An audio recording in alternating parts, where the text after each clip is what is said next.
So this is definitely a troll for sure. Most certainly a troll. Because we all saw it coming. We're about to watch. We all saw it coming. Even the people who believed in the slop. Even the people who believed in the slop saw this was coming. So this is a mega troll. From Iranian-backed paramilitary groups in Iraq have entered Iran via 2 separate border crossings. So you're having a bunch of these people from fucking Iraq that are coming into Iran to help suppress the people that live in Iran. And that's basically it. A leaked video from Iran shows that martial law has been declared across Iran. No one is allowed to be out. Go inside your houses. Look at this. Draw a line between you and the rioters. No one is allowed to be out. Go inside your houses. So they have all these people riding around. Oh!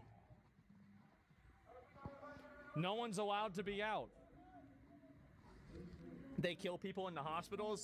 They steal them and then they shoot them in the head. Yep, that's right. No, they're just doing a mass killing of all their citizens that are trying to push back against them.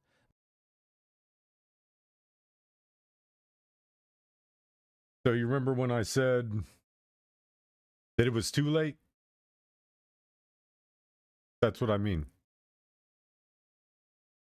That's what I meant. It's too late for them. Donald Trump wasn't planning to help them. He wasn't. Donald Trump wasn't planning to help them. He wasn't planning to even send aid to them. He knew what needed to be done, but he didn't do it. We didn't need to send them any money, any help. All we had to do was tell them to turn the internet back on so that we could see what was going on. And if they didn't, they would disappear. We could have made it so within 24 hours. But again, there was a reason we helped Venezuela and we didn't help Iran. There's a reason. And it's like 20 more years into the future, when I'm probably dead and gone, because I doubt I will be allowed to continue on this fight for another 20 years.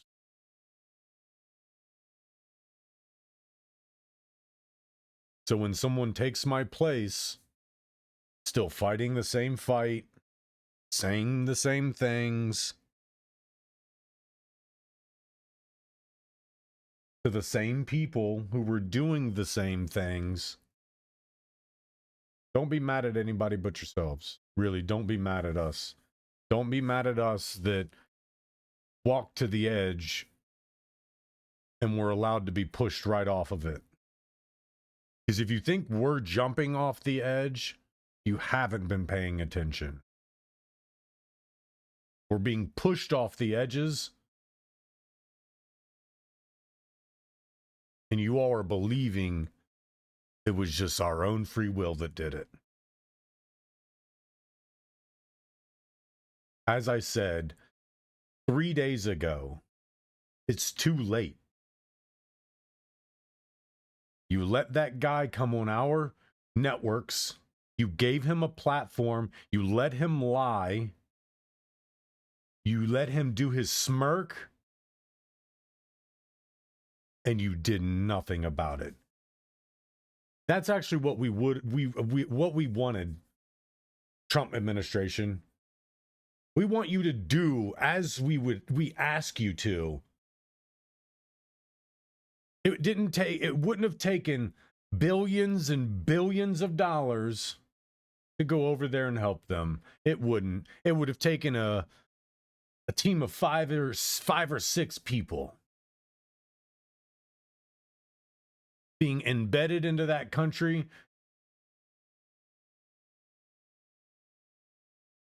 and doing what they do best, making people disappear. You should have allowed Hillary Clinton to do it then. Why didn't you allow Hillary Clinton? Wait, she wouldn't have. I mean, you would have paid the people that she employs to do her wet work. You probably would have had these people back online, no martial law, not being murdered over and over and over and over again, essentially being genocided out of existence.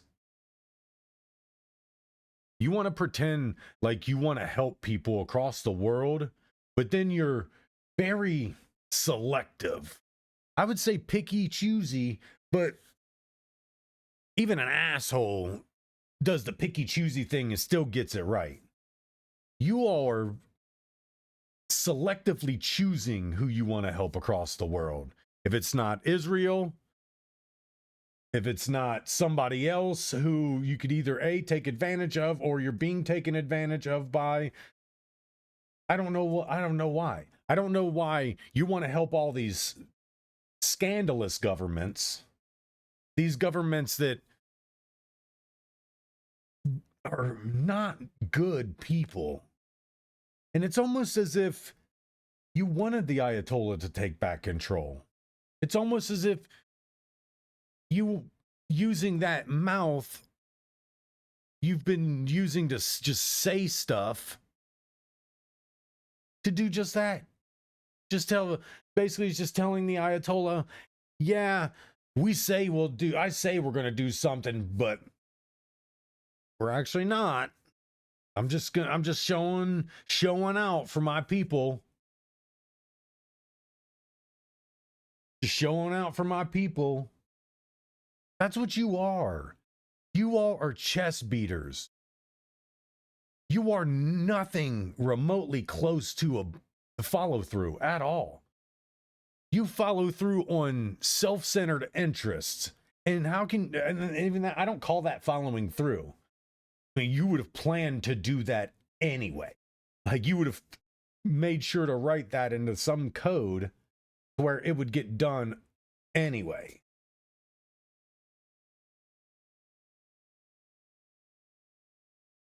So like I said, I love the troll. I absolutely love the troll. Because that's what it is. This is all a joke. They are. They're actually just mass killing people. It's insane. The Islamic Republic says the internet blackout will last until mid-March. This will make it the longest nationwide blackout in history, surpassing Sudan's 2019 shutdown. So there you go. And they're shutting down the entire internet. Iran didn't stop killing protesters. They terrorized everybody into staying home. The sources tell Tehran, the Post, the streets are flooded with tanks and trucks full of machine gunners, aiming them at everyone. The protests stopped because people are too afraid to step outside, not because the regime showed mercy. There are no protests anymore because of the mass killings. With 12,000 dead, the people are terrified. Families are being told to collect their relatives' bodies or they'll be dumped in mass graves. Oh my fucking God. Trump said the killing yesterday stopped. The killing stopped because the streets are occupied by men with machine guns. Yep, there it is. And so if they end up, oh, here we go. Units of Hashad I don't know how the fuck to say this, right? This sounds like the name of a sandworm.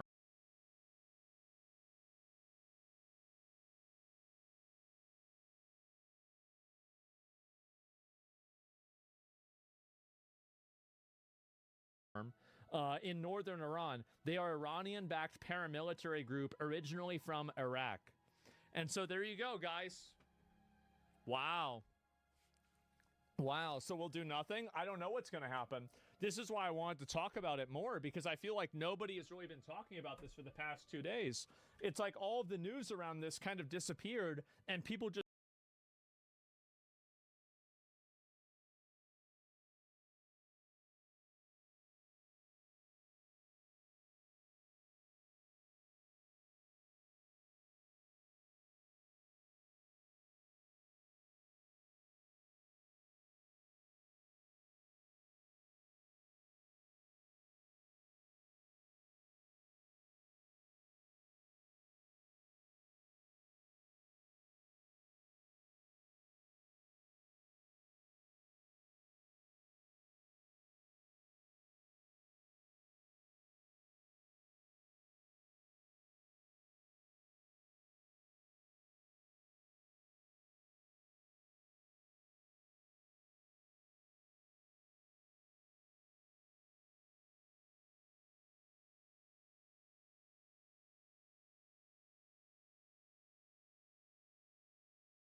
course, just talking to myself. I called this days ago. Even Asman is late. You're not late in saying that news networks haven't been covering it, because they did like 6 hours of a single day, not even 6 hours of a single day. They did a couple hours of one day, 2 days ago, focusing on it. But the moment they talked to that smug criminal from their regime, they were just happy with what they got. They were so happy with what they got, they stopped reporting on it. I called this 3 days ago. I told you that this was happening. Not because of some conspiracy theory. No, I looked at history. When countries like this are left unchecked, and it's not countries, it's when the governments of countries like this are left unchecked and allowed to be terrorists and oppressors, then they are just allowed to do the worst things possible to their people. And the rest of the world wants to fight about how much products cost between the countries, but they don't want to fight. They don't want to say anything about the mass killings of people within a country. They want to cry about, oh my God, we're not having a good time in trade between this country because they don't want our baloney. That doesn't really matter. What really matters is the human element that can keep all this stuff going. But when you have all this oppression, this terrorism, you have this stuff constantly crushing societies and civilizations, how can you expect to become more intelligent? How can you expect to become more evolved than your ancestors and the people that came before you? How can you expect to be anything better than them? Because all I see is a world constantly at war is going to never know what it's like to be outside of it. And the moment they're outside of it, it's going to be easily squandered because they're not going to know how to deal with it. It's going to be like somebody stuck in the desert for 40 days, 40 nights with drinking old piss. They finally get real water, real liquid sustenance into their body. They damn near kill themselves with it because their brain doesn't tell them to stop because they've been so dehydrated and so malnourished that the intake is just overwhelming, and there's nothing to stop them. There's no filter in there. When you're depriving people of things for so long, aka a peaceful moment within their existence, don't ever expect them to let you be at peace. You're keeping the world at war for self-centered interests. It is not for any progression. It's not for any advancements. Because if anybody's to be believed, it sounds like Bill Gates saying that there's too many people in the world, even though we know that's a whole ass lie. We haven't even begun to tap spreading out in this world.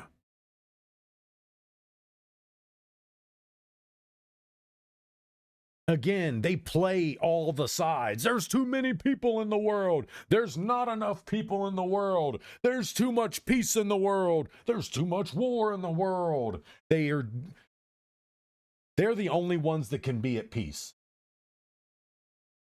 because they can afford it. Peace is a monetary value.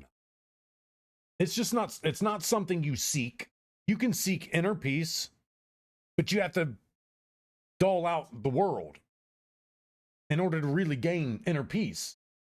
because everything out here is meant to dig in and drag against your peace. So none of this is meant to be peaceful. If it was, the people who are running the world wouldn't be running the world. If we were meant to see any semblance of peace at all through our entire existence, regardless of where we land in spawn point, regardless, if peace was actually attainable, we wouldn't have the leaders we have, and we wouldn't have the world we have. It would look a hell of a lot different and be run by a hell of a lot different people. Where stuff like this would be stomped out. Not stamped out, not pushed out, not smoothed out. No, it would be stomped out. Because this doesn't get to exist in a world actually thriving for peace. This doesn't exist. Maybe the firearms do, but this doesn't. This criminalistic attitude and manner in which you carry yourself to show your force. In a world there where its peace is actually attainable, this does not happen anywhere. And again, you don't got to take everybody's guns to do it. That's why it doesn't even look like this in England or Australia or Canada or anywhere where they've disarmed the public. You still essentially have this stuff in those countries. You know where you don't have it, though? You don't have this kind of stuff, not even with the police force or in the army and the military. You don't have this in the United States. This ignoramus show of force. You don't have that. Well, what do you call the police? What do you call riot control? It's a response thing. Those are responses. Police are out showing a presence to the criminals. You think are they truly, in most cases, going up to just random people like, what are you doing? What are you doing? And throwing their badge in their face? Just thrusting their gun up at their face? No, they're not. A lot of the times they see something that doesn't, like, whoa, that. So they go on fact-finding missions. Like, hey, what's going on, guys? What's up? What are you doing? What's going on over here? It's all fact-finding. And too bad, so sad, it's also called fishing. They're trying to fish for one of you idiots to dime yourself out, because that's what happens. Stupid people dime themselves out. And why not play into a dumb person's hand and let them dime themselves out? Because somebody who's doing something illegal is going to act as such. They're literally going to play the part of a criminal. They're instantly going to see the badge, like, oh my God, police. They're going to instantly go into dodge mode. That's because they're inherently criminalistic. They have like that very criminal nature. It's not because of some bad interaction with cops. Because if that was the case, you'd be able to see that cop and say, okay, that's not the person I had the bad interaction with. And if I judge every single police officer like that one person I interacted with, then I'll never really get anywhere in this world of interacting with law enforcement. So I'm not gonna act like a fool when this police officer approaches me. I mean, literally common sense. Like, it's so easy that not just a caveman can do it, but the amoeba that became a caveman can do it. Like, the amoeba probably had more common sense than most of you all. And it was a single-celled organism floating around in turd water, getting stuck to clay at the bottom of the ocean or in a cave. Or it's still up in the air on exactly how the mass amounts of evolution happened within our our genetic structure. I'm sorry, all you religious folks. It just is too far-fetched. I've read too many actual books, like real nonfiction books. Science makes more sense than religion does in 99.9% continuous cases. There's not a bit of a single religious text in what they say in religious text that makes any sense where it could be looked at as some type of fact. So trying to convince me that some fart cloud in the sky shitted out all human beings onto the ground, or no, wait, shitted out 2 human beings onto the ground, and those 2 human beings weren't related, but they were related, but they populated the entire world. Even though that once those 2 had children, those children become siblings, so every other DNA mixture from there is straight up incestuous. This is not like when Adam and Eve ate the apple, all of a sudden a new human came up, and then that was whatever, and then Eve cheated on Adam with the new human, and like, again, you can't bring me to believe that anything in a religious text is remotely close to fact. It's an embellished story based on something somebody's imagination cooked up because they couldn't actually perceive of what was happening. Jesus' birth is a perfect example of that. You can't tell me that some random dudes going around from village to village following God's plan and knew that Mary was set to have Jesus. No, that's not how that works. Those dudes were traveling around doing experiments on women, and the reason why they weren't able to stay in one place is because what they were doing was not good. They were artificially inseminating women with no medical knowledge and no medical technology. So yeah, those villages were throwing them out once they found out what they were doing. And oh, excuse me, they had 1. How many people suffered for the 1? How many people suffered for Mary and Jesus and Joseph? Like, come on now. You're telling me that you're okay with these dudes putting a lot of women through suffering just so you could have your deity, your Messiah? That's insane. And don't think that Muslims and Buddhists and any of y'all are safe. Y'all's stories are just as ignorant. Allah's a pedophile, and dude was a straight up pedophile. Guarantee he didn't give up his riches.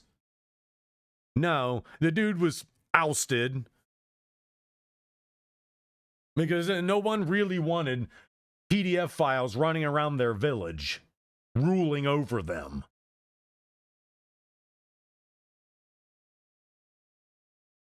No, religion is wrought with covering up the truth with an embellished story because it's easier to digest and follow it as some scripture. It's easier to say the wise men basically tracking Jesus's birth. No, those were a bunch of prehistoric scientists who were artificially inseminating women.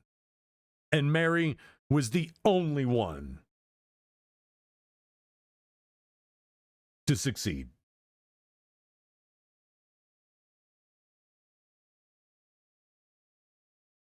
It's not looked at the same now is because medical technology has taken it over.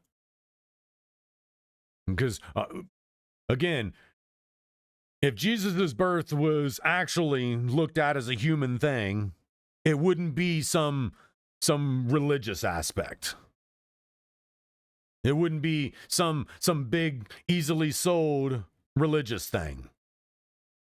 It would be looked at as nothing different than medical science. But again, people needed something to believe in. The Jewish state back in the day was oppressive. It was a very oppressive thing. It was very oppressive. So of course those people really wanted something like that to believe in. Of course they did. It's like throwing a steak to starving wolves. It's like you literally threw a steak to the starving wolves when you created Jesus. Because Jesus would have existed anyway.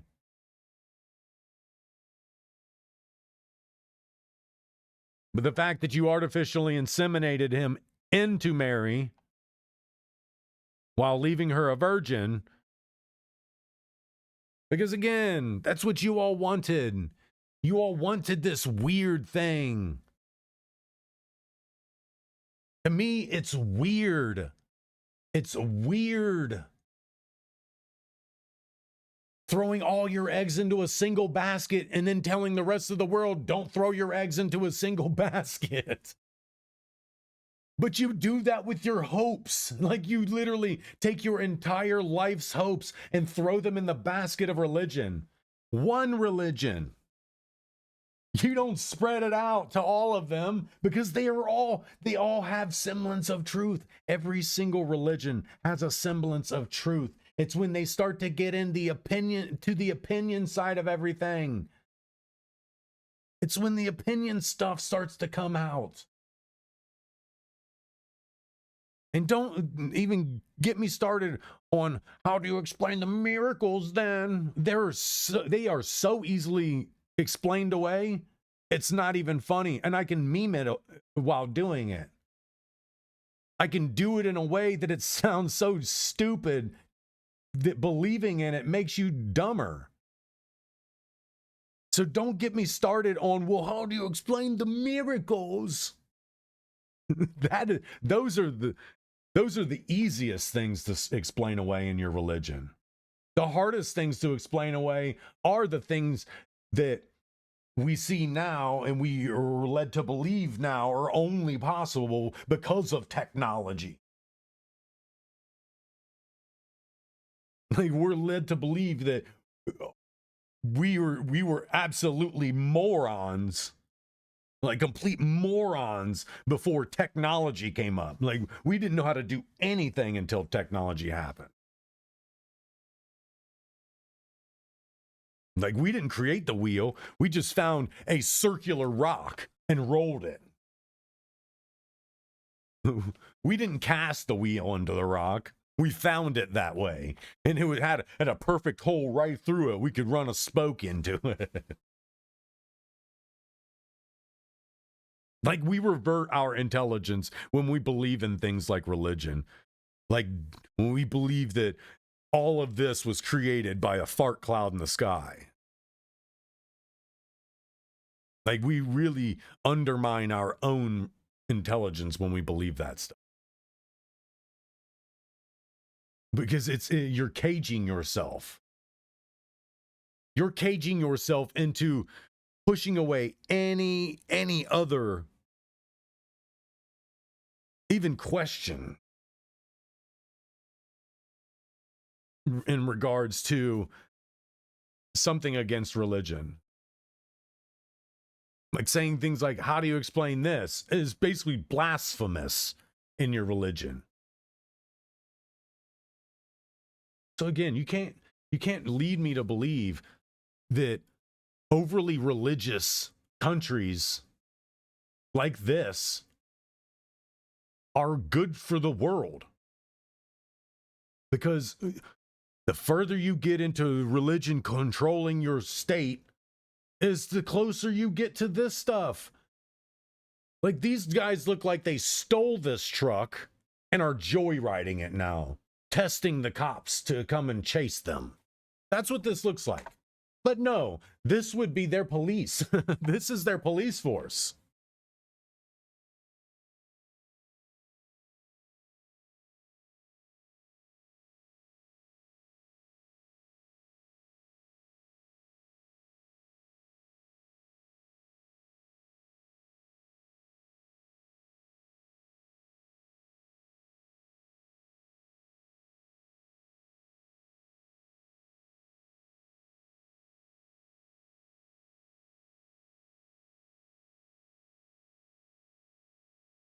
Again, it's like a twofold.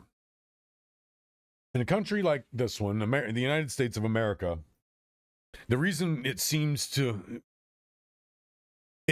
work but have its underlying problems, but otherwise, like, you don't see this kind of stuff. Like, you'll see it in a neighborhood. You'll see these street takeovers in neighborhoods and stuff like that. But there's a threshold of tolerance with that stuff. There's literally a threshold of tolerance.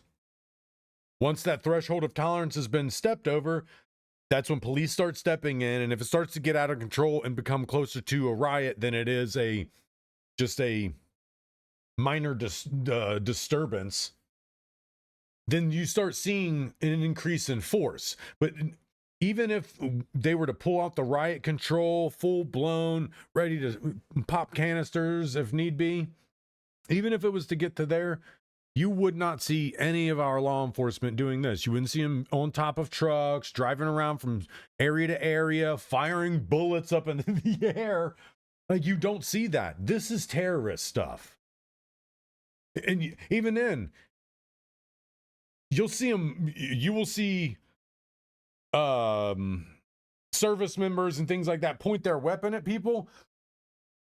But the only time they point their weapon at somebody is if the person looks like they have a lot of steam coming at them.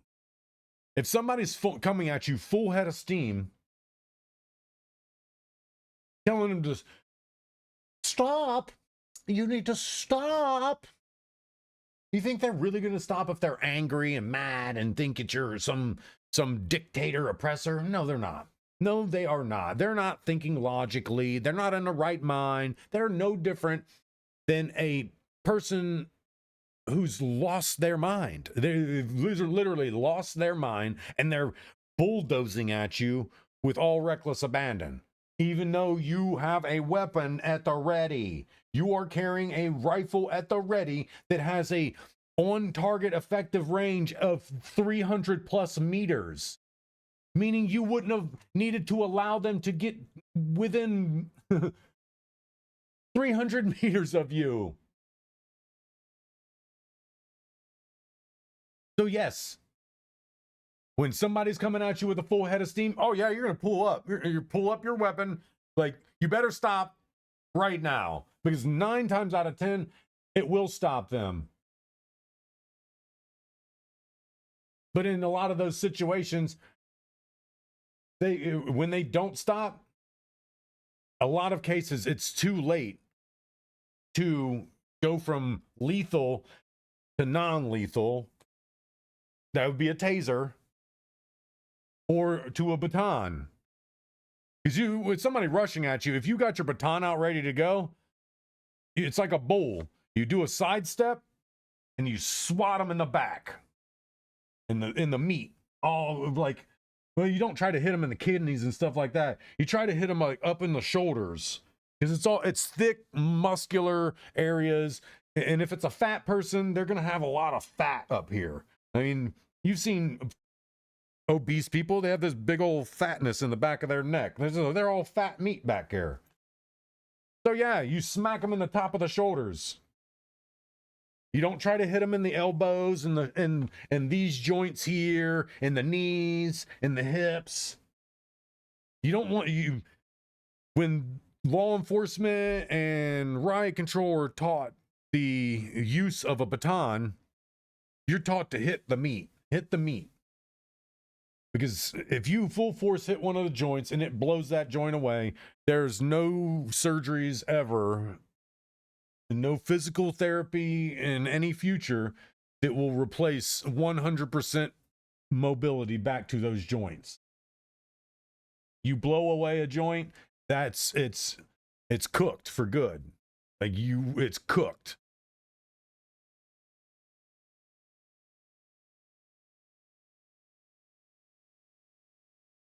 So it's a lot of the cases. That's why you don't see these guys pulling out their batons. They'd much rather pull out their tasers. Because with a taser, the likelihood of destroying somebody's livelihood or ability to do their work and job and whatever, even for rioters and protesters and things that are getting out of control, like, we can't say that it's all bad, because then when is it good to do it for the right reasons? It'll never be looked at that way. So in the United States, we really need to keep all this rioting and protesting, ignorant stuff. Like, riot and protest when the Epstein files. We should be rioting and protesting for that. And not because Donald Trump's hiding pedophiles. No, that's because for who knows how long, let's just throw up a number, for the last 70 years,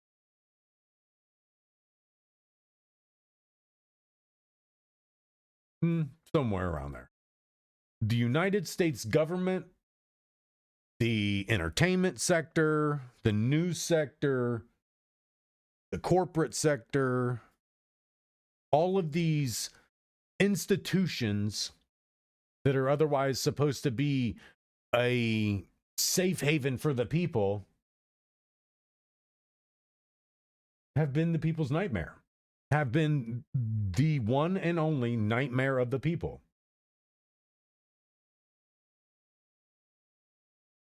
So much so that if the founding fathers were really alive today, or if they had a legacy that was actually useful people, like, I'm sorry to tell you, if you're connected to any of the founding fathers and you're not slapping the taste out of all these politicians' mouth, and that's on both any side. If you see a politician and you're not slapping the taste out of their mouth, because that's your given right as the legacy of the founding fathers of this nation, then you don't belong as a legacy member of that family at all. Because if the founding fathers were truly walking through this country, seeing how ignorant it is and how ignorant everybody is, they would pick up the resistance, and it would be to resist everybody. Resist the Karens crying about bullshit, resist the politicians that are getting the Karens to cry about bullshit. Our true founding fathers of this country would be disgusted, like absolutely disgusted. The one reason they fought to get here to begin with is the number one thing running this country. Like, they truly fought against that corporatism, running a country like it's a corporate business. They fought so hard against that stuff. That's why they came here. That's why they wanted to set up shop here. Because they didn't want to be run like products in a store or slaves in a trade. They didn't want to. They saw so much more for humans, so much more for human beings. But now that we've gotten into where we are now, it doesn't matter. Because just like Iran and its people, it's too late. It's too late for all of us. More so for them, because that's the current fight that's being fought. They have lost. They have absolutely lost. And the help could have been provided. It wasn't in the form of a bunch of American tax-paying dollars. It was in the form of the people that already showed they're willing to do it down south What would have been the difference in doing it over in Iran? That's right. You wouldn't have taken control of their country. That's what it is. You wanted control of Venezuela. You don't want control of Iran. You can pretend like you're helping Venezuela get control back because you want control of what's there.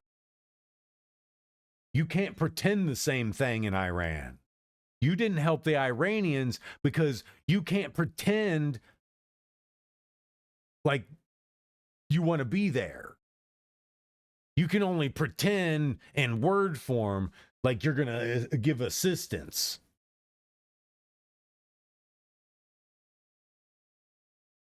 But I'm also not going to discount the fact that the reason we didn't help, maybe some influence from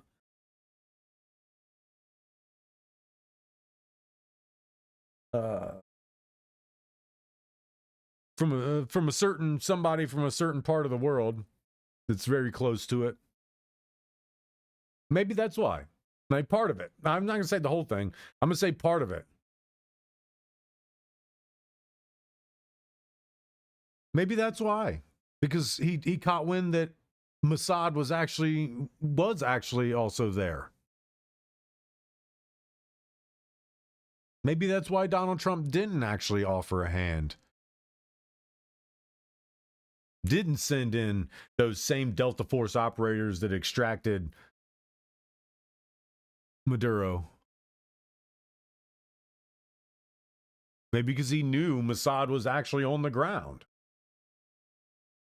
Maybe it is Mossad that took out the internet, and that's why they're not asking the question, because it's a obvious question. Or obvious answer.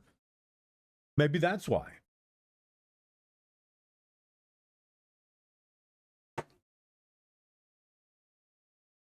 Yeah, I think I'm going to go with that. I'm going to go, since the question was never asked, these people have already lost. They got no help. The internet's still off, and they're being mass killed. So I'm going to go with Mossad. Mossad set it all up.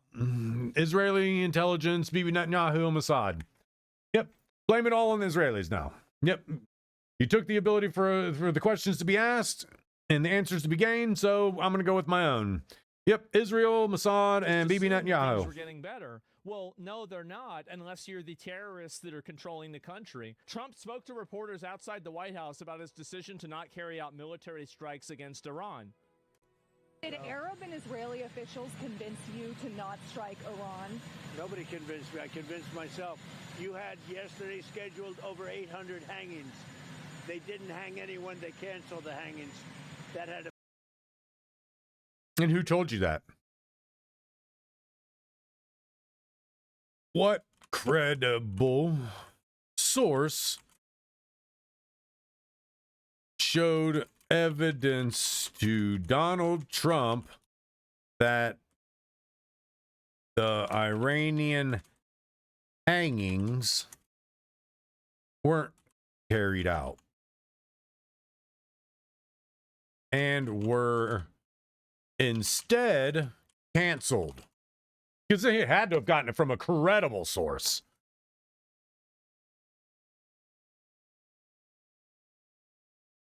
Oh, so that's what we need to believe. Told on good authority by very important sources on the other side. Yeah. Okay. What they didn't tell you is that they canceled the hangings because they decided to shoot them instead. They had way too many bullets and they needed to get rid of some bullets.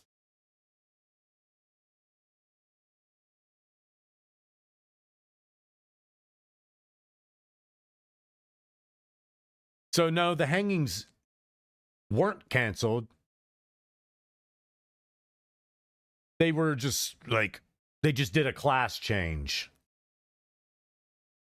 They just did a scene change and changed the method. It went from hangings to now public executions by firing squad. Yeah.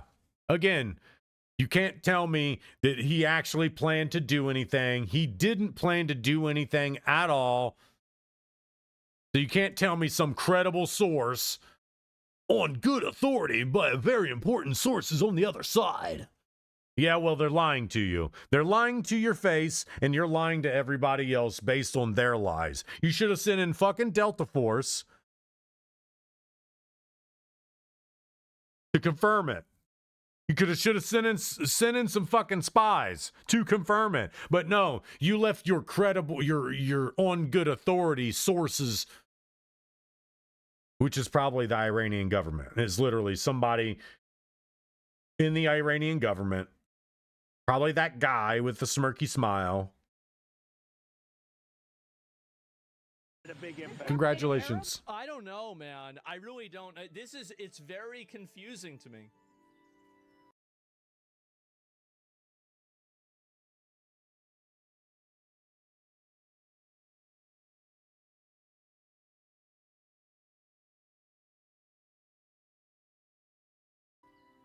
It really is. It's confusing to me. What the fuck? It's not, Asman.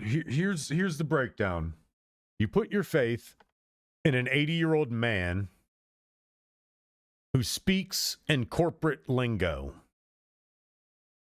which is basically saying one thing, doing another. He built his entire political backing on the same types of people. Corporate swindlers, corporate greed, and self-centered interest. This is like, they're making sure to keep the worst people in government in government.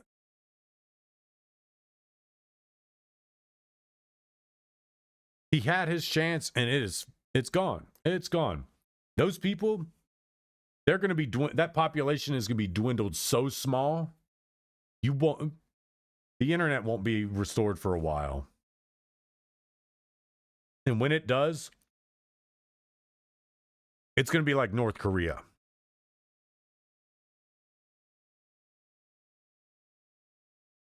Is going? Iran is on its way to being a 100% dictatorship like North Korea. Like, it was already bad. You already couldn't criticize their government. It's going to be worse. It's going to be so much worse. It's going to be like North Korea moved in and just internalized everything. They won't have the ability to talk to anybody outside of that country. They're going to shut off all communication abilities to anywhere outside the country. You won't be able to leave the country. If you even talking about going on vacation to another country, it's going to be deemed as treason, and you're going to be thrown in jail or killed. That's the way that country is going. They already know that. They already know that the people are willing to stand up and get the rest of the world behind them. They cannot have that a second time. That country is, if they don't get some type of intervention that deletes the entire their entire upper structure of their government, either they delete them themselves, or somebody sends in a spy that can help them delete them and takes no credit.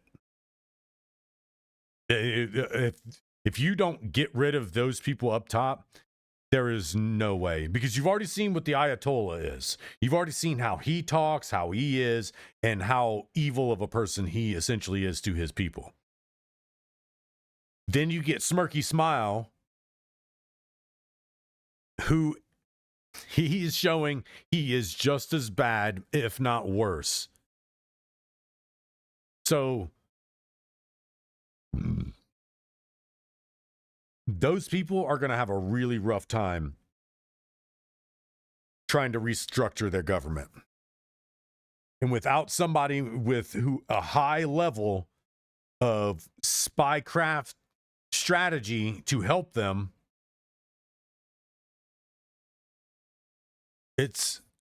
they're not going to be able to do it within our lifetime, or at least not within mine.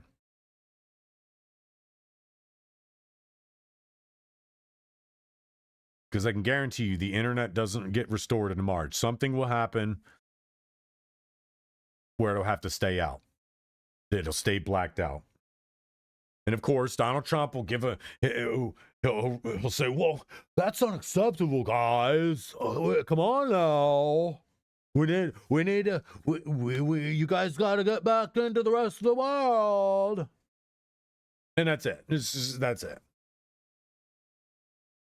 And he's going to let the Ayatollah and the government just genocide the people because they realize that they're not going to bow down.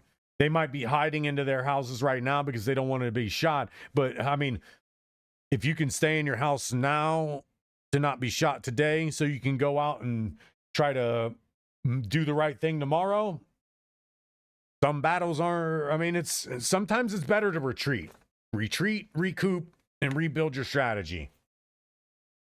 So while I do have faith that they are just, they may have stopped the protesting, but it's just so they can take a rest. They've been going hardcore. They're not used to doing it like in long periods of time over the course of a year plus, like the Chinese.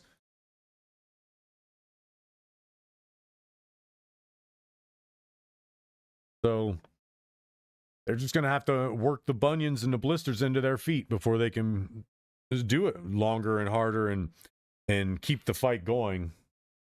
But again, unless they have somebody who's good in that kind of stuff, not really leading them, but kind of clearing out a hallway or two for them as they're going through. Oh, look, there's an empty hallway over here. I mean, there's corpses everywhere, but it's empty. These are all bad guys. No good guys are dead in here. Let's go this way. Just clear out some hallways for them. Send in a couple like a team of Delta Force operators. Send in the Bin Laden guys. Like, we got all these supposed good guys. So we got all these good things and good guys in our military that Donald Trump wants to throw at things like Maduro, drug kingpins, and dumb shit. But when you can get a country back into a good standing by just throwing some assistance at those. It's literally, they're not throwing people. You're just tossing an alley-oop. You just fucking throw a most wanted round bending over the planet over to them. And then they'll just make sure it hits the right target.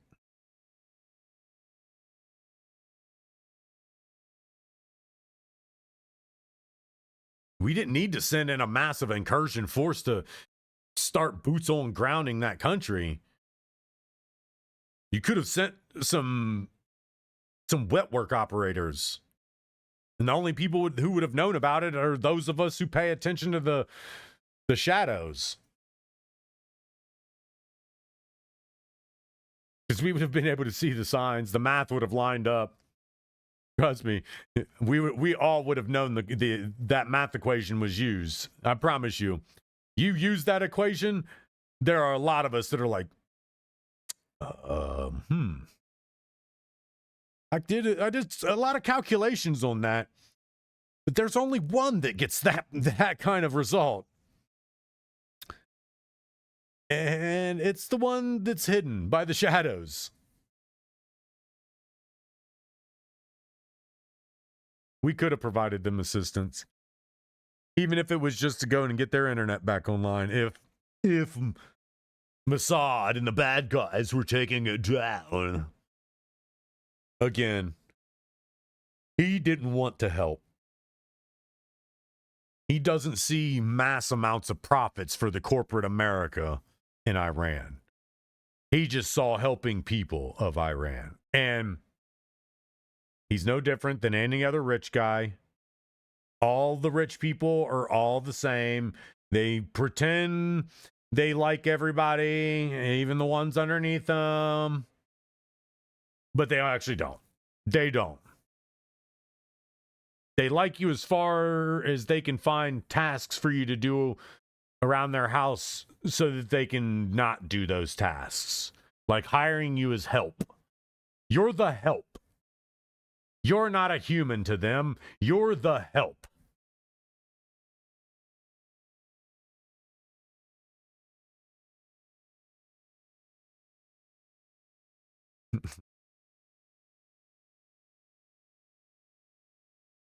Not to mention, the help are more of parents to these people's children than they are to their own children. And then they wonder why their children grow up to be useless human beings. Going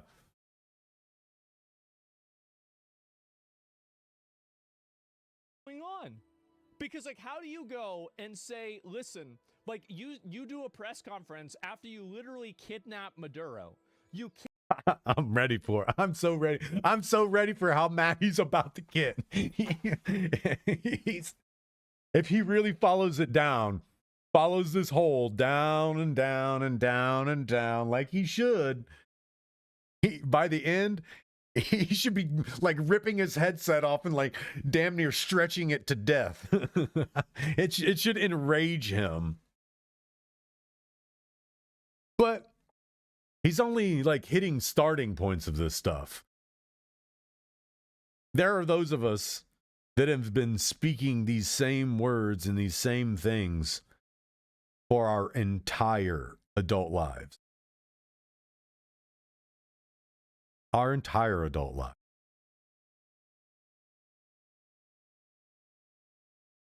So while it irritates me that some of these people spend most of their adult lives blissfully ignorant,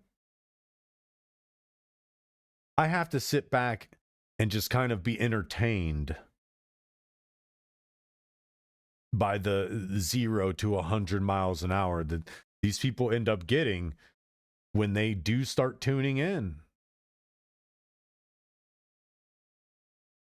Because it's very entertaining to me. It's very, very entertaining. And you do a press conference where your main He said the same thing. You went over and kidnapped Maduro and it made a bunch of threats and it did nothing.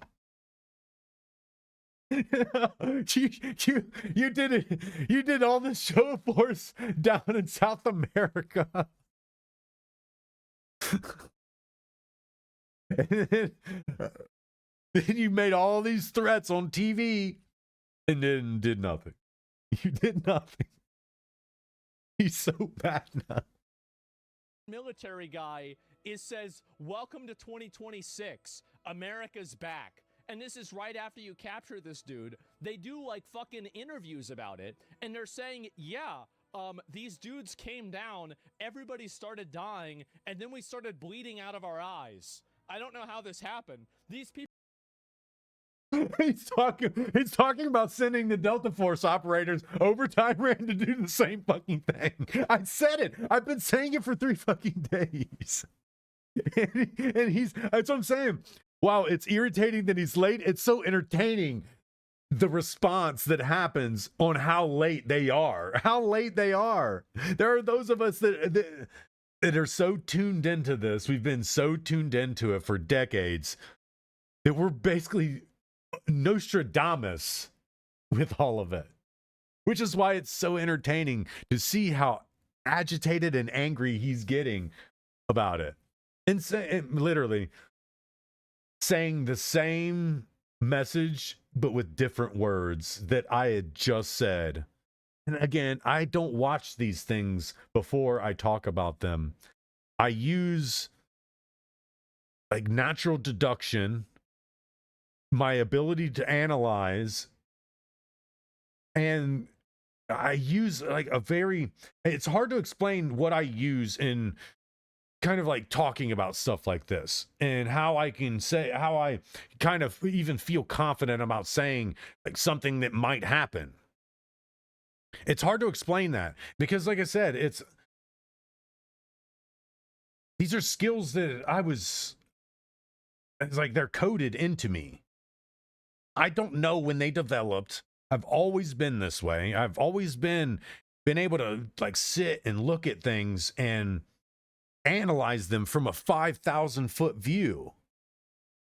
And not just analyze them, but like ingrain it into my memory and my mind to where I can close my eyes and tell you exactly where you need to go and the moment you need to turn to get there. And that's because this is coded into my DNA to be able to take the words out of his mouth from a video I've never seen, use them as my own words, and have him echo them. And he is echoing my words. Because while I am talking about this 12 hours after it was posted of him talking about it, he posted it 12 hours after a few days of me talking about it. So there are a lot of us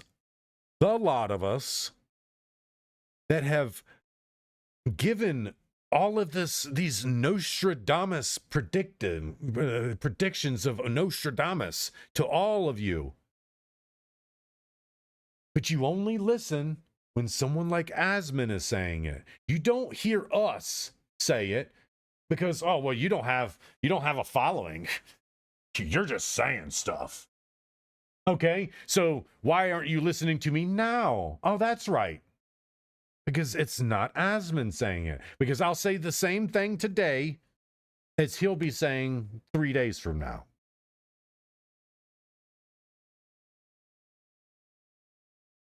Which is why it's entertaining to watch these people after the fact be so angry at the things that we've already moved past. We already moved on. We already given up on knowing. But it's funny to see somebody else spin their wheels out trying to ask the same question. So let's hear it, Asman. Let's hear it. I truly want to hear it. People got attacked by the Psychers and the Space Marines, and meanwhile, you can't even figure out how to deal with Iran? The only thing that they can make are fucking AI-generated videos of blowing up Israel. What are you doing? Intelligence reports Iran hasn't stopped shooting protesters. Iran says the shooting has stopped. Intelligence says not so much. Trump was told that killing had ended. Reports say there's zero proof security forces actually stopped firing on protesters. Well, they said they were going to stop the executions.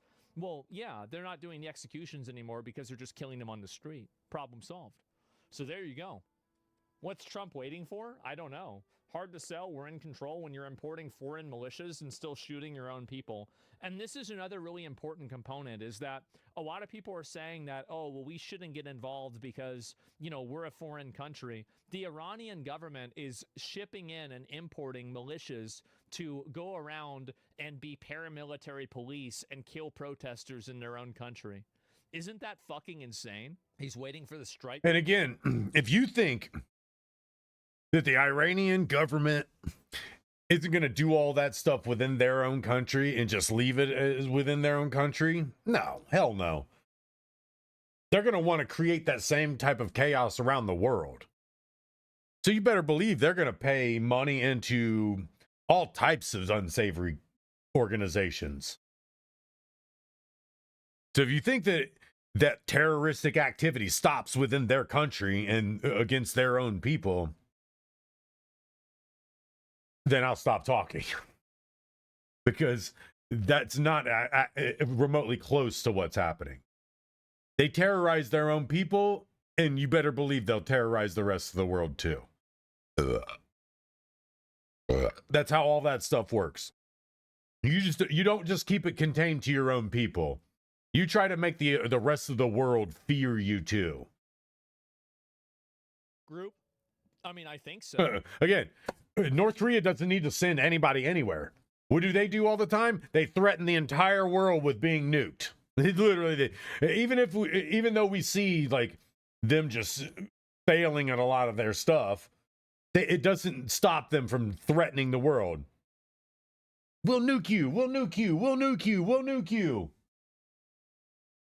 That's their way of doing it. They know that the people that they would otherwise send out to be spies and insurgents, yeah, they would end up becoming furries and transvestites. They would be memed on before they actually accomplished a mission. So instead of doing that, they just threaten the entire world with nuclear holocaust. So if you think that this country and what they do to their own people isn't like what North Korea does to theirs, or isn't what it was like in Nazi Germany, they're the same. It's the same shit. It's literally the same stuff. The Ayatollah in this government are no different than Nazi Germany, North Korea, and in a lot of cases, the Chinese government. I mean, they don't need to be that. Chinese government doesn't need to be that now. I mean, they already did. COVID was a success for them. Like, COVID was an overwhelming success for them. they were able to get COVID out, attack the world with it, and then just like, nope, that wasn't us. That was an accident. That was an accident. That wasn't us. That was an accident. Like, it's funny, and it's funny. So before COVID, yeah, China for sure. China was playing these same games, terrorizing their people. But again, it's too late. It is literally too late for them. We could have sent the same Delta Force. I've already said it. I'm done saying it. We could have sent the same Delta Force operators over to kidnap Maduro to go over there and kidnap them. And then ransom the motherfucker back. They want to be evil? Guess what? We can play evil games too. Now we got your boss. We got your boss, and we're about to ransom him back to you. Turn the internet back on. That's our ransom. Turn the internet back on. But no. Fat corporate mouth movement. I do. I think so. And also, like, if he doesn't do anything, here's the thing, is that I think that the actual death total for this, whenever, like, let's say Iran doesn't get, like right now, it's being reported the number can be anywhere from 2,000 people killed all the way out to tens of thousands of people killed. Like, that's how up in the air that number is. And even then, that could be undershooting it. There might be a bunch of deaths and disappearances that nobody ever hears about. So while the numbers are going to be high, it's going to be nothing compared to what it actually is. It's going to pale in comparison to what it actually is. And we failed these people. We failed them. As I said, could have sent me over there. What would you have done? I would have helped him get some type of internet back online. And if you think I'm not that good, it's up to you. It's not for me to. Well, it is up for me to prove it, but I can't prove it to you until you try to prove me wrong first. You have to prove me wrong first by sending me there before I can start proving you wrong that I'm not a liar. So you got to prove me wrong. No, we got to prove each other wrong. This is a yin and a yang thing. If you want me to prove you wrong, you also got to start proving me wrong first. Like, we can't do this back and forth, because me saying it, that's step one for me. That's step one. Well, I could say the same thing. Okay. Go down to the passport place. You could buy my passport, overnight it, You can walk me to the airport, pay for the plane ticket, watch me get on the plane, and I'll turn the GoPro camera on, the body cam on, keep the thing running for the duration. I'll find a way to get battery packs to hook up to myself and keep the thing running live until the day the mission is done, or I die trying to complete the mission. Because I actually have honor, integrity, selfless sacrifice.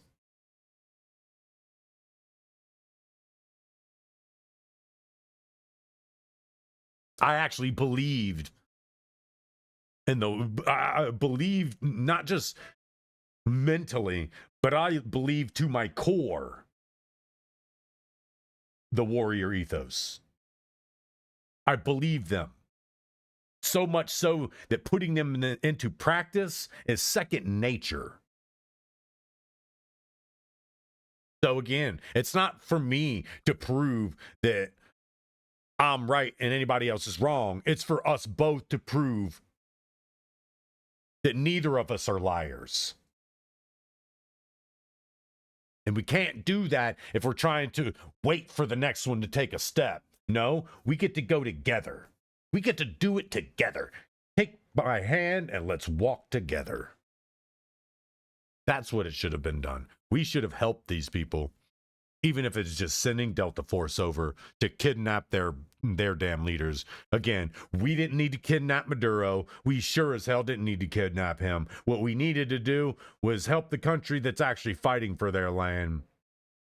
But no, your corporate scumbag buddies like, hey, Donald buddy, remember that oil that got taken from us so long ago that we paid for too?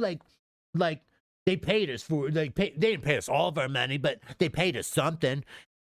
It wasn't what we said it was worth, but they paid us something. But we're still thinking they stole it. We're gonna still call it, you guys still stole from us because you didn't pay your bills. You think that country would have been able to pay their bills even if they had that money? Hell no. China and Russia's been sapping them dry for a while. Even if they had the money, they wouldn't be able to pay us. Or not us. Let's be serious too. Like, we act like that's going to come to us. No, that is going to Exxon and Mobil and all those corporate scumbags. That's where that's going. That we American people aren't seeing that. And you got to be an idiot to think so. Yeah, American economy's going to boom. We're going to see such a low amount of gas prices. No, we're not. Something's going to happen to where they're going to lie and say we can't lower gas prices because all that oil's gone now. It was stolen by somebody else.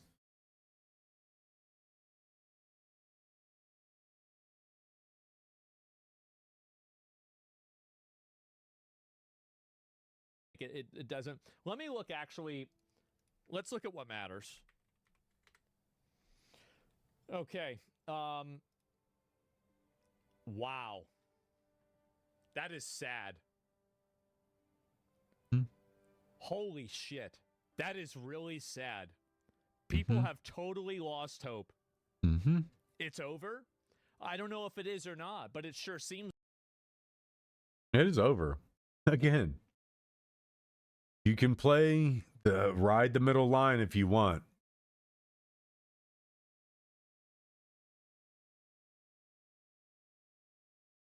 But from the things that I've seen from following it,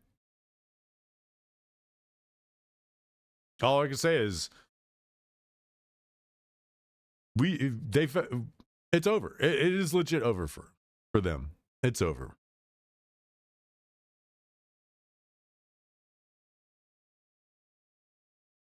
Like, that's what they mean by we're in control. What do you think those words mean? We're in control because anybody that's protesting now is just going to get shot. They're going to get shot dead in the street. Again, like I said, they didn't need to hang anybody when they're just going to take them out and shoot them all. Yeah, they canceled the hangings, yeah, because they took them out back and shot them all. This is my point. You got Karens over here protesting ICE when they could be protesting the decision to just stand back and let these people get murdered up and by the millions. Yeah, sure. Are you blue-haired retarded ass Karens? You had a real fight you could have gotten behind, a real one, a real fight to get behind, but what'd you do? Oh no, keep all the foreigners in America. We need to keep the foreigners here in America. All the legal immigrants, we got to keep them in America. All you Karens, you could have changed the outlook of yourselves forever by getting behind a real cause, a real cause. But no, y'all still crying about the everything else. Oh my God, you're throwing the legal immigrants out of the country. We need to help Palestinians.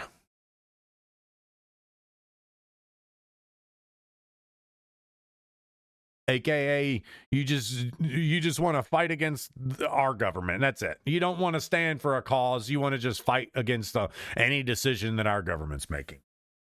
That's it. Again, y'all are useless people. All you Karens in the United States are useless people. You know who you are. You had a real cause you could have gotten behind, but instead you want to fight against us in our own country over fraud. Congratulations, you still suck as humans. All you Karens, all of you, had a real cause you could have fought for. Congratulations, you still suck. Seems like it, right? Iran and North Korea taking poly market in a buzz? Well, I don't know. They said that they were going to do an attack, but they decided not to do it. Yeah, that's really it. Trump dropped the ball on Iran, and now he's a fucking loser for it. I don't know if he's dropped the ball on it or not. I don't know what their long-term plan is. I have no idea. For sake of the argument, assume Trump is persuaded not to... The long-term plan is, unless Iran has something to offer the United States, like stolen oil, then it's not, we won't do anything for them at all. At all.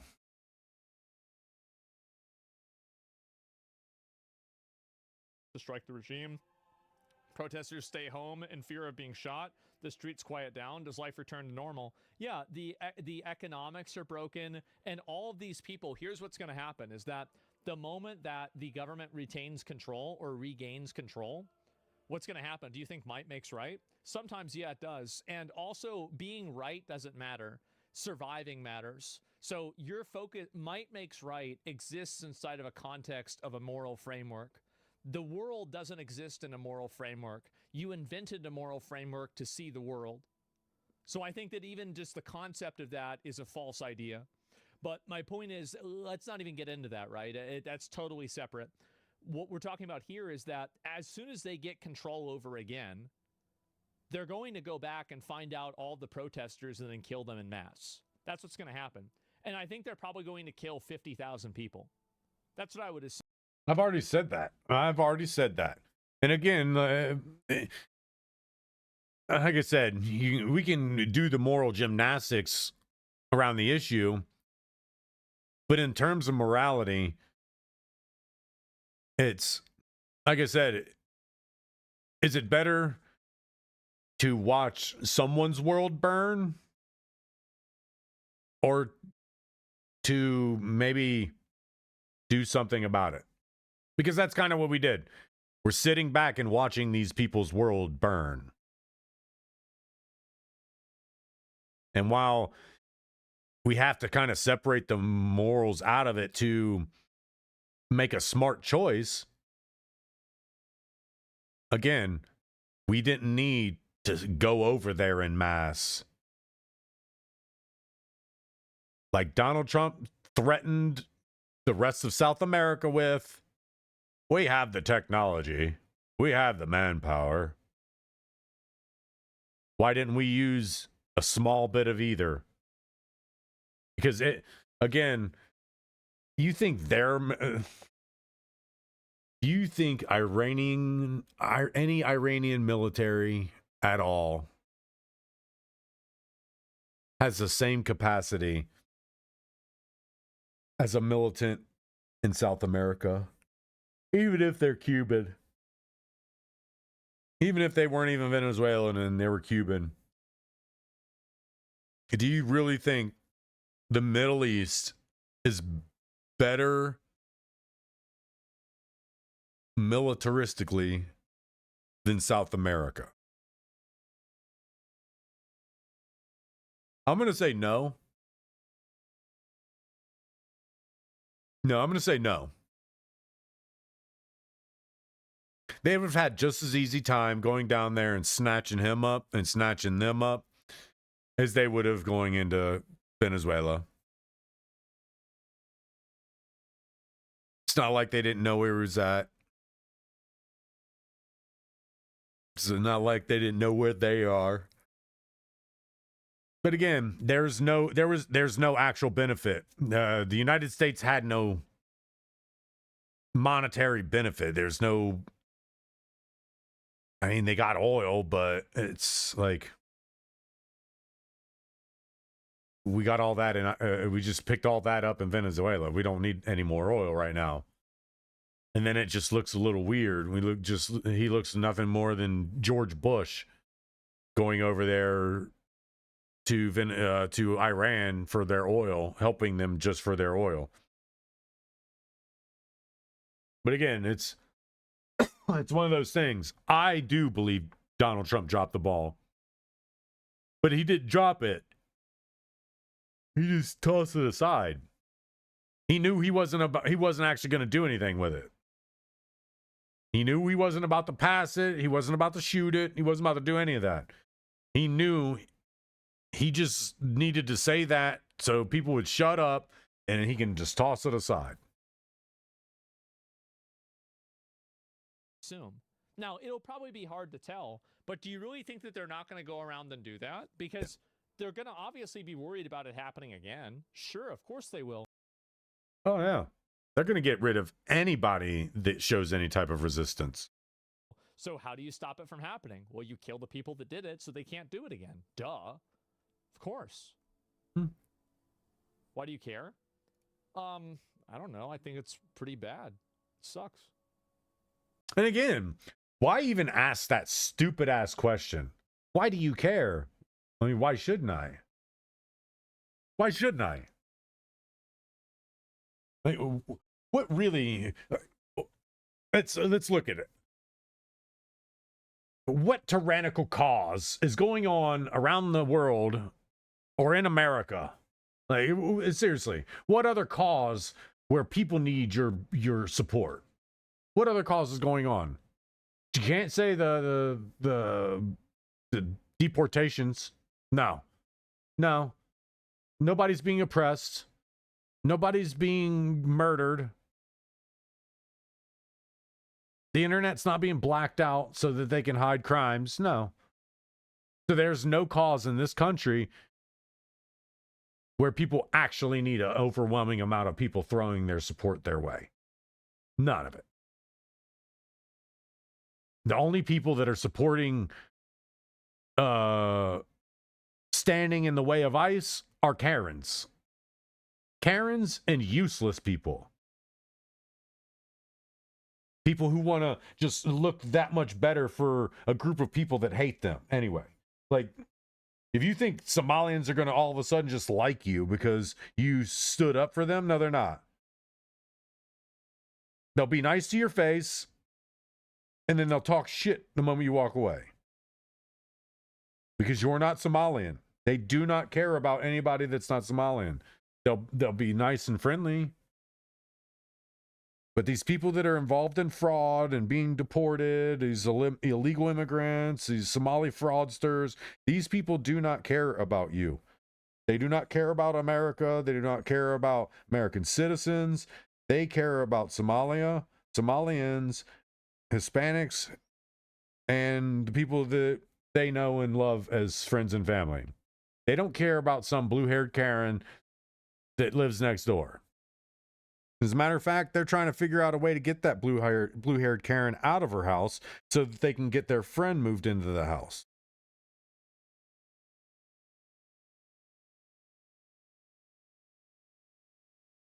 That's probably more along the lines of what's happening.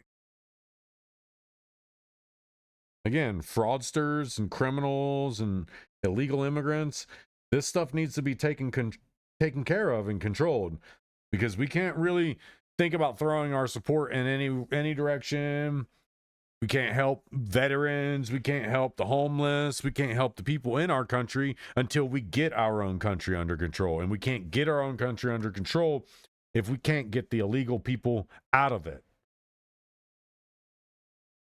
But again, the Karens won't actually fight for a good cause because they don't have the intelligence to.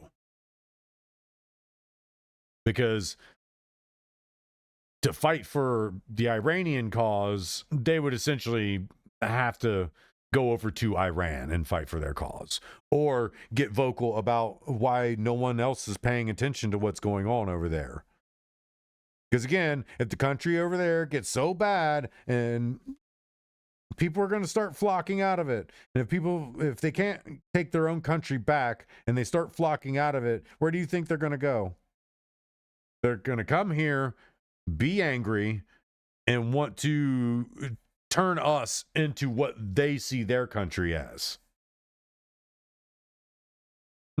Sounds like it's already happening here. Is that? Yeah, I think it's horrible what's going on.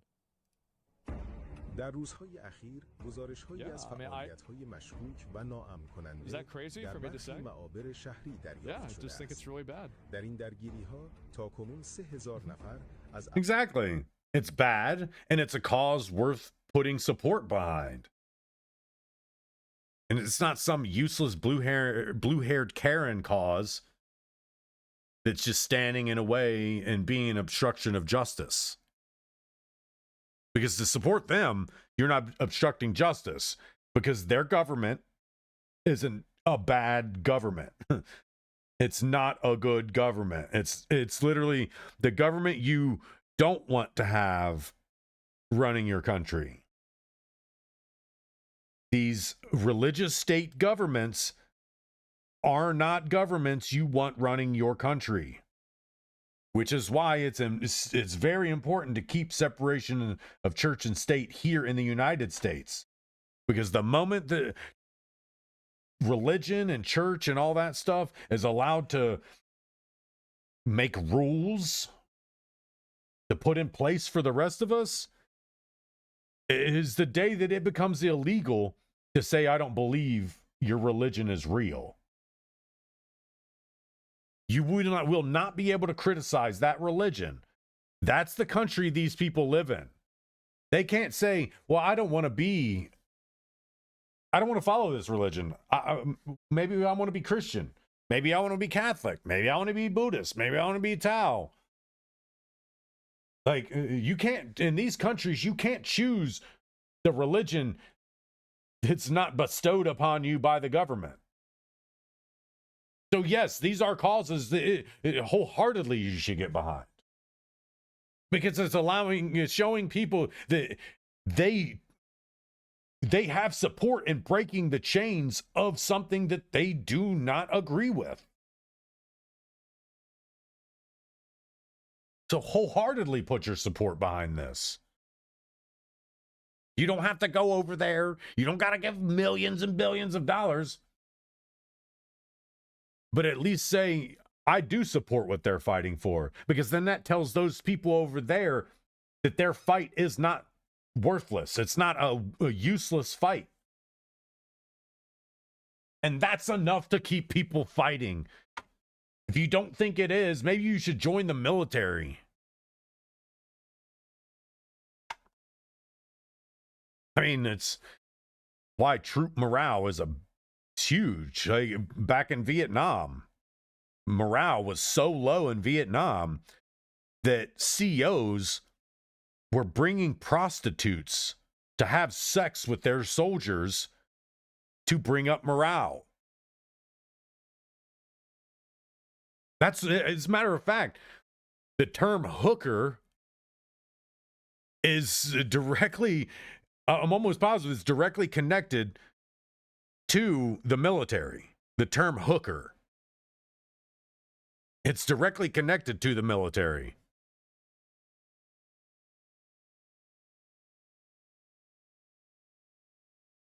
I'm almost positive. I can't remember where I read that or seen it, but hookers and prostitutes,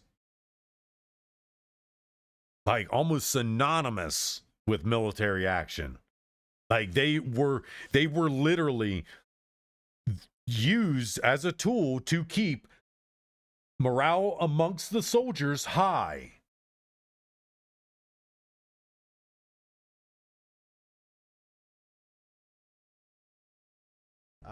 So yes, even just giving your verbal support. You don't got to go protest in our streets. You don't got to go over to Iran and embed yourself into the protests and protest too. But tell them we agree that your government doing what they've been doing to you is not okay. And if we could, we would be there fighting right alongside you. That means more to these people than some fat billionaire saying we're going to help, knowing he's not going to lend another word to help, let alone actual help. Look at all this. از شهروندان گرامی درخواست می شود در صورت مشاهده آتش زدن و آسیب زدن به فروشگاه‌ها و اموال عمومی، رفتارهای مشکوک، سازمان یافته، تهدید کننده امنیت عمومی و افرادی که روسری مسلسی Iran terrorist label equals death penalty. Yeah, so they're basically saying that all of the different protesters are now terrorists and they're going to kill all the terrorists. Well, that's convenient. مستقیم خودداری کنند و پس از آن موضوع را در اسرع وقت از طریق شماره‌های 113 و 114 به مراجع ذی‌ربط اطلاع دهند. همکاری و هوشیاری شما نقش مهمی در حفظ I think I did say that. I didn't say that, like, I think BB talked Trump out of it. But I guarantee you there was some words from somebody over in that region. It's like, hey, I got plans for what's going on. Or, hey, Mossad is there doing something. So we would like it if you don't intervene.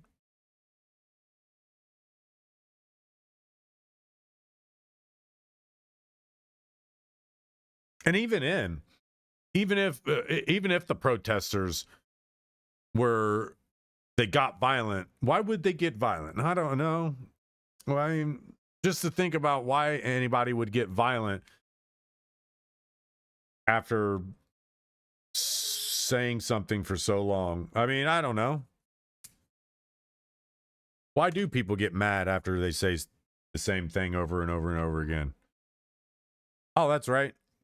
Because then they realize that it's insanity, that nothing's changed. You realize that it's absolutely insane that what you're saying is being echoed by so many people and nothing is changing. So yes, people start to crash out. That's how it works. You can't be evil to people and expect them not to crash out. Again, this is what's insane about it all. It's what's insane about it all. If you got trained to talk about with you? I mean, I think that everybody that I know from Iran pretty much feels the same way, right? I mean, in terms of like Trump or whatever, but like I don't think they really like the regime in general. And so this is what they're saying here. The United States military is finalizing preparations to deploy elite combat infantry units along with a massive array of warplanes to the Middle East in response. I don't know about that, guys. Nope. I think I said something about that the other day, and that was a big old, I laughed at it. And I said, nah, ain't nothing happening. They're pretending, showing, saying, ain't gonna actually do.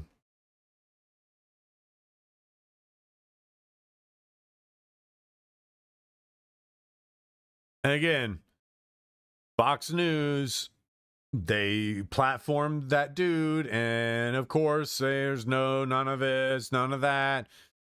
They're not going to execute people when they could just shoot them in the street.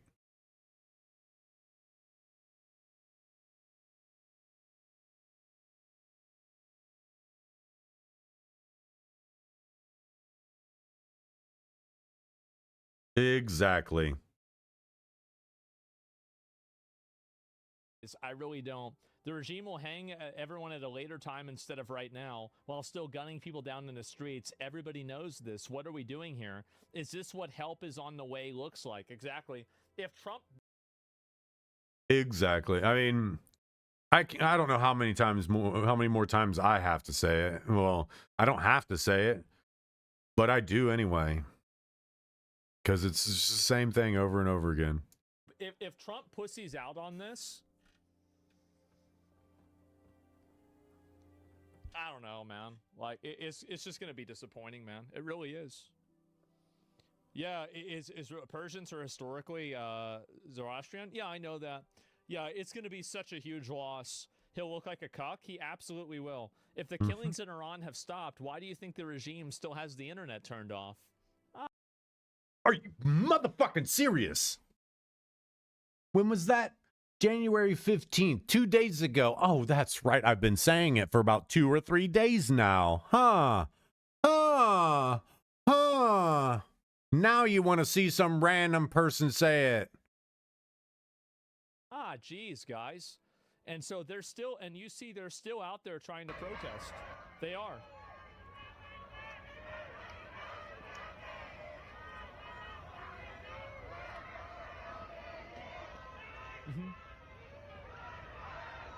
Do you reckon he's getting pressured by Russia and China? No, because if that would have helped, it would have stopped them with Venezuela. Yeah, they're out there doing whatever they can. Is hoping the protesters win without our intervention. If we have to help, it's a tricky pickle. I feel like it's clearly not going to happen. Iran's chief of police. We will go door to door until every rioter and terrorist is identified and held accountable. I wonder what being held accountable means. It's a mystery. Nobody knows. There's no intelligence evidence that the shooting of protesters in Iran has stopped. That's even CNN saying this. That's exactly how they're going to do it. Terrorist. Boom. And then leave. Go to the next door. That's exactly what they're going to do. They're going to go door to door and shoot people. This is what Nazi Germany. You guys want to call United States of America Nazi Germany? No. Iran is Nazi Germany. Iran is Nazi Germany right now. They will go door to door and kill people in the doorway of their own home. If you think that they're going there just to try to find terrorists and find protesters, no. They're going to go door to door. If they're knocking on your door, you're already dead. That's how that is going to work.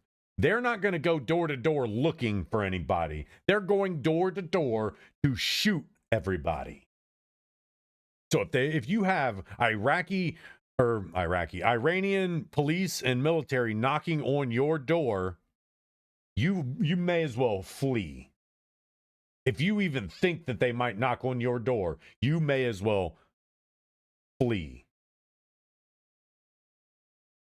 Because that's exactly what's going to happen. Again, Donald Trump is a fucking cuck.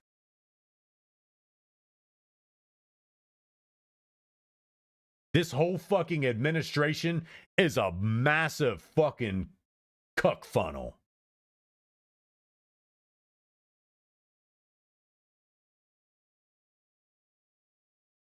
You guys want to call this shit Nazi fucking Germany? That shit's Nazi fucking Germany.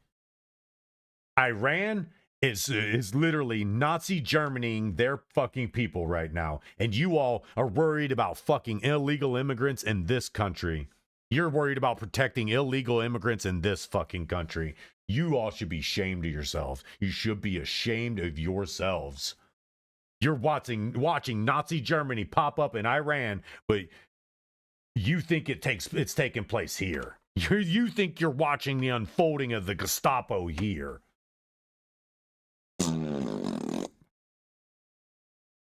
Y'all are stupid. You all are dumb. And again, at this point, I'm just gonna watch the world burn. I'm just gonna watch the world burn and just report on it.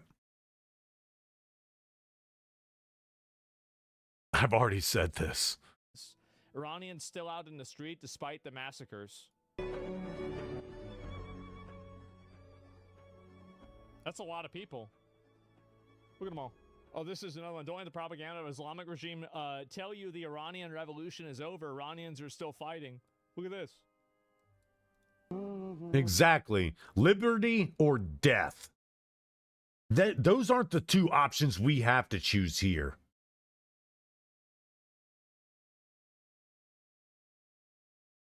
We don't have police showing up to our doors telling us that we have to pay a TV fee. We don't have police showing up at our doors telling us that we've been accused of being an online bully. We don't have to sit and wait for the Gestapo to show up to our door and tell us that we're seen as known terrorists and protesters and we're to be shot on the street. We don't have to deal with this shit. We are privileged in this regard. And not because we didn't earn it.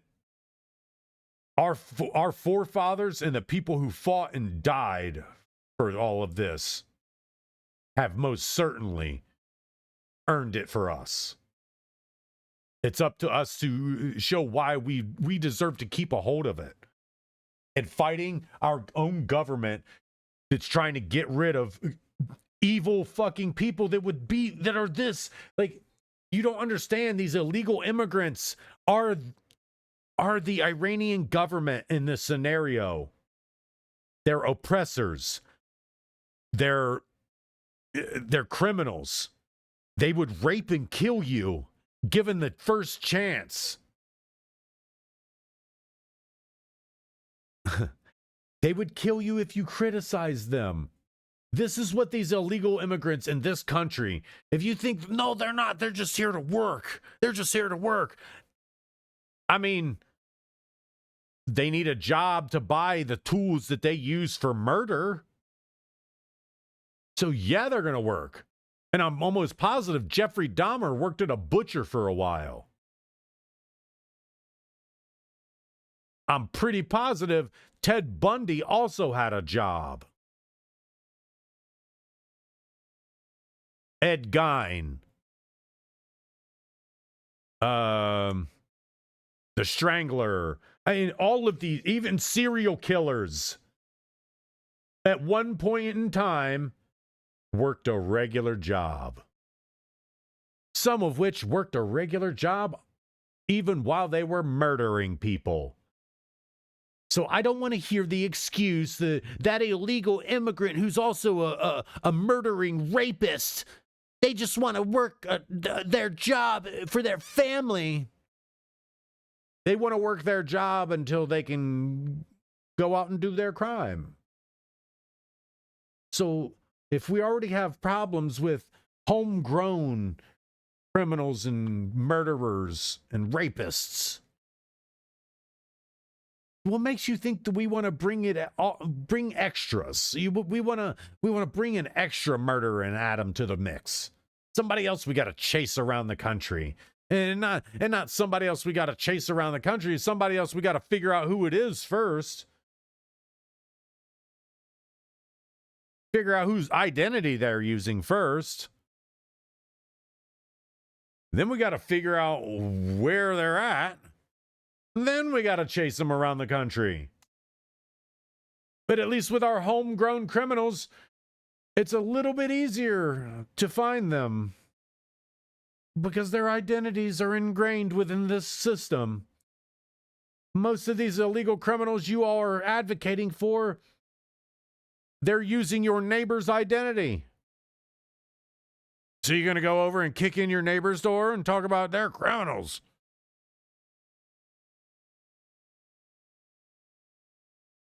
Again, do you guys think that all of this stuff is happening here? No. This is what a Gestapo, a Nazi Germany in 2026 looks like. The Iranian government.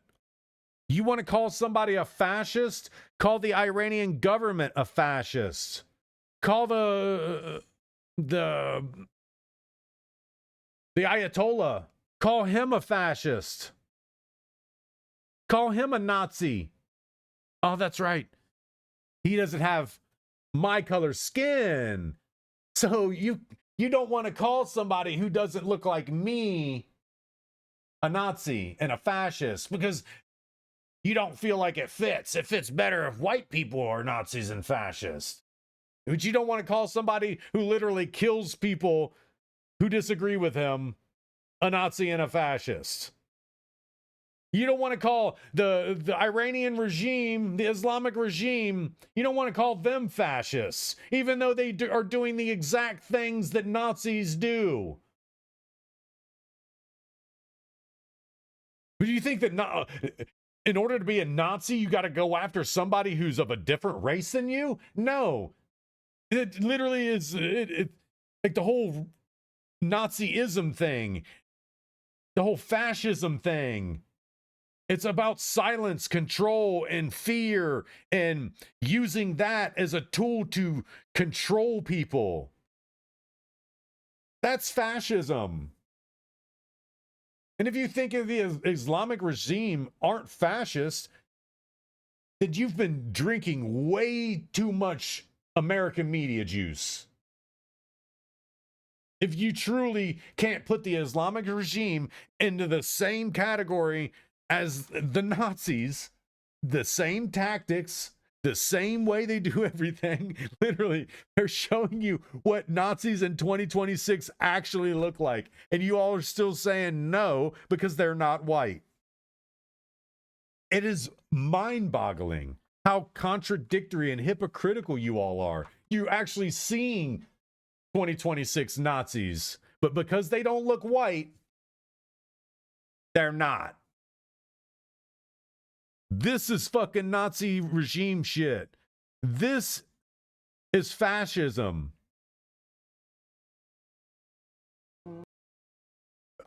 Muslims can't be fascists.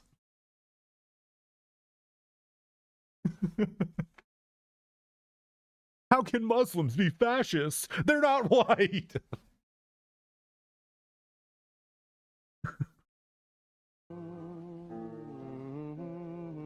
It's fucking sad, man. Holy shit.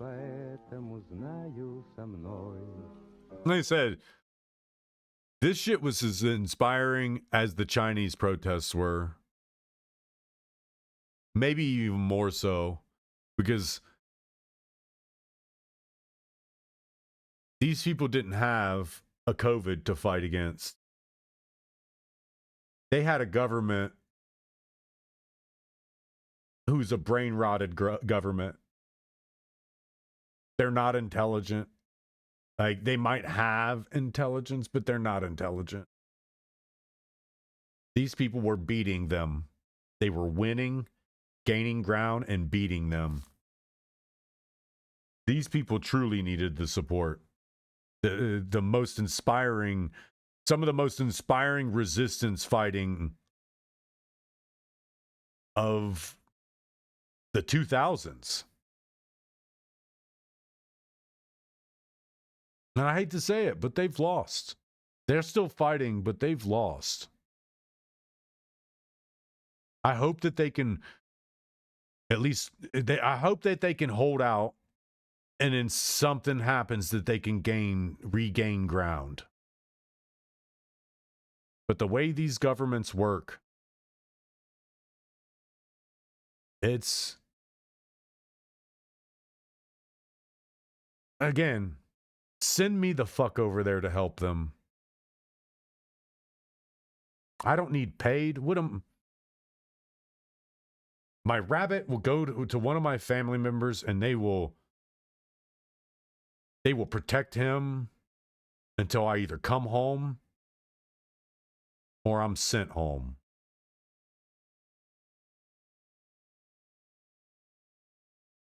Send me the fuck over there. I have nothing to fight for here. The United States doesn't want me here.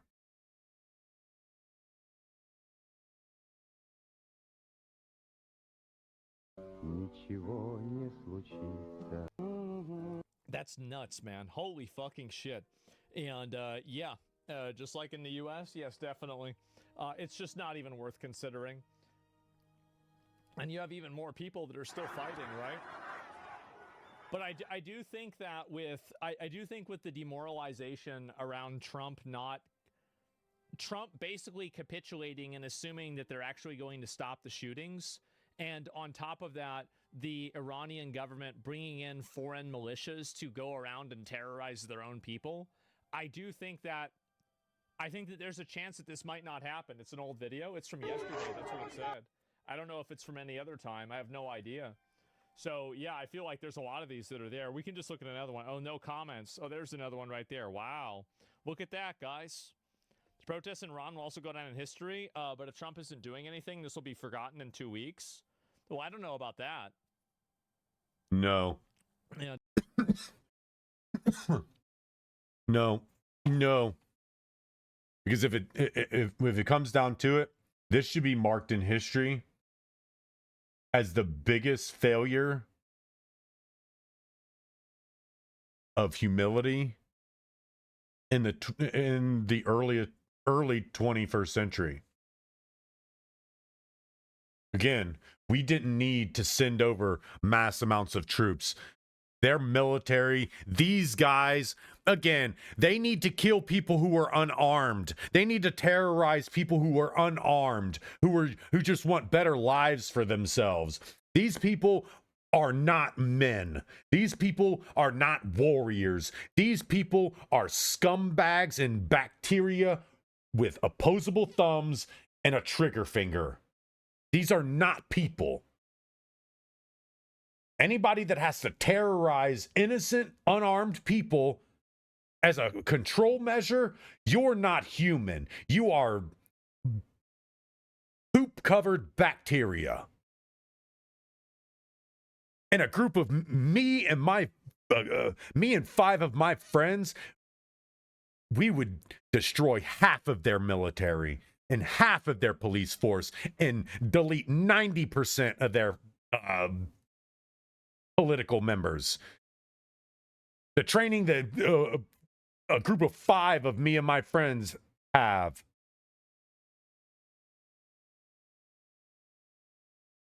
Two weeks, we reacclimate to being a soldier, flipping all of our switches on.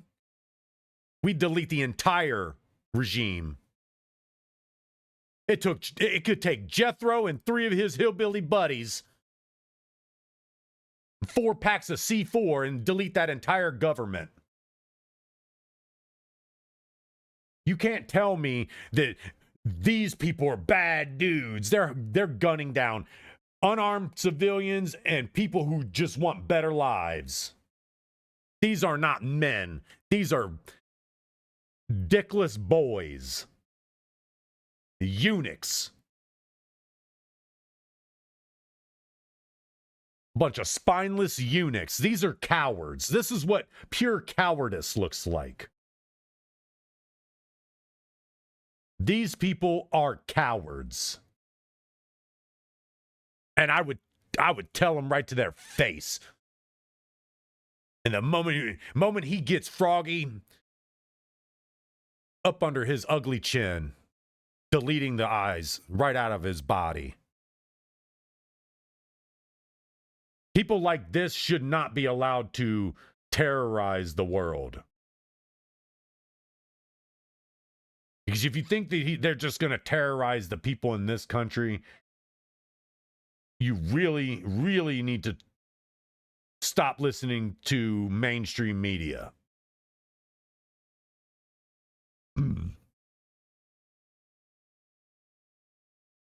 These are cowards.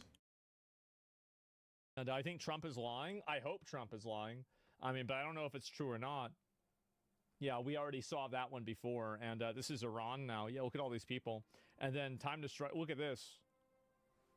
They literally have these guys driving around. Again, when I was being trained to go over to Iraq, part of our training was you will see this constantly because both bad guys and good guys ride around like this in these countries. To me, you can't, there's no such thing as calling yourself a good guy when you're riding around like this.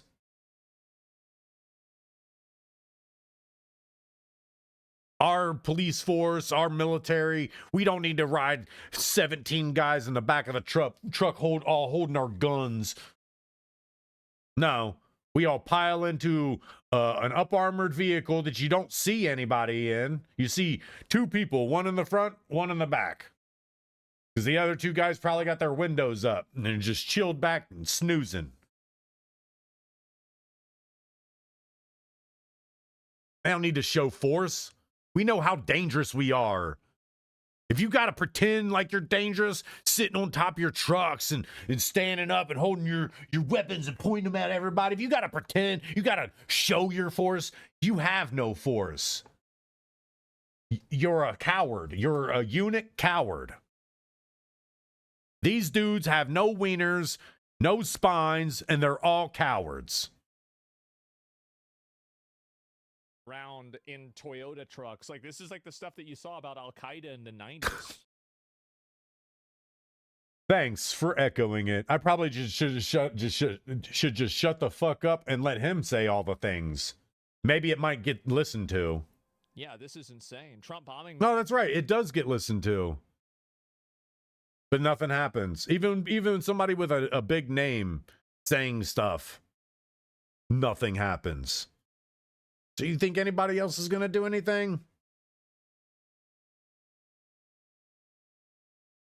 Military and government facilities could help boost protester morale. I don't know why he's not acting. I don't know either, man. I really don't. I mean, maybe they have a more long-term solution for it, but like, I'm certainly worried about this. I am, because I don't want to see this continuing to get worse.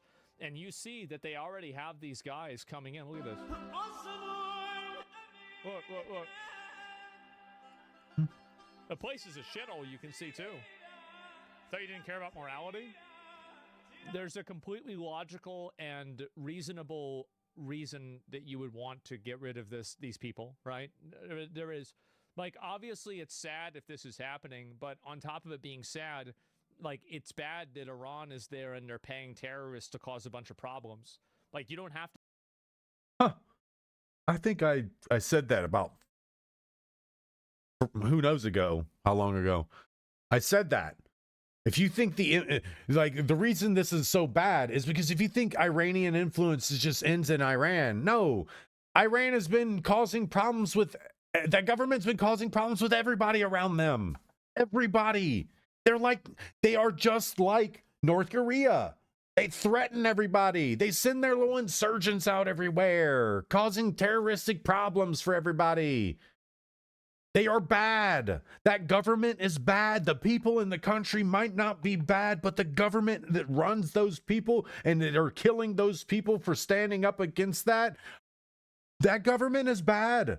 The reason you get rid of governments like that is because the influence flows out. That's why the logic in taking Maduro out of the game is big deal. But you can't just take him out of the game. You got to take his entire organization and everything affiliated with him out of the game. Because no matter if you get one of them to flip or not, wow, congratulations, you got somebody to flip. Guess who's going to make them flip against you? The next person with more resources. Like, you can't use these old mafia tactics to get people to flip. Or we're going to flip them. They'll be working for us. That's not how it works. Because a smart person, they might flip, but then they're going to flip at the next chance. Like, These kind of governments, that's why it's imperative, is if you're going to do something to Venezuela, who smaller country, still the same problem. They're kind of terrorizing the world with what they do. So if you're going to go after that tiny country, then you should probably go with a bigger country that you can actually do some big help. Like, the amount of help it would do to the Middle East would be insane. It's uncalculable how much help that would do to get rid of that regime. Then that regime's not constantly going into nuclear research. You're not having to worry about blowing up nuclear test facilities. They're uranium enrichment facilities. You wouldn't have to blow these places up. Because the people who want better for the people would be running the country. Again, you say he said all these things. Donald Trump said all these things and went down to Venezuela, snatched old dude up. But just lets the Ayatollah and the Iranian government do whatever they want. Like, starts basically blaming the people of Iran that Donald Trump put tariffs against Iran, and not the fact that the Iranian government is directly funding terrorism. It's like, so they started basically blaming the people. And when the people became civilly unrest over it, it's like, oh, well, now you're going to be mad too? No. If you think that it's not going to stretch out and influence the world, go back to playing on your iPhone then. To be an empathetic person to think that it's bad that happens because it destabilizes everything. You don't have to be, they want to nuke us. Like, why do you think they want to build a nuclear bomb? So they can use it on us. Like, no, I don't want them to do that. Duh. Duh. It's just that. It's just like, duh.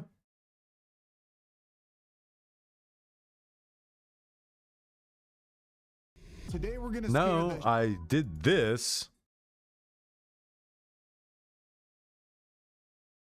Let's see.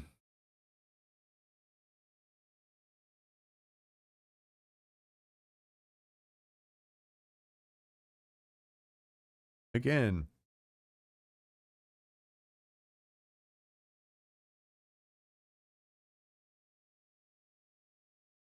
U.S. officials are closely monitoring developments in Iran on what is a Muslim holy day of prayer.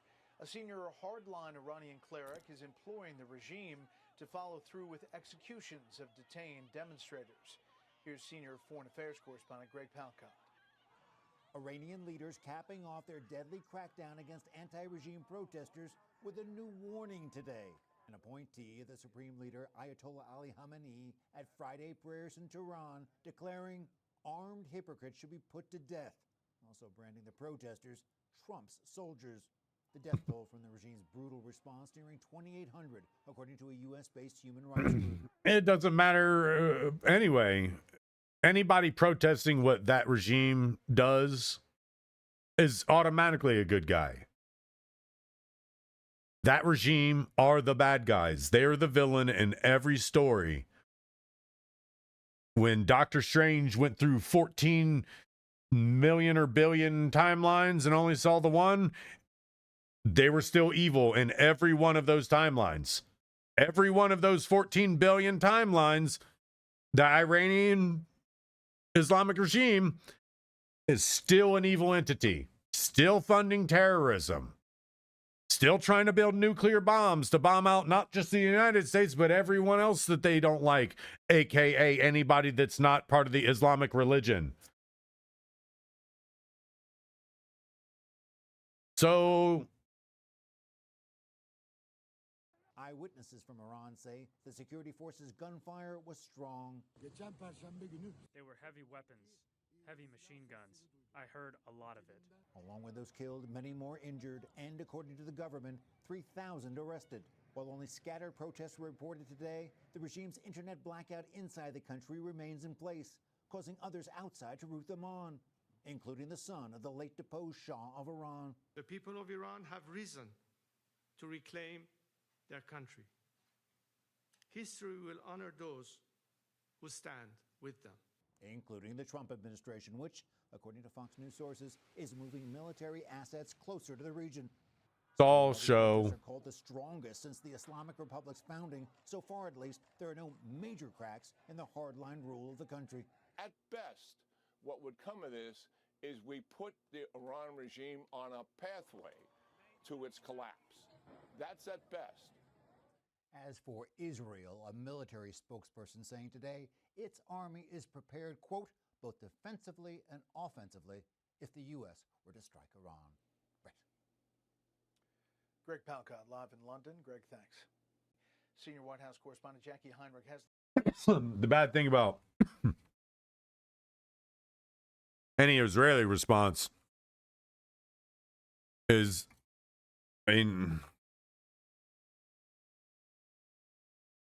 I would be wondering if the response is actually for the right cause or if they have an ulterior motive or agenda. Because, again, they're closer than anybody. Why aren't they helping? Why are they only staging for offensively and defensively? For one, again, if we put such a hurt on all their nuclear testing and their facilities and all that stuff, then it should be easy peasy. You should be able to easy peasy swoop in and take out the leaders. The dude needs to go. The Ayatollah needs to go. You might not. We don't need to kill him. Send Delta Force to swoop him up and swoop up the other guy.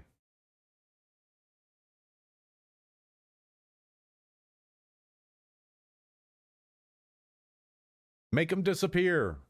Just make him disappear. Because before anarchy chaos would ensue, the right people would be heading into place and putting that country back into a positive standing. Putting it...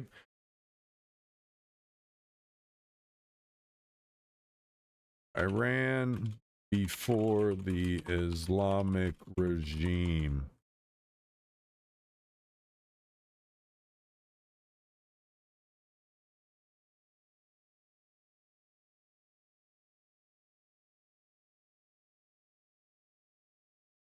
A country brimming with energy, exploding with construction and development, a dynamic state with a thriving capital.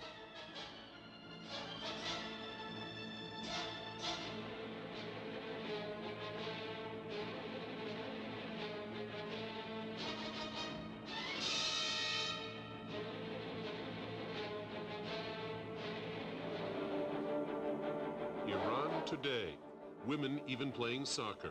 Symbol of a radical revolution against deep-rooted taboos, habits, prejudices.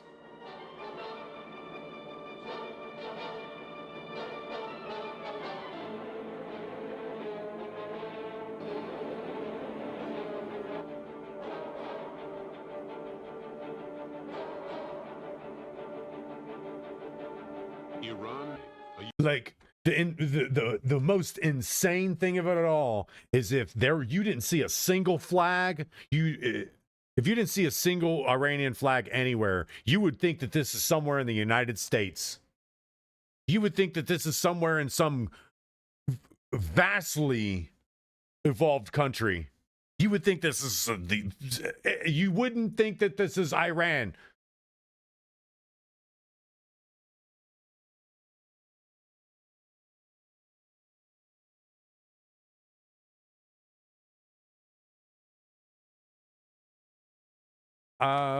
Iran. Show me Iran after the Islamic Republic took over.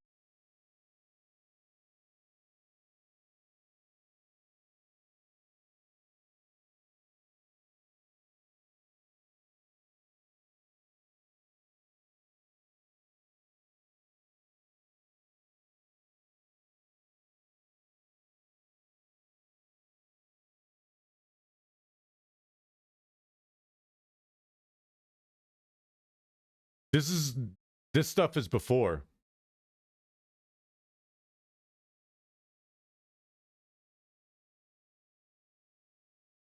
This is after. Before, after. Before, after. Tell me who was so good for this country. Tell me exactly who was so good for this country. This guy saying women are the problem of all society and they need to be wrapped up, raped and murdered whenever we choose. They're only tools and objects for us in society. And then killing anybody who stood against it. You can't say this guy has been good for this country because this is in the 70s. Unique endeavor.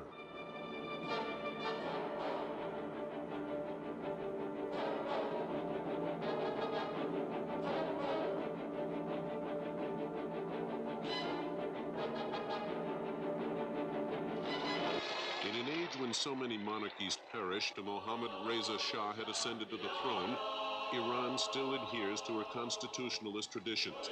With the oldest constitution in all Asia, she still remains a monarchy. Symbol of the new role of women in Muslim Iran is the active participation of Farah, the Shah Banu, in representing the dynasty, the state. She's in charge of whole sectors of national life, particularly in the fields of social activities, art, and culture. The number of children in primary schools has risen from 1.7 million to 4.1 million. In high schools, from 326,000 to almost 2 million. Of 152,000 students in higher education, about 1/3 are women. In 1975, at Tehran University, 44% of all graduates in medicine were women, 47% in pharmacology as well as in social sciences, and 55% in education. Oil, the basis of Iran's wealth. The oil boom offering new opportunities, new challenges for the country's development. Steel mills built by the Russians, partly in exchange for delivery of natural gas to the Soviet Union. Iranian assembly and manufacturing plants already produce the greater part of all motor vehicles now needed in the country. From the southern regions burnt by the scorching sun, the Trans-Iranian Railway provides one of the few connections to the Caspian littoral in the north, where rainfall reaches 60 inches per year. Yet, as everywhere in Iran, most of the country's 60,000 villages are isolated from 1979 is when Islam took over. Show me the Islamic Revolution.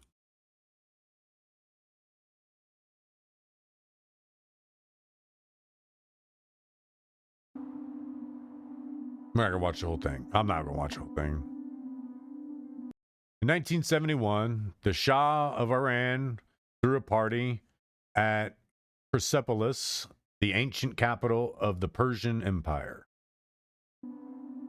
The Persian Empire. Persia.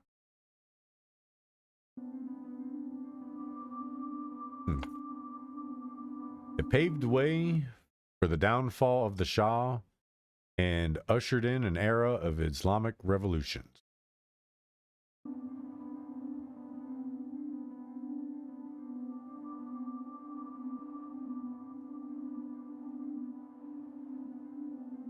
You drove for miles in the desert, and suddenly you see this forest of columns coming out very high to the sky.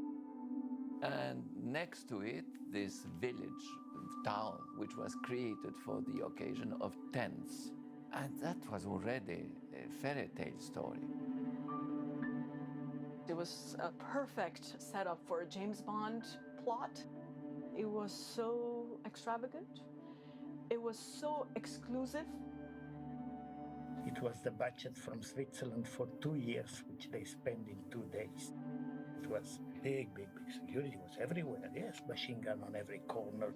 When you have all the head of states, so much responsibility. Historically and politically, It's the only time where everyone met. You had the East, the West, the developed countries, the underdeveloped countries, the communist countries, the monarchies. Everyone was there. The party is a bit like a debutante's ball. You know, it's basically a coming out. Iran is coming. You know, the idea was, I think, that, we want to join the top tier of nations with a bang. But it was the wrong bang. If you spend hundreds of millions, you have to answer to somebody. One day you pay.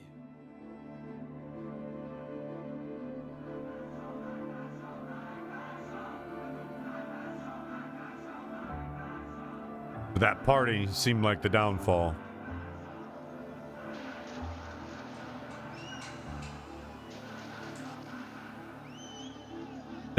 Yep. Seems like that's what it was. His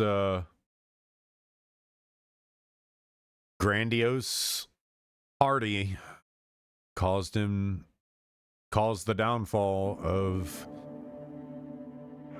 the country and the ushering in of Islamic this morning, the revolution. Heads of State are about to arrive in Persepolis, Iran, to help celebrate the 2500th anniversary of the founding of what was once called the Persian Empire, where we have Barbara Walters. Barbara? There's so much that one should understand about this event, both historically and in terms of modern times, and I thought I'd try to give you the who, what, where, how, and why right now. Who? Well, our host is the Imperial Majesty Shahanshah, which means King of Kings, Shahanshah of Iran, Mohammad Reza. He's been the Shah since 1941. He's one of the richest men in the world. Shit. Why does he look like Chuck Schumer?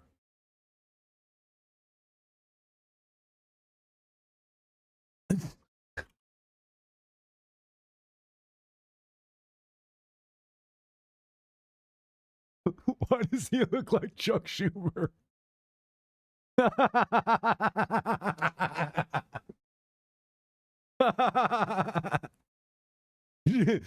He got ousted from Iran and came over and became a senator in the United States.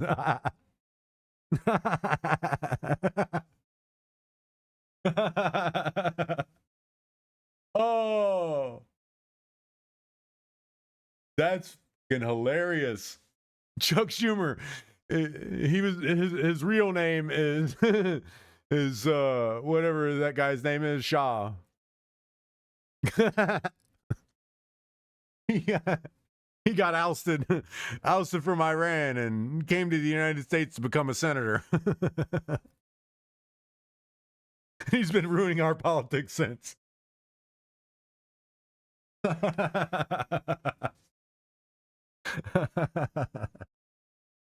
Oh my God. Oh, Chuck, man. You ruined Iran first? Damn it. Since 1941. He's one of the richest men in the world. This country is a constitutional monarchy. The Shah has full... Makes sense of why he's the megaphone of the Senate. He used his richest man in the world status. Power. He appoints the prime minister. He can dissolve the parliament. He controls the army. He can declare war. He can... To be honest, I want to hear him speak now. I want to hear him speak so that I can, because I'll know is the moment he starts speaking, if he sounds like Chuck Schumer. But looking like that, you don't get to look like that and not sound like him. I think that's a crime in itself. You don't get to look like Chuck Schumer and not get to sound like Chuck Schumer as well. Peace treaties. He controls the press. Very little criticism of him is allowed. His word is indeed the law. I have this firm belief that I have a mission to accomplish. Oh, that's him. I believe in God. This is why I say I think that I have a divine command of doing what I'm doing. And this in addition to... That's where you go wrong, man. you go wrong? Don't say I'm doing what I'm doing because of God.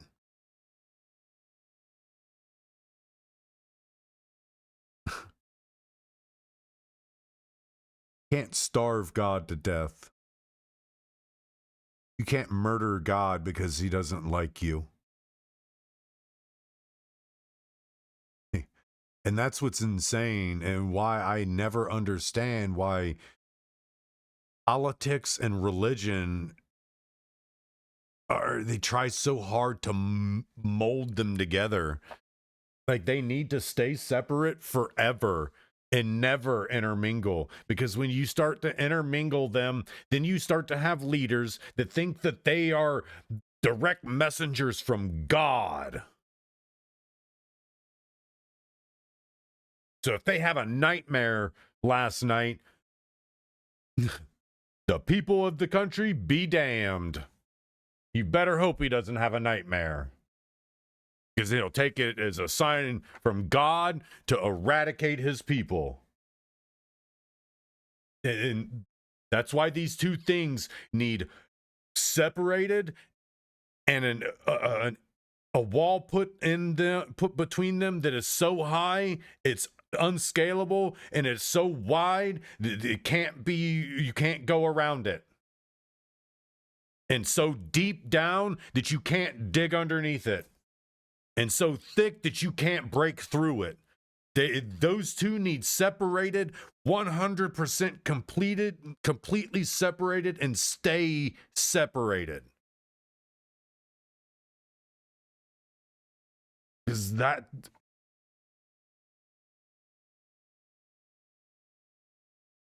It's not good for the people of the land if they have to worry about their leader having a bad day with God. It's not good. It's more harmful than anything. And again, it makes sense of why these countries fall. It makes sense. Keep it separate.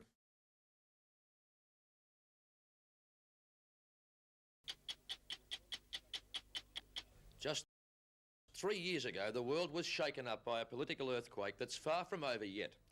Out went the Shah of Iran, in came the Ayatollah Khomeini, his mullahs and his fanatical Muslim followers, all ready to do some pretty amazing things in the name of Allah. Wholesale executions, the taking of US hostages, bombings and counter-bombings, and war with neighbouring Iraq. The headlines portray some kind of Dark Ages orgy, a place too unsafe for foreign visitors. The fact is that for some months, most Western news teams have been banned, but we were able to get in to see for ourselves. Iran marking the 3rd anniversary of its bloody revolution. Allahu Akbar, astaghfirullah rabbi wa atubu ilayh. Maliki yawmiddin.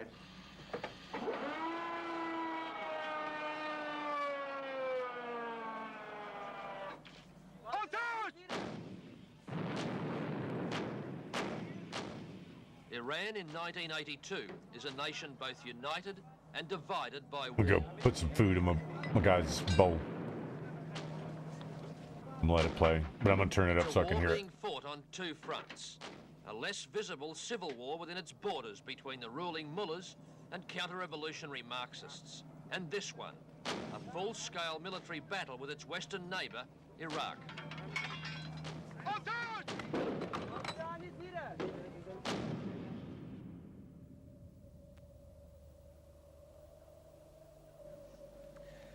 It's just after dawn, and not all that happily, we spent the night here at the front in this province called Bastan, which is apparently a region that changes hands quite regularly.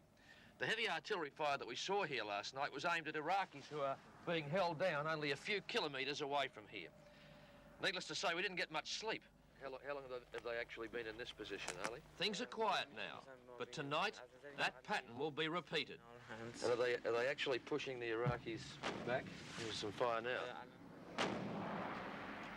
If this officer had to explain to someone like myself, an outsider, an Australian, why he was fighting this war, what would he say? اولا که برای اسلام داریم می‌جنگیم. Just first of all, we fight for Islam and for the sake of Islam.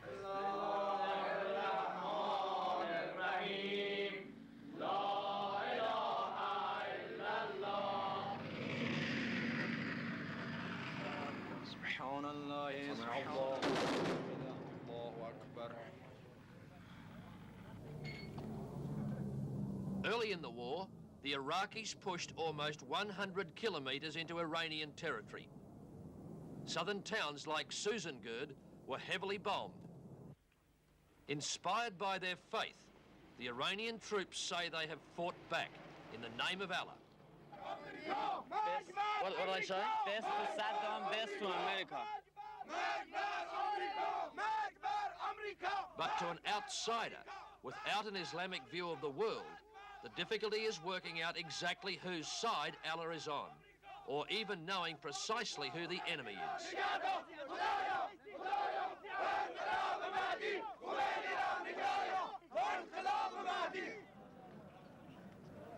These men are definitely the enemy. They're Iraqis, and they're a long way from home. Quite surprisingly, this POW camp is right in the heart of Tehran itself. The Iranians claim to have taken between 7,000 and 8,000 prisoners of war since the war with Iraq began about 17 months ago. Quite obviously, these prisoners are being well treated.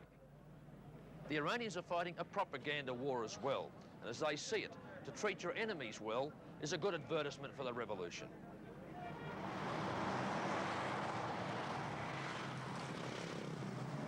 These typical pictures of daily life in Iran are not such good advertisements for the revolution.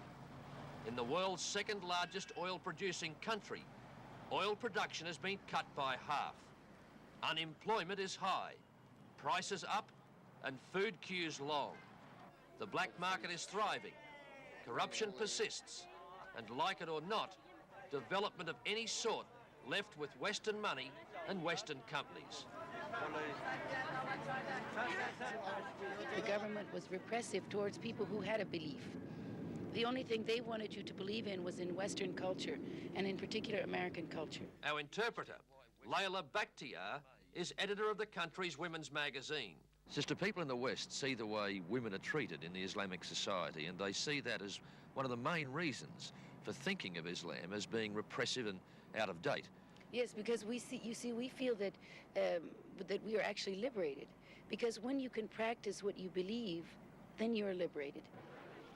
When everybody is in the modest dress, then everybody gets on with the important things in life. Rather, not that sexual affairs are not important, they're very important. But in Islam, they have certain categories. I mean, when a woman is able to go around and, for instance, look like Sophia Loren all the time, well, it's a different kind of a competition in the world. But then with her husband or with her in her home, then she's free to look like Sophia Loren. And they all do, believe me, at home.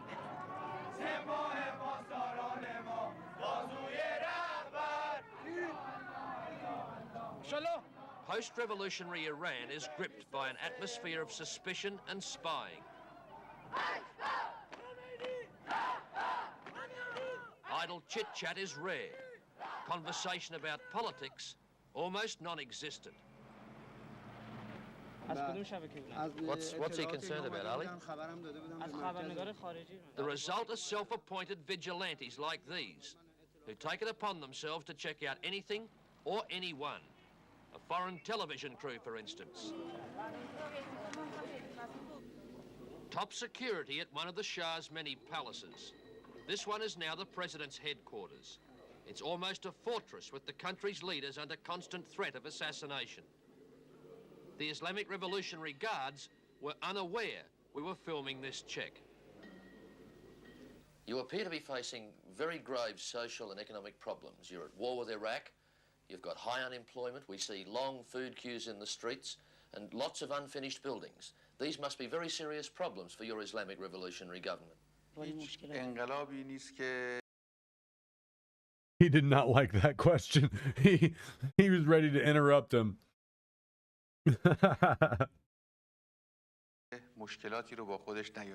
President Saeed Ali Khamenei was badly wounded in an assassination attempt. Among his predecessors, one fled the country under threat of execution. Another was killed in a bomb attack. Was that the exiled prince?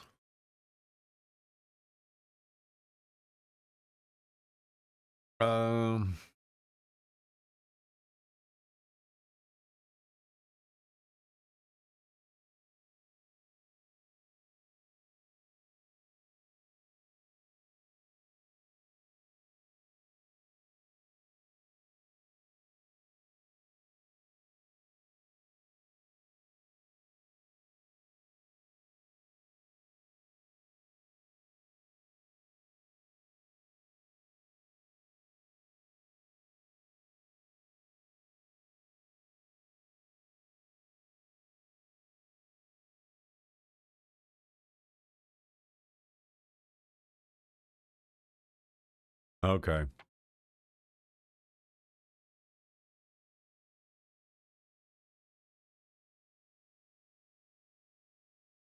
Oh. So he left to go to flight school in the United States just before the Islamic Revolution. And they overthrew his father. So, I mean, obviously that's why he's the crown. He's the last crown prince of Iran.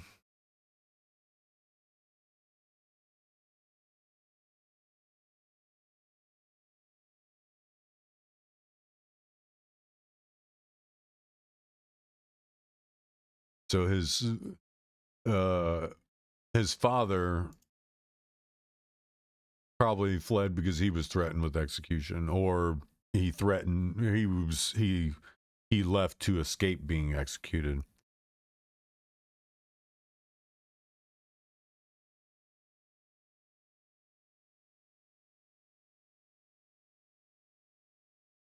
So yeah, people were making it out to be where this guy like fled to America when his father was overthrown, but he didn't. He was already heading to America at 17 years old to go to flight training, in which a year later, his dad's government was overthrown completely. So don't get it twisted. This dude didn't leave because he was thrown out of the country. No. He wasn't exiled. He just wasn't allowed to return. When you're exiled, you're thrown out. Like, that's what it means to be exiled. You're taken from where you're at, and they exile you out, and you can't return. He was just told, don't ever return. If you return, you probably will be executed. So it's probably why it says he was not specifically threatened with execution. It's just basically one of those things that if you come back, you will be executed. So you can't say he was exiled either. You can't say he was exiled. He was just barred from returning. Exile, to be in exile, you were thrown into exile. You were put into exile. You don't get to be exiled while you're not there. That then becomes being barred from returning. You're basically banned from going to that country. You're like Candace Owens. You can't go to Australia. You're barred from Australia. But in his case, if he goes back to Iran before they overthrow that government, he will be killed. And the unfortunate thing about him is he didn't come over here as probably somebody that was overly militaristically knowledgeable. Like, he didn't have a huge amount of military knowledge. He probably had pilot knowledge. He probably has more knowledge as being a pilot, his religion, and maybe a little bit of politics. He probably has no bone in his body that is militaristic. So him actually leading the revolution to re-overthrow the Islamic Republic will not happen. He will not be the leader of that. He will be in exile until he's allowed to return and assume his responsibilities as the Crown Prince of Iran.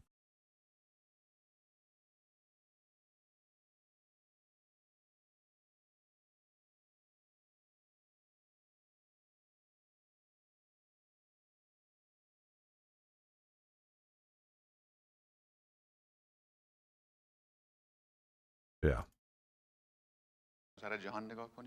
Problems exist every place in the world. And what we believe is that no problem is insolvable, and that we rely upon the energy of the people so that the revolutionary people of Iran will solve their problems. The anti-Mullah forces were moving quickly towards the systematic elimination of the country's leaders, with a success rate extraordinary even by today's standards of gory political violence. But late last year, the Ayatollah struck back, just as efficiently and just as ruthlessly.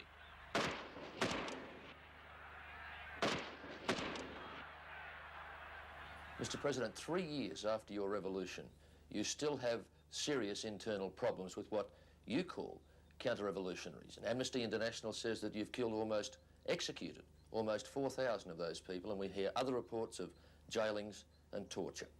That makes people on the outside think that one reign of terror under the Shah has merely been replaced by another reign of terror under your regime. ما از غرب انتظار نداریم که واقعیات جامعه ما رو. You can tell how, you can see how smug he is. And he's going to say something about it's our God, it's God. God gave us our rightful duty to uphold this land and blah, blah, blah about God. We ask, why do you not ask about the people who have burned buses and who have killed innocent people? And when you only ask about the West only asks about the executions and the torture, they never see the other side of the picture, which is what these people are actually doing to our people. That's actually a more grounded response than I expected him to give. I expected him to talk about God shit, and it's their rightful duty to cleanse their land of those who would oppose God. Because that's usually somebody like that's excuse for doing heinous things is God told me to.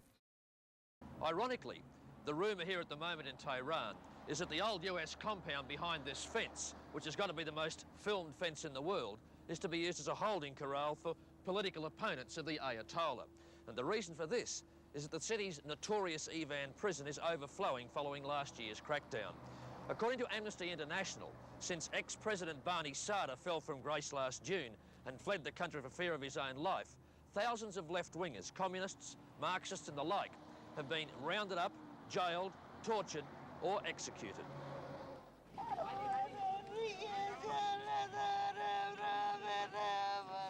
During the so-called peacock regime of the Shah, tens of thousands of Iranians suffered at the hands of his secret police.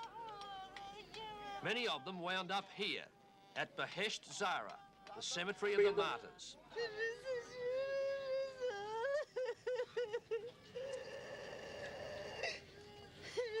Now, those martyrs have been joined by other national heroes. People who died in the street fighting that went on for almost 2 years before the Shah finally abdicated. By soldiers and volunteers who've been killed in the border war with Iraq. And more recently, by the nearly 200 religious leaders and politicians assassinated in last year's wave of bombings and shootings. I almost feel like they make sure to keep women like with the shawls and all that shit covering their heads, so they keep them in a constant state of mourning. Because like if you look at American women, when they mourn, they usually try to put something over their head so they essentially can mourn in peace, if you will. But if you keep these women with a shawl over their head all the time, and then you kill everyone they know all the time, Of course, they're never going to want to take it off, because who knows? They might have to be mourning somebody the next day and essentially covering their head so that they can mourn in peace. Because that's what it looks like. I'm not going to lie. Whenever I see this stuff, and women with their heads covered and things like that, I instantly envision mourning and death. And it's not because, I don't know, it's because that's just what I see. That's exactly what I see. When I see women who have their heads covered up and they're always having to look down and keep their heads their eyes averted and looking away, and to me it just screams constant state of mourning. And how do you really truly live a free life when you're in a constant state of mourning? How do you enjoy a life if you're always in a constant state of mourning? Before the Shah finally abdicated, by soldiers and volunteers who've been killed in the border war with Iraq, and more recently, by the nearly 200 religious leaders and politicians assassinated in last year's wave of bombings and shootings. In stark contrast to graves like these, the graves of the martyrs, is that pile of rubble that you can probably see over behind me. The headstones have been smashed. And those graves are in fact the burial ground of counter-revolutionaries and hypocrites, people these days in Iran regarded as enemies of the state. We were told if we went any closer, we could find ourselves in serious trouble. Westerners look at your society and they see the way your courts administer Islamic law. And it looks to us as though your law is administered in a very brutal, repressive, even cruel way. Why are we wrong for thinking that? تصور من اینه که غربی‌ها حقایق ایران رو نمیدونن. I think that the West does not know the truth about Iran, and Islam is not at all harsh. If the world were to know that the leader, Imam Khomeini, is essentially a divine trust, and that he would not even be, you could never convince him to even kill an ant, then the world would change its opinion. برای اینکه مسائل ایران رو درست منعکس کنید نداری. Why isn't he saying this then? Why are you lobbying for him? If he's such a divine ruler and leader, why are you the president and you're essentially just enacting his will? That's because you all have propped him up like God, while he pretends to be a direct messenger of God. And that's the thing. When religions run the state, you get this insanity of radicalism. Insanity. And that's what I expected him to say the first time. Going into some nonsense religious structure.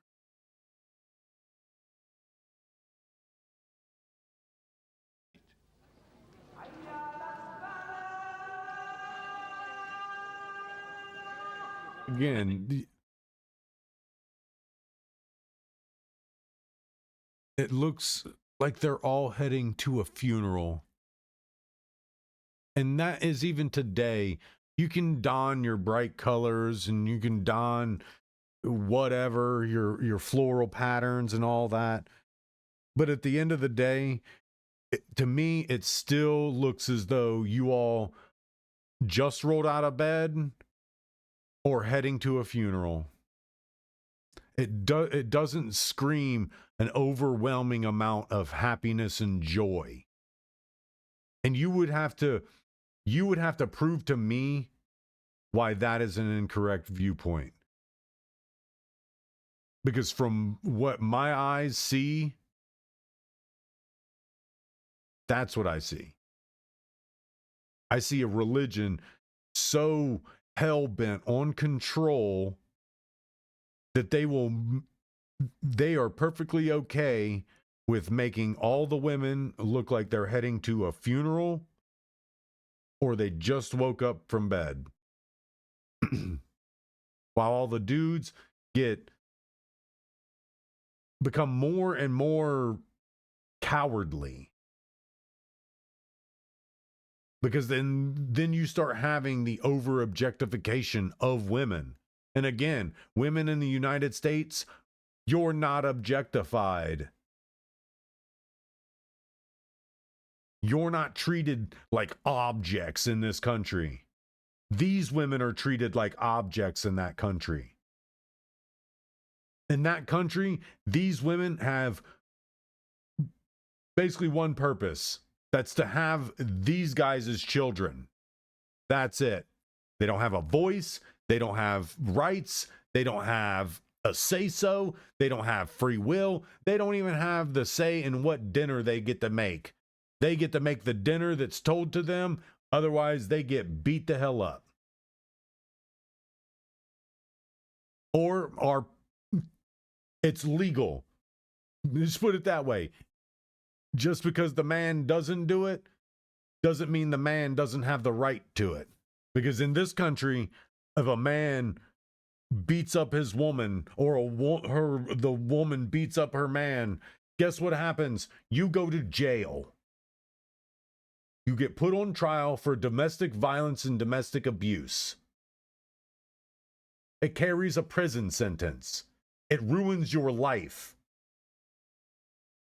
It's not bound in law that it's okay. So you can't say that this country lives through the same problems this country does. We live through financial and economic problems. It's a first world problem. These people are still dealing with a religious problem, an overbearing religion problem. So stop with the ICE is bad, United States government bad. Because when it comes down to it, we actually don't have we have a shit government. That's because our shit government sells out our people at any chance they can. They're PDF files. They rob everybody blind. They throw their interests in the wrong directions and then say the American people will it so. But when it comes down to it, if that became unmanageable for the people of the United States, the true patriots and true soldiers of this country, I would like to think would stand up and actually do something. But we see not a glimpse of what these people see. Not a glimpse. So while I constantly go after corporate America, that's because that's our fight. Our fight is against the oppression of economics, oppression of finance. We're not oppressed religiously. We're not oppressed in our expressionism. We're not oppressed in those ways. We have economic oppression and financial oppression, which creates the class oppression. And outside of that, that's it. That's really it. The persecution is way different. It's way smaller here.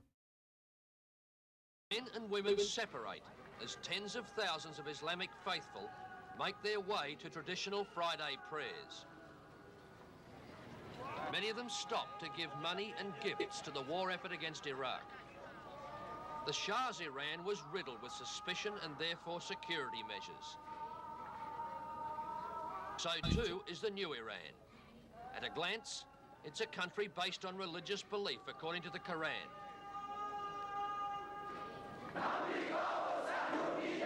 Not quite so.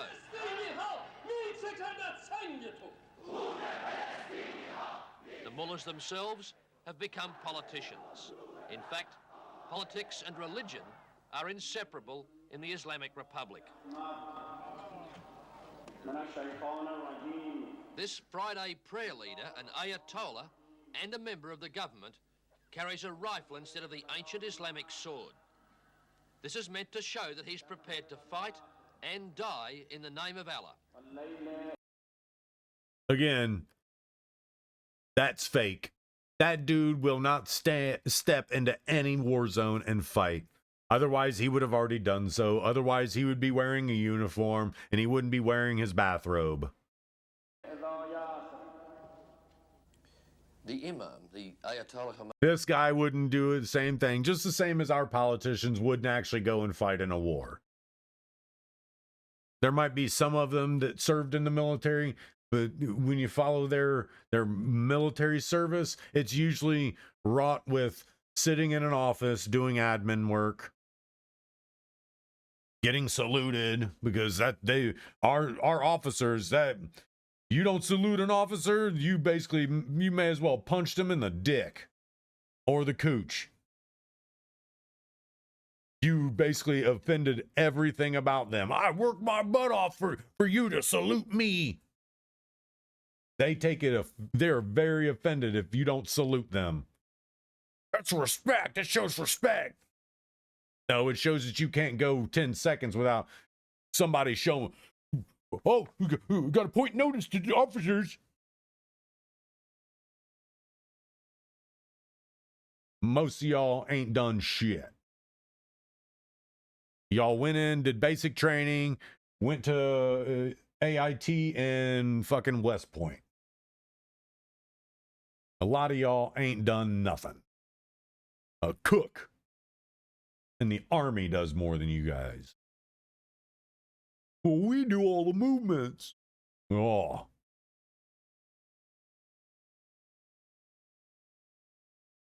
Khomeini himself has said that your faith, Shiism, is a school of blood and the sword, and it will remain that way till the end. That sounds very much as though the Ayatollah himself is predicting more violence and bloodshed for this country. نظر امام این نیست که بایستی حتما خونریزی انجام بگیره. If a people are faced by an enemy who is an aggressor, they must stand against that aggressor to the end, even if it means bloodshed. ملتی با دشمن. Now that your country is an Islamic republic, it's anti-American, anti-Soviet, anti-Israeli, and anti-some Arab countries. Who are your friends? همه کشورهایی که در دنیا هستن غیر از اینایی که اسم بردید دوست ما میتونن باشن. All of the countries except the ones that you have mentioned could become our friends. Who is your worst enemy, Mr. President? دشمن اصلی ایران کیست؟ آمریکا. America. They talk here about the post-revolutionary effect, which really means that over the past 3 years since the revolution, it's pretty amazing that this country hasn't literally blown up in its own face. But meanwhile, this man, the Ayatollah Khomeini, remains the key. He's an old man, he's 83, and he can't last forever. But when he goes, however he goes, what happens in Iran is anybody's guess. Telling you, these kind of governments, they're not good for the world. They're not good for the people. They're not good for the world. They're not. That's why the people of these countries have been fighting back for a long time. So long and so much so that they become overly radicalized themselves and end up being terrorist organizations because their fight has been going on for so long that it destroys what they even fought for to begin with. They become insane, become cyber psychos, because the fight, it never ends. It never ends for them. Which is perfectly reasonable as to why anybody becomes so radicalized that terrorism is their fallback. Because when they're in a country like this that has got a complete stranglehold on its people, and only the people who've got thick necks can survive. When you go from this to this, something bad happened. You can't call it good. Which makes the dude's statement about why don't you question people blowing up buses and doing stuff like that. And again, You guys are trying to put a religious you're trying to diagnose it with religion as opposed to diagnosing it with what it is. The people that are doing bad things in society, they're bad people. That doesn't make the entire society of your society bad. That means that you have bad people in your society. And 9 times out of 10, it's going to stem from unchecked mental health problems. That's usually what happens. So, me personally, I think they would have done Iran today would be so much better if they had not gone this direction. If they had not gone this direction, I think that they would be in a better standing.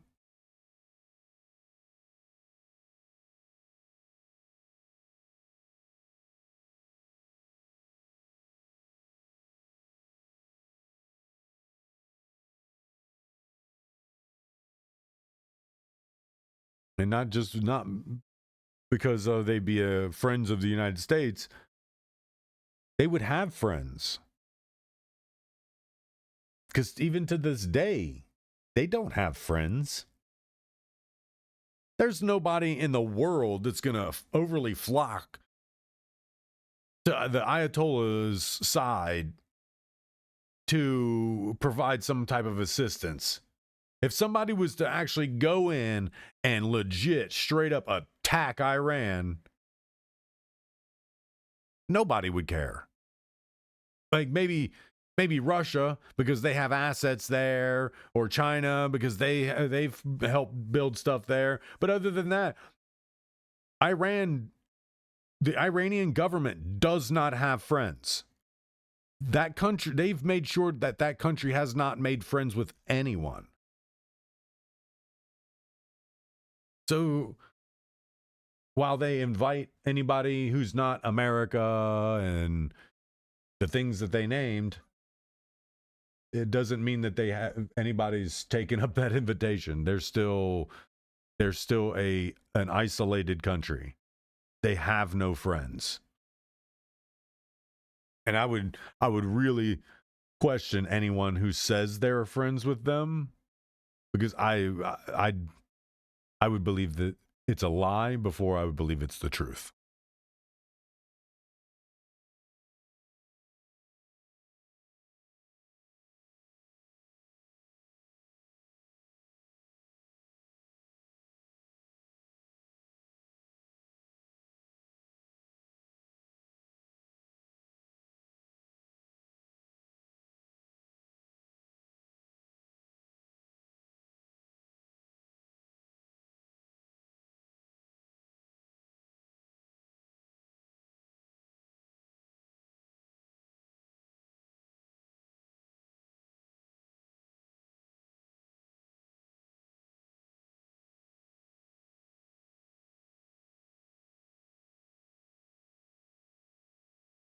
Jeez.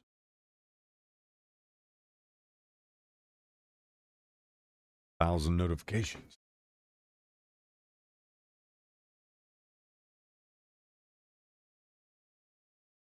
We failed them.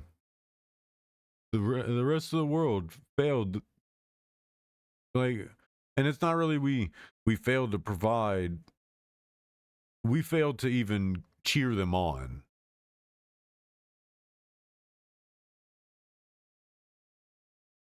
And yeah, Fox News is still reporting on it, but they were late. People like me and streamers, Asmongold, probably even Hassan, independent journalists. We were the ones reporting on it. These people were silent.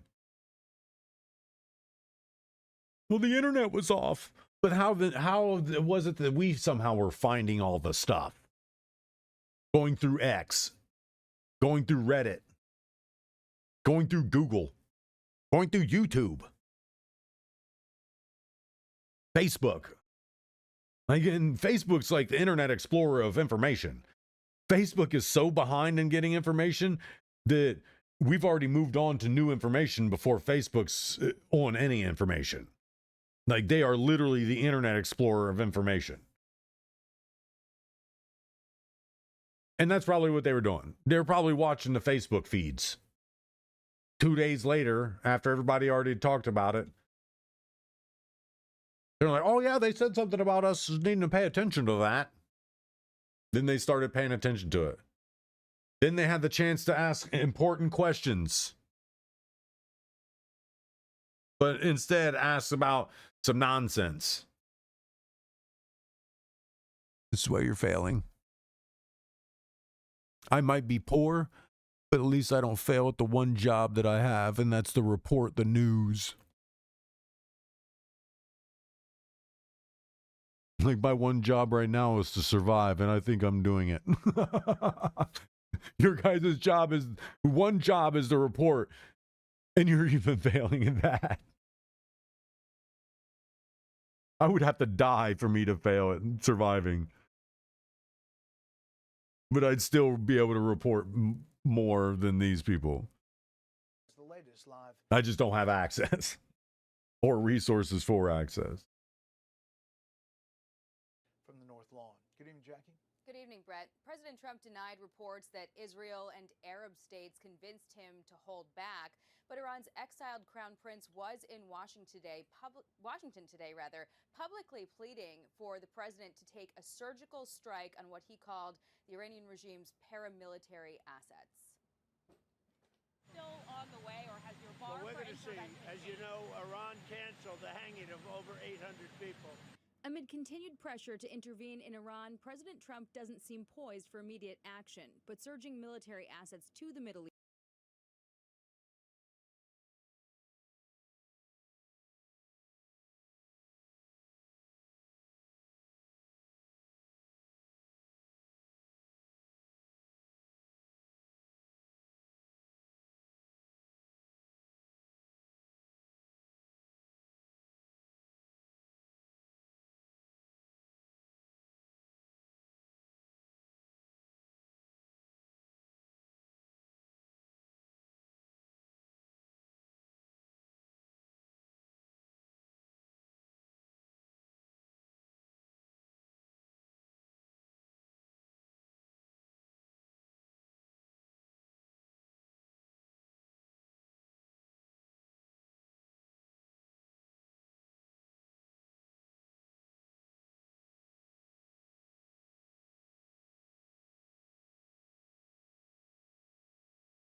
I don't know why my mic keeps going muted. I think it purposely happens when I start going talking on some shit. Because I don't click it, my pedal's not being hit.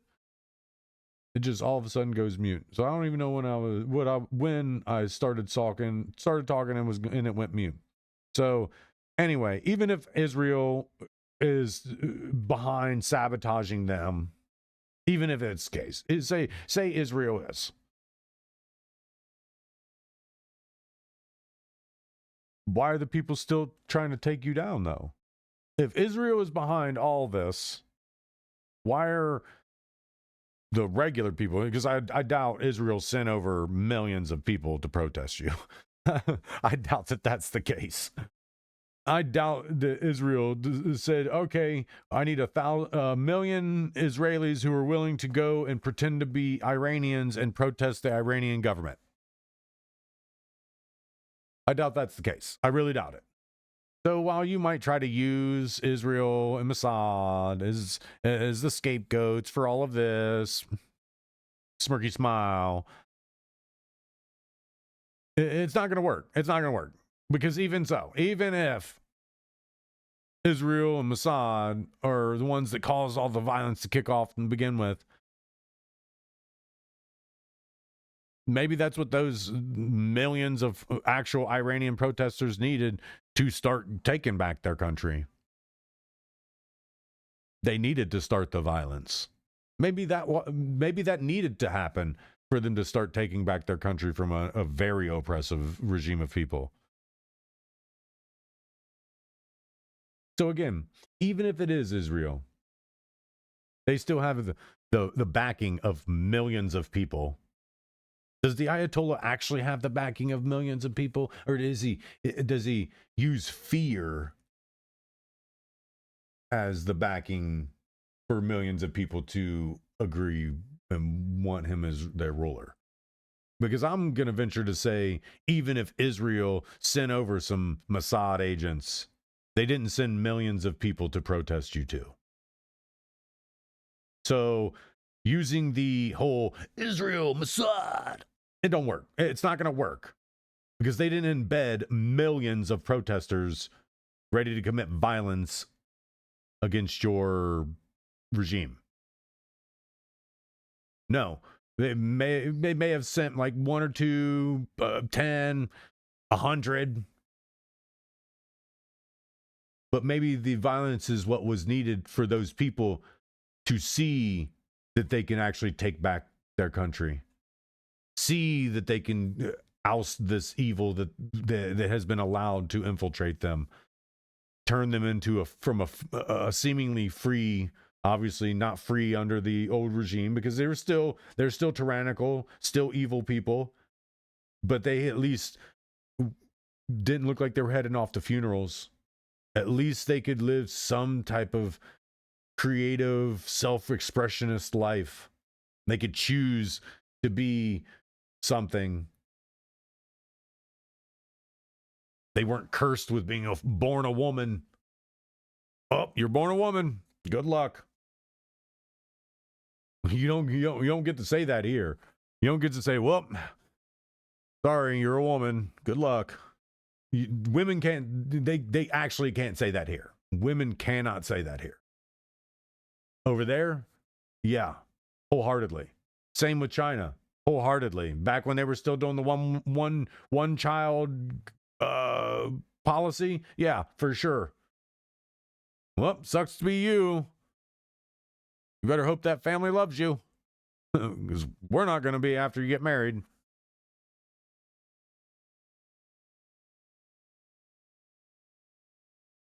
So, again, even if it was Israel, still doesn't explain away 40, 50 years of evil that you've committed against everybody. And it still don't explain why there's millions of people protesting you. So try again. And again, answer the question of why the internet's still turned off. If everything's so under control and nobody's being executed, then turn the internet back on. Turn it back on. Turn it back on. Turn it back on. Allow American and the rest of the world's journalists to come over and see what's going on. Come on, let us in. Let us in. It'll be easy. If you don't have anything to hide and you're doing the right thing and you're just being overrun by millions of insurgents, then you'll turn the internet back on. Could take as long as a week. Democrats calling out his promises. I realize what keeps happening. If I don't pause it sometimes and the volume on the video is loud enough, when I go to talk, that volume will feed, or the video will feed through. Maybe not the whole time, but it'll feed through sometimes enough to catch. So that now I realize why I've been muting, so that when I do talk, like sometimes I'll talk while it's still playing, I'll start talking before I hit pause, things like that. Now I realize what's happening. I'll play the video, I'll mute, I'll watch, and then I'll forget I muted, because I don't look over often. I mean, I do, but I don't. When I look over, I usually look toward the bottom of my screen, down here in this area, because there's information down there that I look at more often, because I don't have chatters. So looking at my chat box is only like as I'm passing through to look at the other information. You know, the president had a lot of bluster over the last couple days about how he was going to have the backs of these Iranian protesters. I haven't seen much yet. You never know. Would you support with strikes? This administration. I don't have access to the intelligence that the president has, nor do I know exactly what the options are for him. But I can tell you, if you make a threat like that, you got to be prepared to follow through on it. U.S. forces still concentrated near Venezuela after Maduro's arrest. Trump still happy working with Maduro's VP, Delcy Rodriguez. Do you ever remember a place called Iraq where everybody was fired? Every single person, the police, the generals, everybody was fired, and they ended up being ISIS. But I'll tell you, I had a great meeting yesterday by a person who I have a lot of respect for. Venezuela's opposition leader, Maria Corina Machado, gifting her Nobel Peace Prize to President Trump in their first meeting over the objections of the Norwegian Nobel Institute, which says, regardless of what may happen to the medal, the diploma, or the prize money, it is and remains the original laureate who is recorded in history as the recipient of the prize. The decision is final and applies for all time. Well, she offered it to me. I thought it was a very nice gesture. And by the way, I think she's a very fine woman, and we'll be talking again. Meantime, some congressional Republicans are drawing a red line on military action to acquire Greenland. I want to let him know it would probably be the end of his presidency. I think it would lead to impeachment. As Trump seems to be eyeing another tool. I may put a tariff on countries if they don't go along with Greenland, because we need Greenland for national security. Also tonight, the White House detailed who will oversee the reconstruction of Gaza after moving into phase 2 of the peace plan. Topping the list, Secretary of State Marco Rubio, Steve Witkoff, Jared Kushner, and the former UK Prime Minister Tony Blair. Also, a former Palestinian Authority official, Dr. Ali Sha'ath. Yeah, my pedal is the reconstruction of it's dying. I'll have to take it apart. Gaza. The White House called him. Oops. I have to take it apart and find out what's.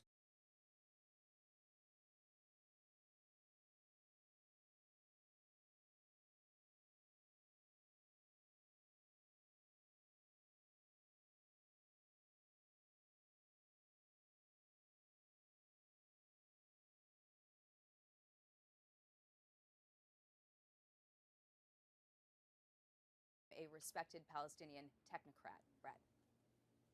And Jackie, also today, the White House putting some meat on the bone for congressional Republicans facing voter concerns about health care. What do we know?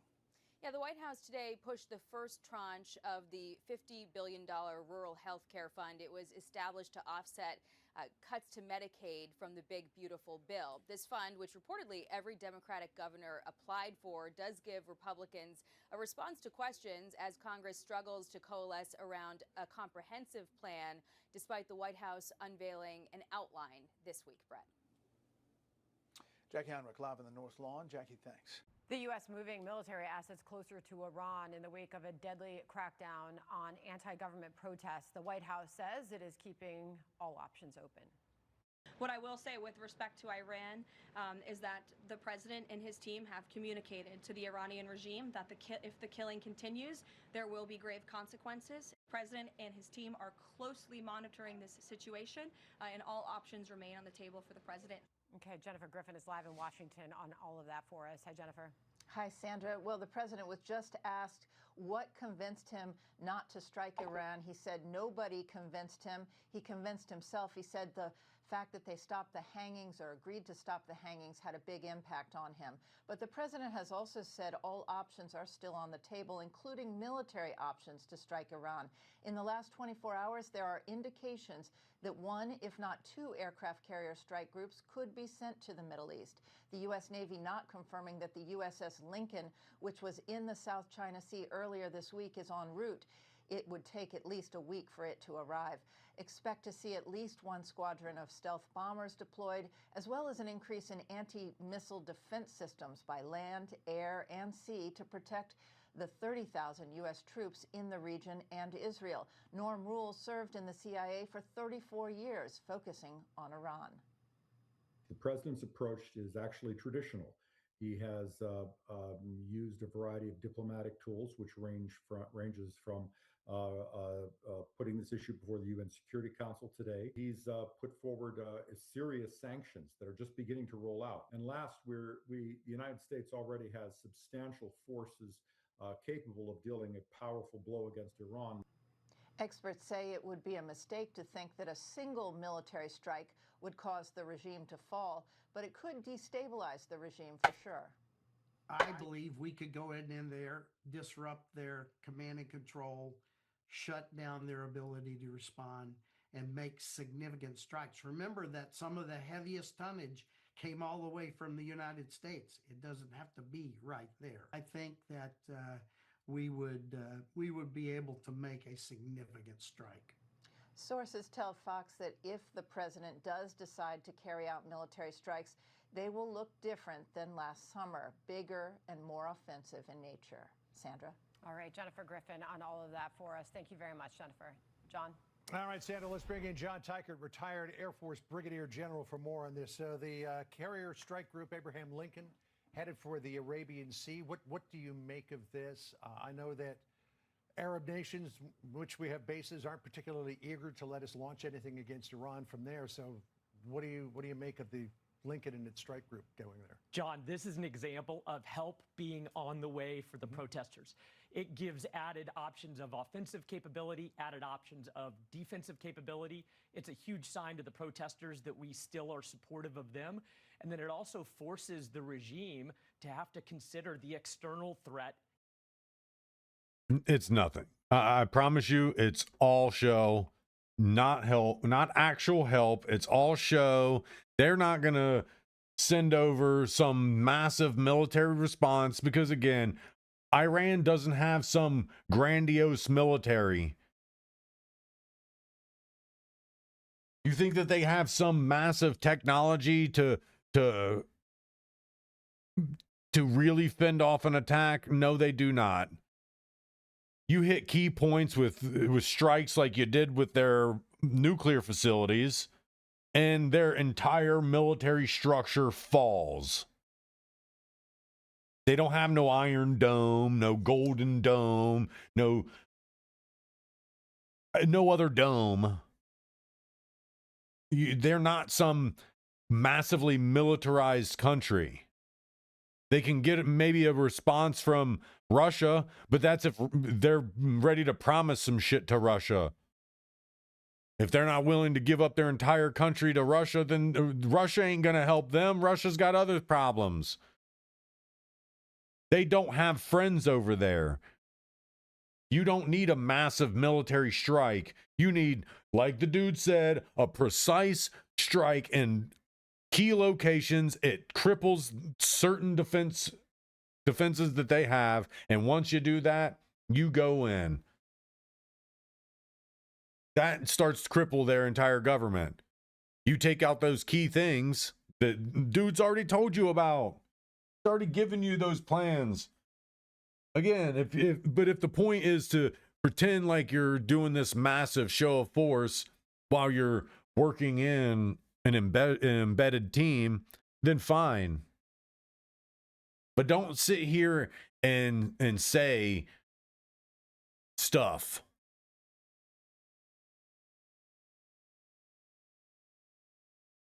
Nobody's believing the stuff.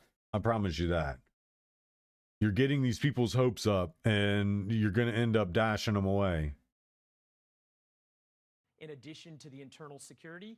And then finally, I think it provides the president options, if he so decides, to provide a blockade of sanctioned tankers like we did in Venezuela to strangle the finances of the regime. Right. In terms of Arab countries in the region not wanting us to launch from there, what's their concern? I think part of it is their concerns about stability, oil prices or otherwise, but I don't think they said no. They said no, not yet. I think they had a sense that this week was not the time where strikes would have made the difference for the protesters, but maybe that answer will be different in a week, especially when the carrier strike group is there. So the urgency to take action against Iran appears to have been dialed back somewhat after the president received assurances from Iran that the killing was going to stop. Here's what he said in the departure just a short time ago. Urged protesters in Iran earlier this week to keep fighting in the streets and said that help was on the way. Is help still on the way, or has your bar Well, we're for going to see. intervention As you changed? know, Iran canceled the hanging of over 800 people. They were going to hang over 800 people yesterday, and I greatly respect the fact that they canceled that. So the fact that the president said it's a red line if they kill protesters, and particularly if they hang protesters that they've captured. So do you think that military action is off the table right now? Might the president pursue other options in the interim? I think that the president loves keeping his options open. I think there could be strikes And today playing his or cards next close week. to his vest as well. But I do think the diplomatic option is important to him. The survival of those detainees is important. But I also think the two added sanction regimes that he applied this week add additional urgency that will hinder the ability of the Ayatollah to continue his finances. And I think that's a big step as well. So the Iranians are giving the president assurances that they're not going to kill protesters, certainly not going to hang them. But at the same time, the Iranians are playing the old game that they play. Iranian TV with this less than veiled threat against the president earlier this week, in which they put up a picture from Butler, Pennsylvania last July with the caption, "This time the bullet they're talking about won't miss." I mean, I thought that this would really tick the president off, but apparently he's kind of taking it in stride at the moment. Well, I think he's maybe holding his cards close to his vest, but I think that he is incensed by what's going on in Iran. He is massively supportive of the protesters, and I think the fact that help is on the way in the form of an aircraft carrier and a carrier strike group is indicative of the fact that the president is maintaining all of his options and keeping them on the table. I want to quickly ask you about Venezuela before we go. The president met with Maria Corina Machado yesterday. She presented him with a plaque that included her Nobel Peace Prize. But at the same time, the CIA director yesterday was meeting with Delcy Rodriguez, who is the interim president there in Venezuela. There you see the picture. The president, for the moment at least, is putting his chips on Rodriguez. Maybe he's thinking of a slow march to democracy there in Venezuela as opposed to toppling the regime and then a power vacuum ensues. What's your take on that strategy? John, I think a couple of things. First of all, he clearly is okay with the compliance of the Rodriguez administration thus far, that they have been compliant sufficient to his and our objectives. But I also think he is very concerned about what he saw several decades ago in de-Baathification in Iraq. He mentioned it today in the press conference. And I think that's an example of him making sure that we don't create a power vacuum that would create chaos in the region. And instead, he's very methodical in the stabilize, recover, and transition plan that he and the Secretary of State have outlined. Yeah, I mean, how many times have we decapitated a regime and then engaged in some sort of nation-building effort that just goes to you-know-what in a handbag very quickly? No, that's right. And I think the stability that Rodriguez provides, at least in the short term, as she is sufficiently compliant, provides the president and the region the ability to make sure that things don't get out of control against U.S. interests. I would think that we're only on chapter 1 of a long book on Venezuela. We'll see. Thank you very much for joining us, John. Good to see you. So as thousands of anti-government protesters have feared dead in Iran, the U.S. is sending military assets, including an aircraft carrier, the USS Abraham Lincoln, to the Middle East as President Trump weighs whether or not to carry out a strike. Aisha Hasni joins us from the White House with more. Aisha. Hey, good morning to you, Brian. Well, you can certainly see here that all the chess pieces are moving around the globe, and we are learning from military sources that the U.S. is sending at least one aircraft carrier to that region right now. We don't know yet if it's going to be the USS Abraham Lincoln that's currently in the South China Sea, or if it's one of the two carriers that just left Norfolk or San Diego earlier this week. Meanwhile, Axios is reporting that the director of Israel's spy agency, Mossad, flew in today to the U.S. for talks with White House envoy Steve Witkoff about Iran, with Senator Lindsey Graham announcing that he is headed to Israel as he calls on the president to take action. People are being slaughtered in the streets. If that's not a distraction, that's a moment where we need to act. The idea we're dealing with the most vicious regime on the planet, if you don't understand this is the biggest moment for change. Anytime I hear Lindsey Graham talk or even hear Lindsey Graham's name referenced, I think about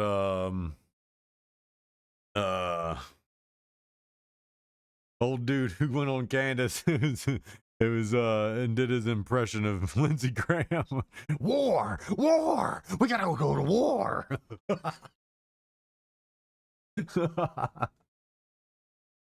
Every time anybody refers to Lindsey Graham, that's all I can see. Is that the thing from Candace? Since the fall of the Berlin Wall, you're missing a lot. This is a religious war. So the Wall Street Journal is reporting that the president was told an attack on Iran would not... It's a religious war.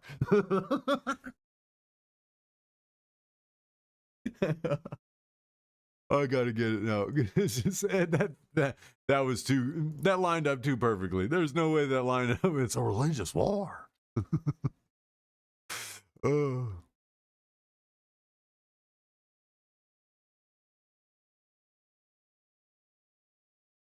Russell Brand. Mountain meadows of Idaho.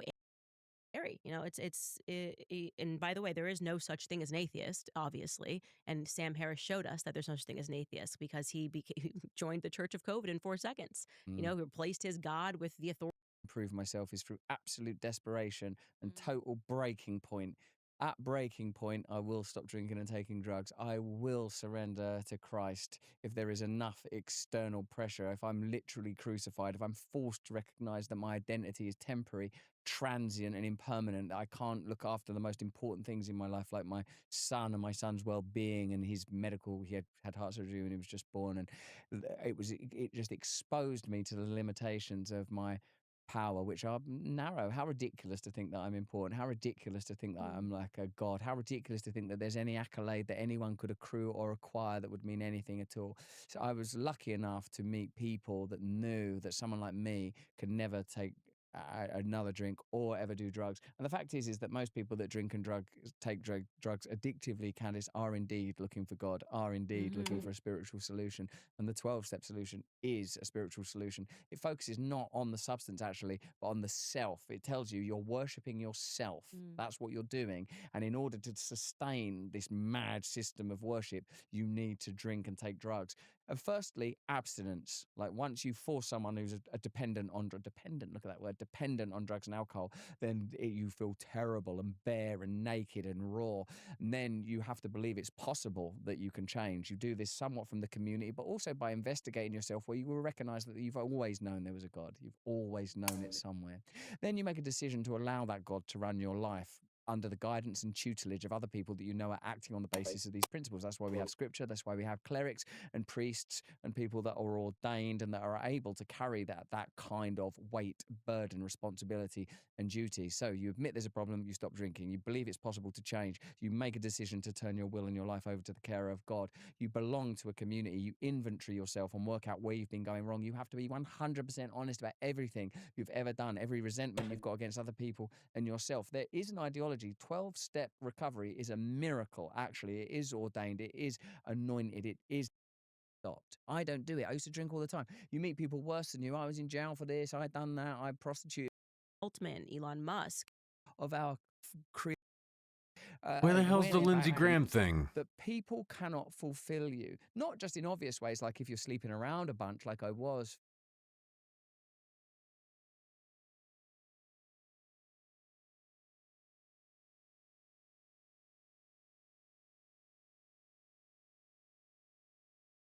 You can tell when he's doing it because he's got like, he goes like super intense. He's like right up on the microphone.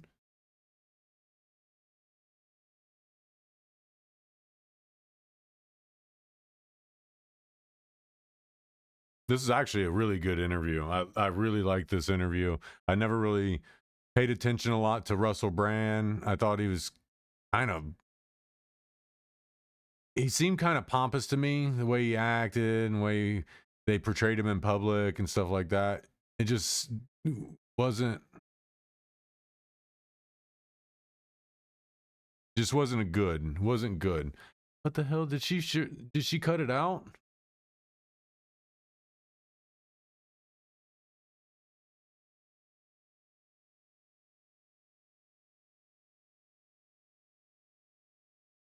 The map, that's getting dumber. Tech is making us dumber because we're becoming more and more reliant on tech, Yes. which then creates a problem when you have these tech lords who realize that. Like, Weird.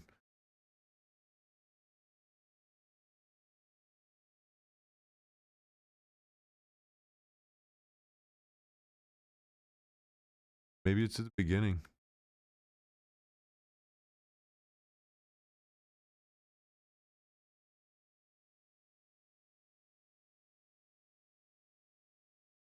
AI automated future that I think that we're barreling towards, where we have these people that are interested in shaping the future of our countries, but to what end if they don't aspire to family, right? It is kind of, Elon Musk impregnating so many women via IVF. That's weird to me. I just find that to be weird, makes me uncomfortable. I can't explain it, right? I just don't want someone who thinks the future is us, I don't know, being robots. Is that what we want? Have we stopped to consider how these people are living their lives and what that actually means? And so that's something that I worry about is it just seems to me that there is this very up in the hands of the most powerful individuals and institutions.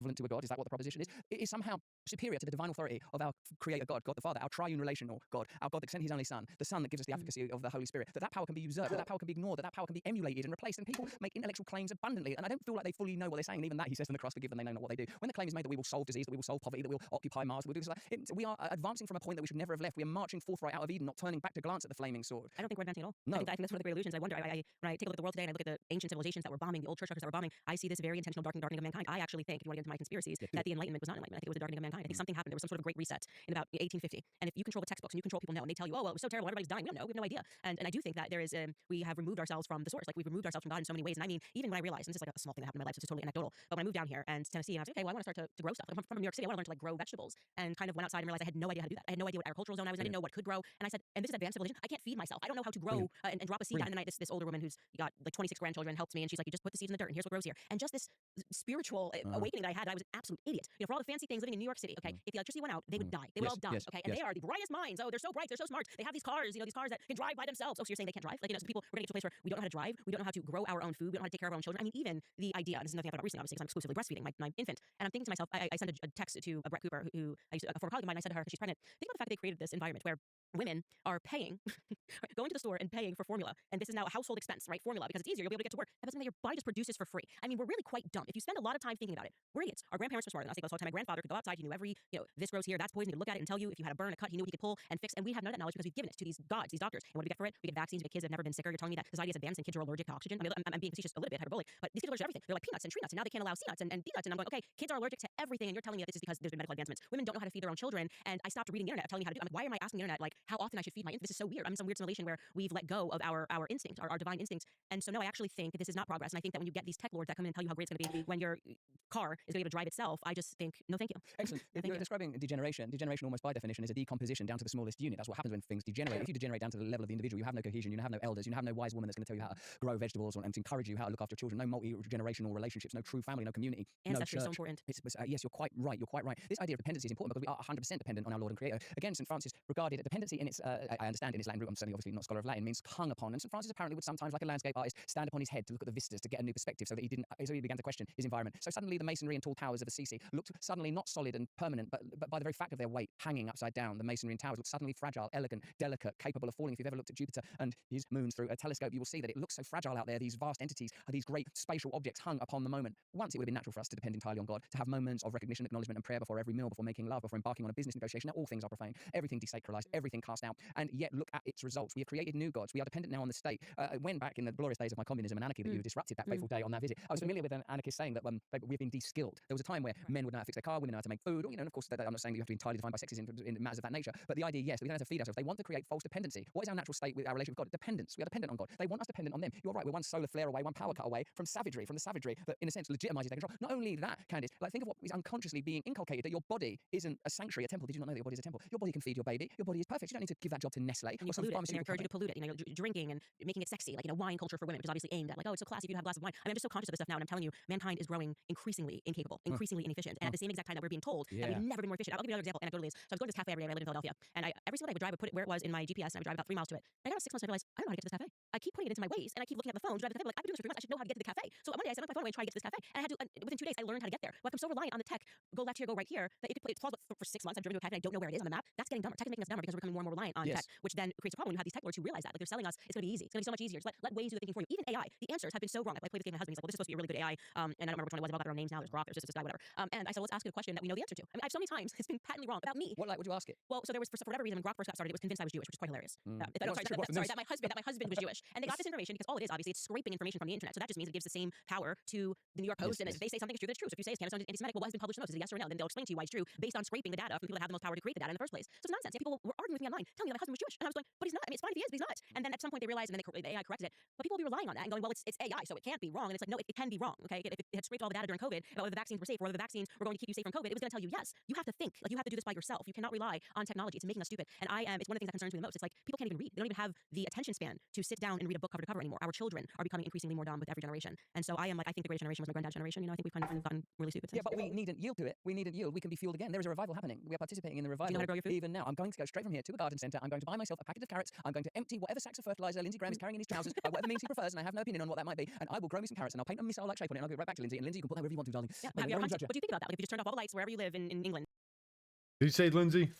Is he talking about Lindsey Graham? If you turn off all the electricity, like, how long are you surviving? Listen, I am friends with Bear Grylls. Okay. Bear Grylls is a bold Christian who remained friends with me even as the very nation itself turned like a sort of a yawping praying mantis to devour one of its great sons, me, in this instance. and I would say that not good enough. But listen to this. It's what they want to create. The modalities are safety and convenience. We're going to keep you safe, and this is for your convenience. These are the tools that the beast will use to lure you in. It's not going to tell you I'm oppressing you because I'm a sort of a new bureaucratic Hitler. I'm some fusion of Orwell, Kafka, and Huxley, offering you sort of a comfortable uteral safety, the distraction of the soma, and the unending bureaucracy and shifting rules and the lawfare and the confusion. Of course, it's not going to tell you that. They want, I believe, Candice, to turn the whole world into an airport full of checkpoints and measures that are continually undertaken, rituals voided of meaning, voided of ceremonial power, continual hollow removal of shoes, take this vaccine, sign this, declare your obedience to this. Only then, when they've created an environment where sterility and sanitary conditions are above all else, then they can conduct whatever final experimentation of population reduction they're interested in. Because the truth is, I believe that the epochs travelled thusly. Agricultural revolution, man masters nature. Industrial revolution, man masters matter. Technological revolution, man masters attention and consciousness itself. They want absolute control over attention and consciousness. The problem is, of course, that you have to multiply agriculture by industry, because then you've got industrial agriculture. We're moving so far away from the time where you might say, you know what, I'd like to check out this system. I'd like our own community where we can grow and rear our own food, trade where only necessary, use technology, perhaps we'll use cryptocurrencies to parallel trade and parallel barter, and use the miracle of modern contemporary technology to maximize the freedom of the individual, that we may worship God, that we may live by God's principles, not by the de facto false idols, Molochs, and Baals that they're setting up for us to worship. Because if you can have Airbnb and aggregate empty hotel rooms, and if you can have Uber and suddenly you can centrally coagulate and yet somehow democratize the taxi cab, all for the offshore profits of various companies that benefit for it, then surely this very same technology could be used to run communities, to have true democracy. And if what people want is nationalism, they can have it. And if what they want is Sharia law, they can have it. And if what people want is LGBTQ plus gender fluidity, then they can have it. People can live now in communities according to their will. Me, I will follow the path of Christ, which includes non-judgment and wherever possible, trying my best in all my failing to move towards love and forgiveness and loving one another as he loved us. That means up to the point of death, if required, up to the point of death. And this then might mean that we can diffuse some of this ongoing, never-ending, constant, caterwauling, clap-trap, cacophony of argument that defines our culture these days, and move into something like a solution, which it seems like you're ready to do, that your family are ready to do, that my family are ready to do. No, why do we want to fetishize the areas where we disagree? Why do we want to fetishize that? It doesn't actually matter to me what all these movie stars or geopolitical powers are doing. I just would like to be able to happily grow a carrot, tend to an animal, and raise my children according to my beliefs. Yeah, I think one of the biggest cancers to society, and I say this as a former feminist, when I was young, of course, I think most people when they're young are on the left, and I was a feminist because of whatever I was learning in school that caught me up in that feminist simulation, and now I'm a mother, and I think it's just quite evil. It's like, it's the thing that gives women the most clarity, the most perspective, the most wisdom, it's the happiness of the family unit, and you're being told, nope, you got to compete with men, you don't want to have children, suspend children for as long as possible, people take all these horrible toxic birth control pills because you need to have control over your body because men don't have to get pregnant. And when I reflect on that, I just think this is such an intentional evil. This is not by accident. This is when I talk about these elements of antichrist, right? What are we talking about here? You're telling a woman, she's got to compete with her own. She's got to be at war with her own biology. In order to stick it to the man, she's got to be at war with her own biology. And at the same time, you're telling men they have to act like women, which is incredible. You're telling women to act like men while you're saying to men being masculine is toxic. It's toxic masculinity. These terms that get you to reject your nature. And anything that is at war with nature is necessarily, of course, at war with God. Yes. So I think deeply about that. And there are so many things I've done since I'm saying really the last 6 years that I've done because I recognize how wrong my prior perspectives were. I mean, even like going and learning how to hunt in Africa, the importance of actually catching your own food. Like you must do this. You must do this at one point. Even if you don't keep this up, how safe that process is and how it brings you so much closer. I don't even like to shop at the grocery store anymore. I go to the farmer's market. Like there's something that is.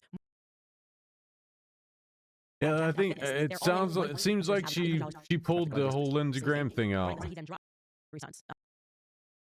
they're doing and power is in it. Culture sets it up. I alone in a hospital. That was actually the funniest part about this whole thing was the whole Lindsey Graham thing.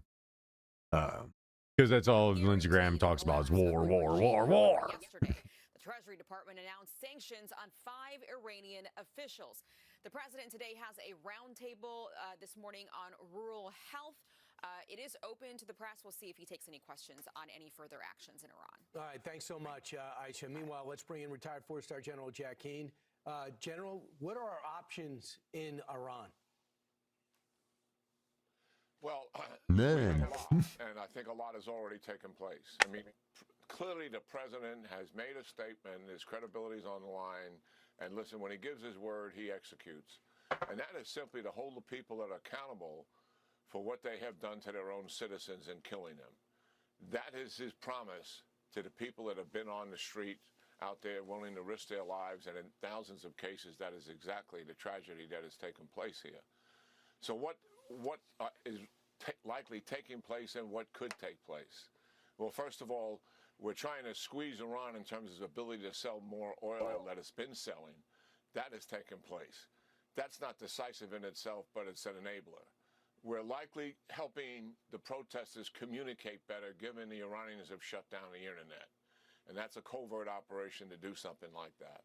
Cyber operations likely being conducted against Iranians' command and control systems, their telecommunications, their ability for the IRGC and the Bashi militia who are on the streets to communicate effectively.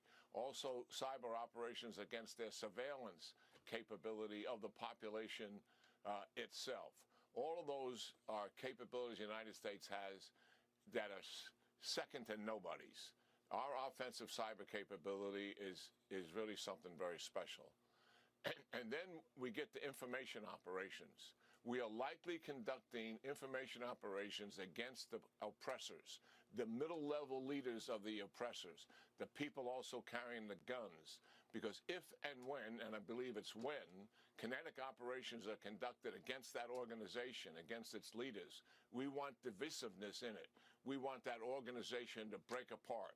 We want some of them to go over to the side of the protesters, because the reality is the regime is more in trouble as a result of kinetic operations. And then you don't want the oppressors going to the oppressed side. That's how bad shit hides and ends up back in power. The oppressors need to be stamped out completely. If you don't stamp out the oppressors, then it has a chance to reshape. And if they're willing to kill their own people to shut them up, there's no legitimate reason for them to fight with them. the administration into kinetic operations itself, obviously leaders, obviously the organizations doing the suppressing, but you have to consider what else? Iran's ability to retaliate. Who would they retaliate against? U.S. bases and Israel. So one, let's make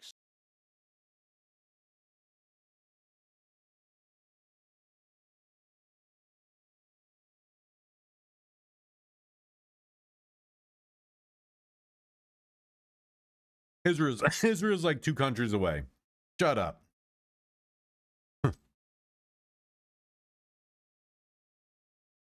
They'll go after their own people before they decide to go after Israel. because they already know that the U.S. government protects Israel, which is why they can do whatever they want across the world without being checked by anybody. That the defense of those systems are as good as they can be, and that has to be taken into consideration. And then what do we do about the target set in reducing Iran's capability to conduct those retaliation attacks? These are all things that are laid out to the president and making decisions and options. And obviously that means we would have to expand the target set to make certain we take down some of Iran's ballistic missiles, I assume. I don't know. I don't ask those kind of questions. But just looking... I can tell. I can tell you don't ask important questions. That's why your generation is in the shape you are in. Is because you guys don't ask questions. You just look down and walk away. At the portfolio and what needs to be done, you always have to consider what is the retaliation that Iran is going to do here. And let's get something straight. The objective of this attack has never been they're going to collapse this regime and we're going to get a regime change. I mean, that article, I totally disagree with it. The president has known that from the outset. At best, what would come of this is we put the Iran regime on a pathway to its collapse. That's at best. Yeah, easy. You send in some operators and make some people disappear on the pathway to collapse.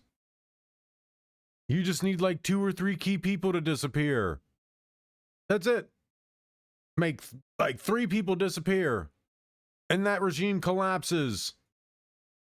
No, who do you think will be giving the orders? You make those 3 people disappear. Who you think are going to give the orders?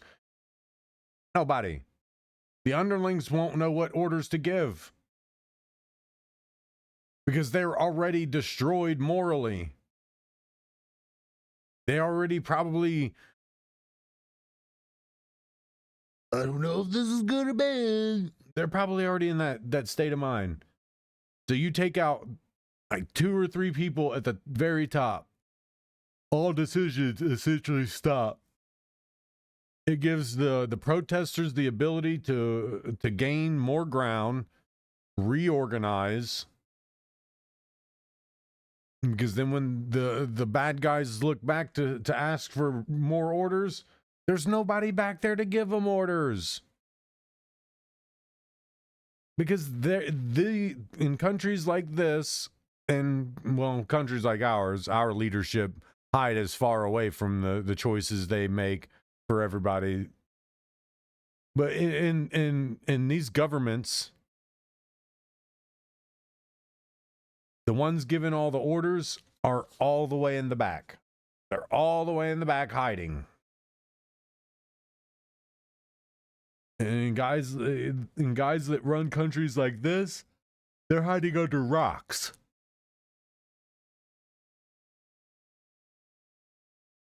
You find them in manholes and sewers, tucked away in a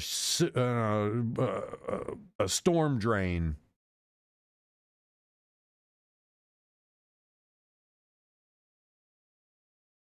All you gotta do is make a few people disappear. We don't have an organization to take it over. If there was an organization, we don't need an organization to take it over. Let these people put in place the government they want to rule them. Why do you have to usher in a new person to rule them?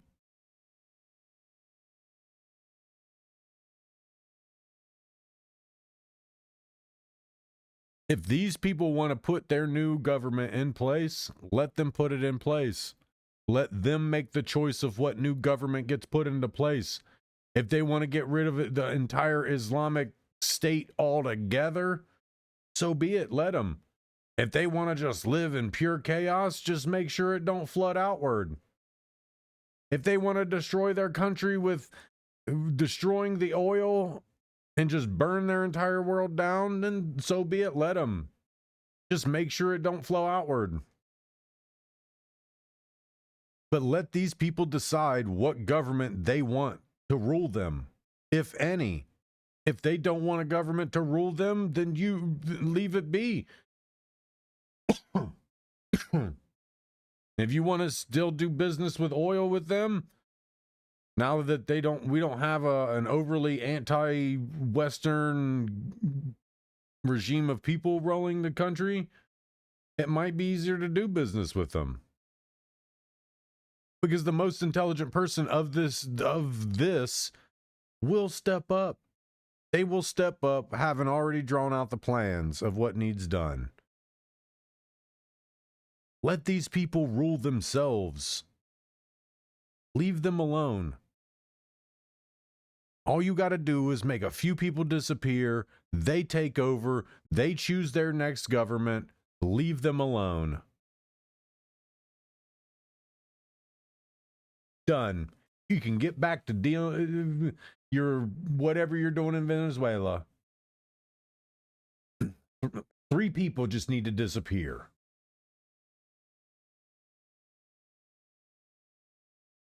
And you've already seen 2 of them.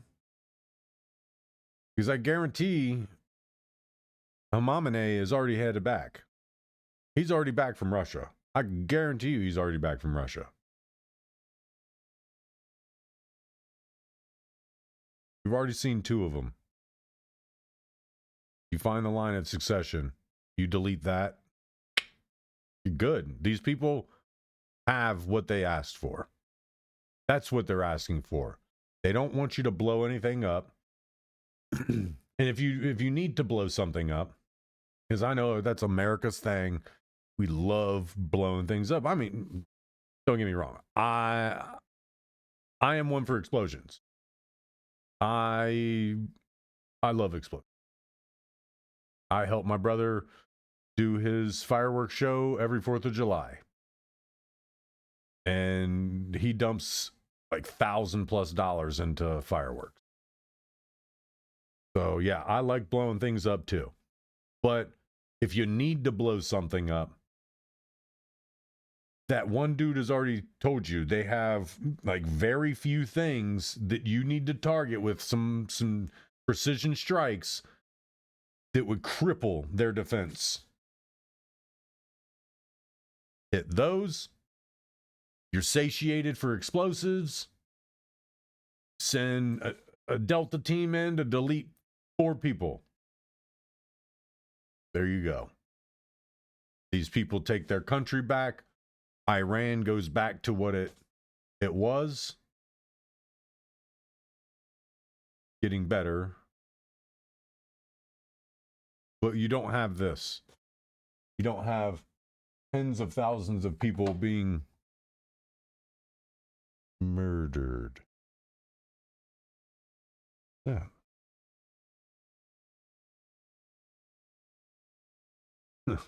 You don't have tens of thousands of people being murdered.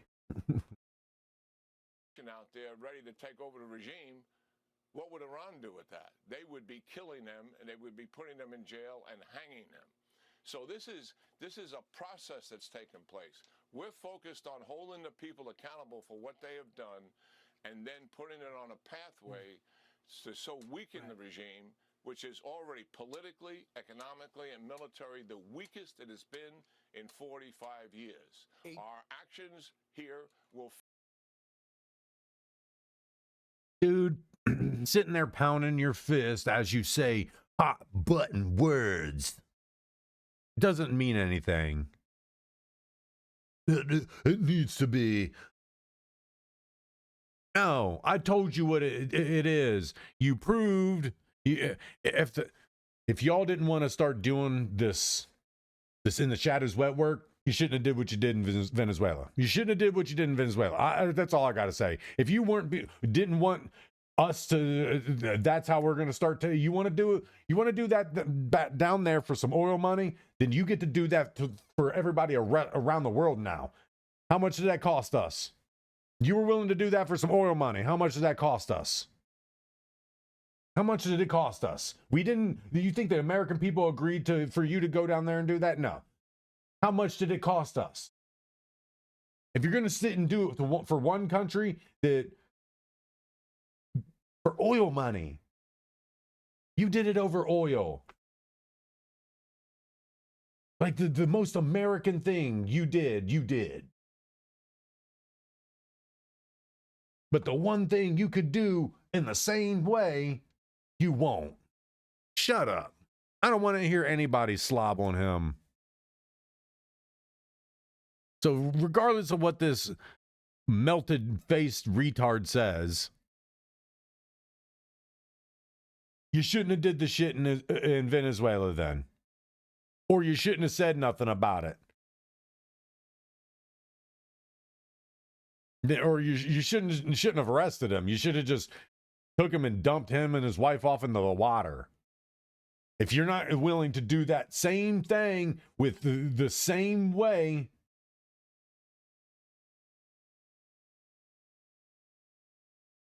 and countries that need it too, countries that truly need it, seriously.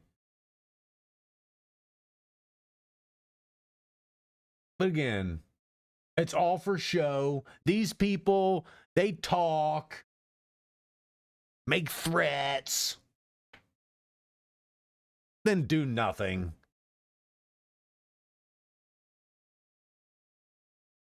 Further weaken it. 18,400 plus.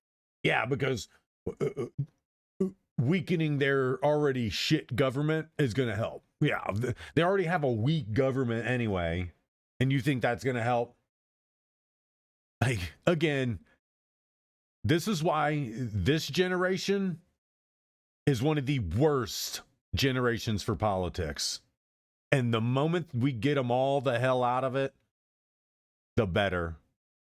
The moment we get all these wrinkled faced idiots out of our fucking political spectrum, the better our political spectrum will be. Plus arrested, 2,600 have been killed. It looks like again, don't let me get into politics. Don't let me get into the political spectrum, because I will make sure that every politician is gone by the time they're at retirement age. You don't get to be 80 years old in politics anymore. No, you get to be, would they raise it to 70? 70 years old, you're done. Goodbye. Here's your pension. Go do something else. Walmart's hiring. And that's if you're lucky to stick around that long. Because if I had it my way, you get to have ridiculous, idiotic policies like twice. No, it's 3 strikes. You get 3 strikes, you're out. You're out.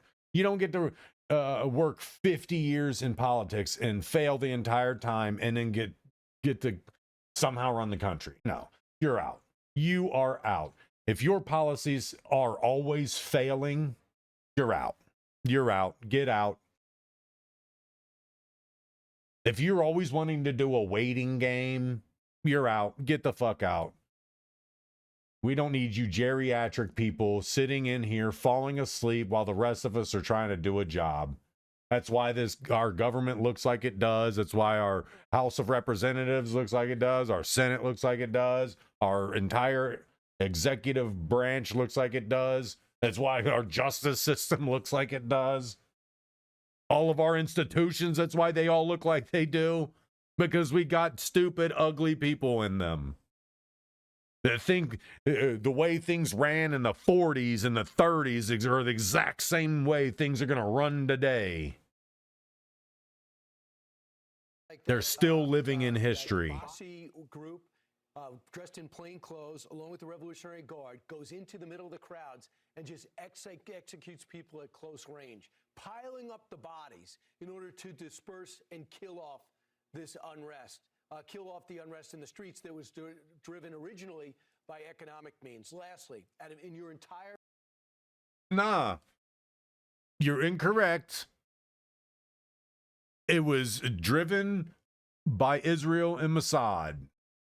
That's what the dude said the other day or yesterday or whatever day. He said it was being driven by Mossad. So don't Don't say now it's because of economics and because of tariffs and sanctions and all that stuff. Don't say that now.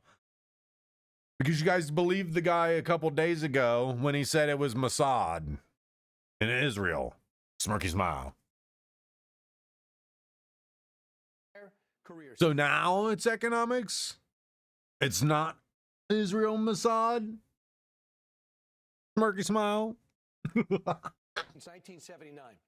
Is this the best chance to get a new regime in there? Even if we're not implementing it, do you believe the momentum is like you have not seen before? Better than 09, better than 2022? Smirky smile. It is absolutely better than 09 when we did nothing. You're still doing nothing. What are you talking about, man? I think we're done with this. Like, I can't no more with this guy. We're still doing nothing. That's all. I didn't see it, but I came across it the other day.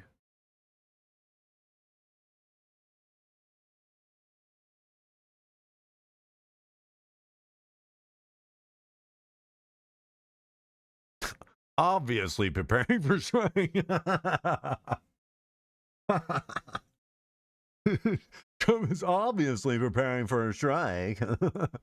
Isn't it obvious? He's moving things in the water. He's moving his bath toys around. Shut up, lady.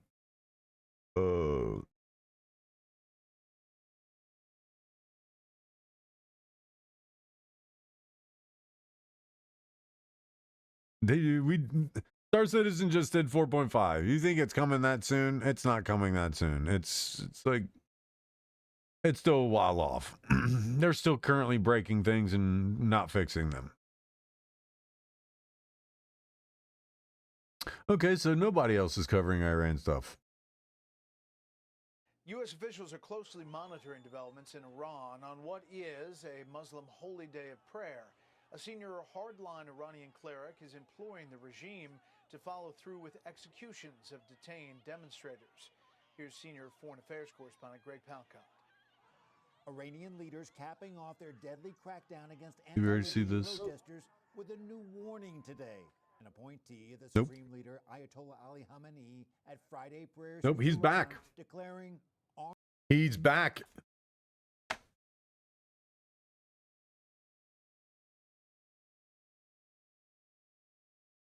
He's back. Need 3. Need 3. 3. 3. 3. 3. You just need like 3 people. Now we don't need to send 3 over. We just need to about 3 just need to disappear. Just 3 people just need to go on extended vacations to an upper room somewhere or lower room. Probably lower rooms. If we're going on religion terms, they're probably going to the lower room. Yeah, they're basement bound. Yeah, send them to the old cat box. You only need to do like 3, and one of them is back in country. I'm not pushing for violence, but all I'm saying is when it comes to military strategy, you don't need to throw your entire force at something. All you need to do is find an in on the other side and cripple the top. You cripple the top, the bottom don't have orders. If the bottom don't have orders, they don't know whether to shoot protesters, stop protesters, become protesters, flee the country. They don't know what to do from that point. So if that's what Donald Trump's doing, I respect it. Keeping it to the chest, but to me, the extra show, they said, that doesn't seem overly convincing to me. And remember, Donald Trump's a troll. If he was actually planning something, he would have made a troll statement. He would have said some trolly shit. He wouldn't have been overly serious about it. or appearing as such. So while it would be funny in 2016 whenever the world wasn't on fire and the Iranian people weren't actively being executed while trying to reclaim some type of humanity in their own country, then, because again, I doubt the true view of the Iranian people are, I hate America. They're them and their Western values. No. They probably would like to see their country just as free and prosperous as America. So if you let them build their own government, I can probably guarantee they're going to try to do something that's close to a democracy. I promise you. They'll accept the prince and all that back, but what they ultimately want is they want values that mirror the freedom that the West has. They want that freedom. Why do you think they're willing to die for it? They want that freedom. They want the Western civilization freedom.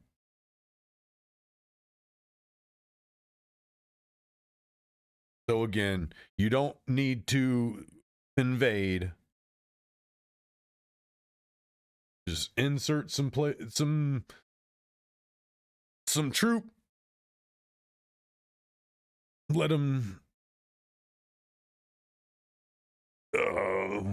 serve some vacation paperwork and head to an extraction point.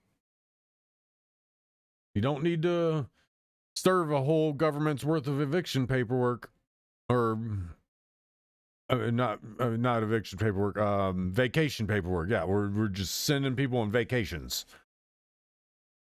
You only need to send like 3 people on vacation. You don't need to send the whole government on vacation. That government will crumble if you send like 3 people on vacation. But they won't do it. Put to death. Also branding the protesters. You know what? If any of these guys just happen to go on vacation in the next however many days it takes for them to go on vacation, if they are heading on vacation, I will eat my words. I will write them down on a piece of paper and I will eat that paper. And that's a promise. That is a promise. Soldiers. But the fact that I don't like paper and I don't trust our government says that I'm not going to be eating my words at all. The death toll from the regime's brutal response nearing 2,800, according to a U.S.-based human rights group. Eyewitnesses from Iran say the security forces' gunfire was strong. Yeah, we already seen this. I don't know if it was the same one. Yep, that's it. That's all the coverage we get of the Iran situation. But that's what that government is. The government of Iran is nothing more than a fascist government. They are the true modern day Nazi regime. Their support comes out of fear and blind obedience. They rule with not just an iron fist, they rule with a fist of death. You disagree with them, you die. You do anything against their religion, you die. Iranian government and the Islamic Republic are the modern day Nazi regime. And you can ban me for saying that all you want, but I'll still say it. And prove me wrong. Look at their tactics and look at Nazi tactics. The next step is to, well, they are rounding up all the protesters and murdering them. So, never mind. Never mind. That Islamic Republic are basically modern day Nazis. They are the modern day Nazis. And the Ayatollah Khamenei, or however the hell you say his name, that is the modern day Hitler. So you can stop calling white people, you can stop calling Donald Trump, you can stop calling people who disagree with you, you can stop calling all of us fascists, Hitlers, racist, bigots.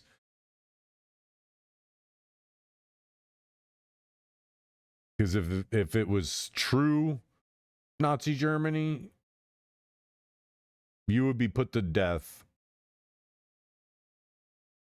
for even saying that. Since you aren't, try another argument. So yeah, that's a big deal. Big deal. And like I said, ain't nothing happening. They ain't gonna do nothing. Ain't shit gonna happen. They're not gonna do anything. And why is that 22-year-old 500 pounds? Of course. I had a feeling.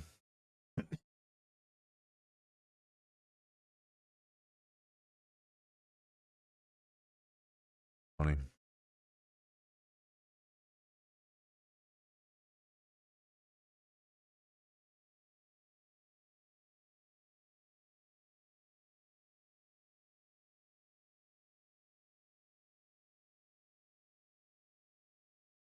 For some reason my internet was spiking.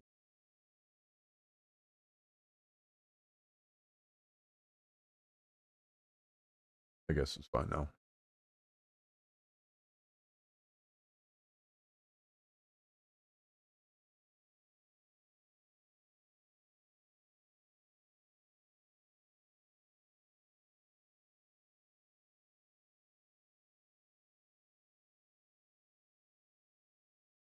That's funny.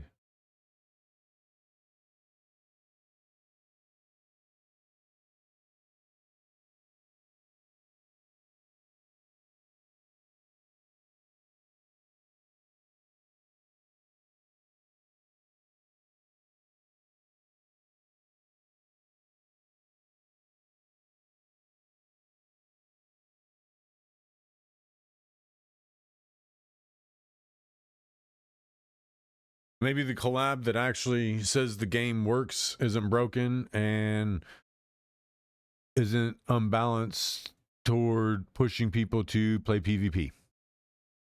Whatever company that is.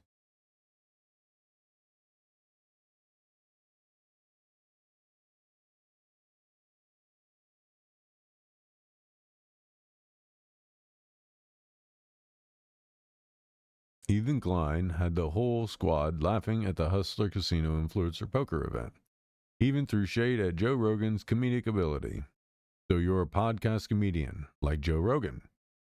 Yeah, well, except Joe Rogan's not funny. I'm happy, man. I'm happy you won, so you can stay. I can stay longer. It's a pretty For no reason. By the way, when we hang out, once it'll stay and keep easy gamble for no reason. No, when we get for together, him, it's always like if this. not one that there's some people was especially fun. You meet in life that you can like roast. But it as works hard out as you nicely. want. And Alex is going to be pretty happy about this result as well. So you're a podcast comedian.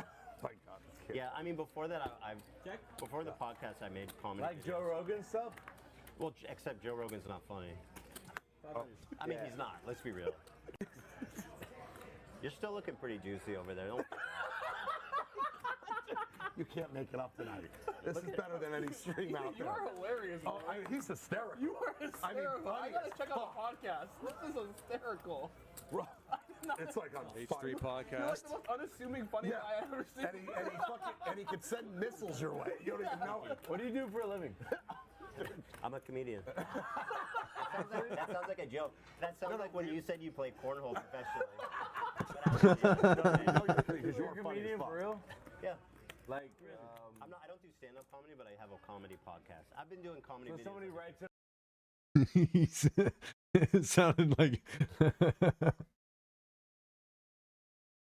Oh, that's.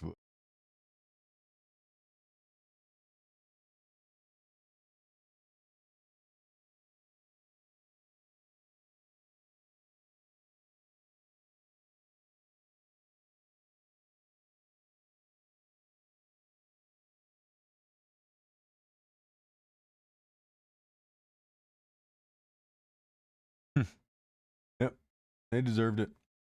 Too bad, so sad. If you're sad that those kids got killed, then you're a criminal yourself.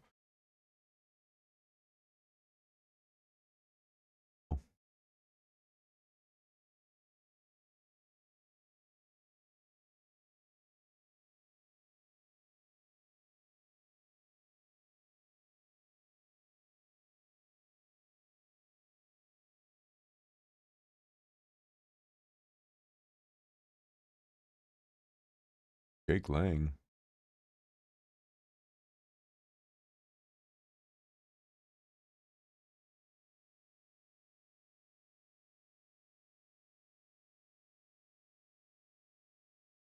I'd be running people down. No, fuck that. See, this is right here is why self-defense is a big deal. When you got a bunch of people coming at you like that, hell nah. Nope.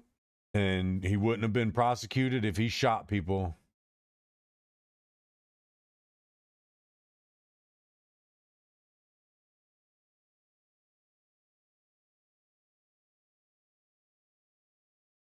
That's crazy.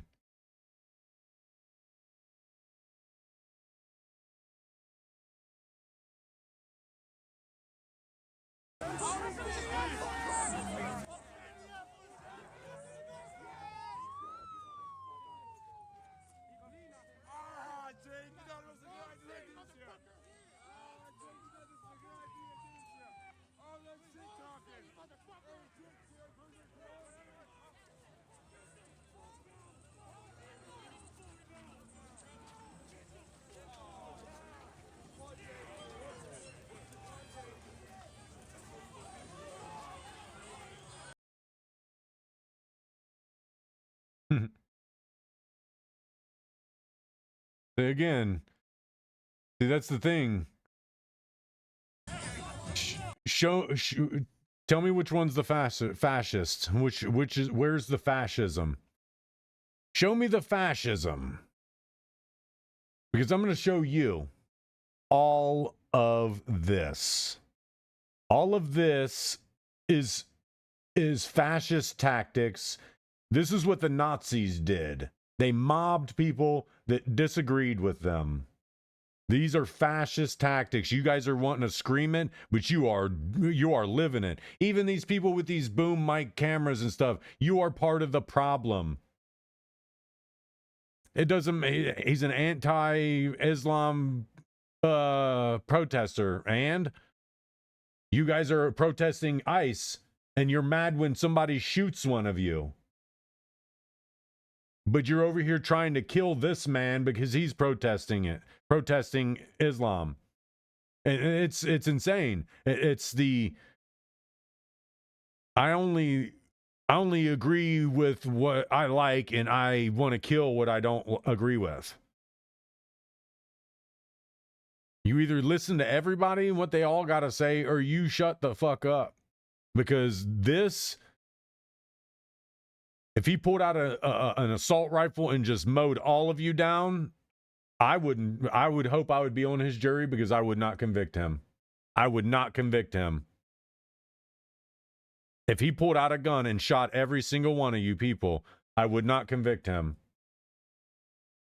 This is the point in which you fear for your life.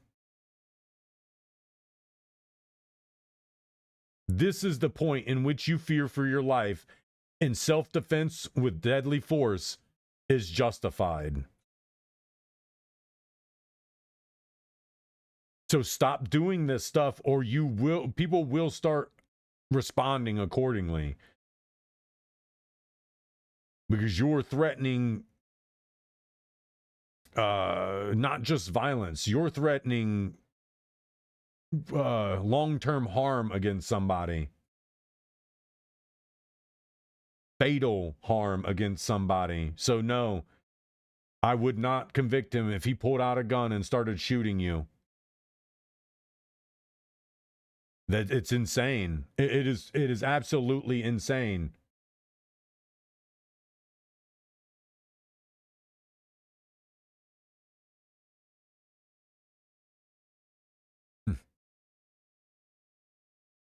Yeah. Yep. Nope. See, grabbing on them, hitting them with stuff. Nah. See, nah. That's nope. That's when self-defense. That's when self-defense. If he pulled out a gun and started shooting people, nope. No. See, this is when we need to stop this. This is, look at him. Look at him. Trying to punch him in the back of the head.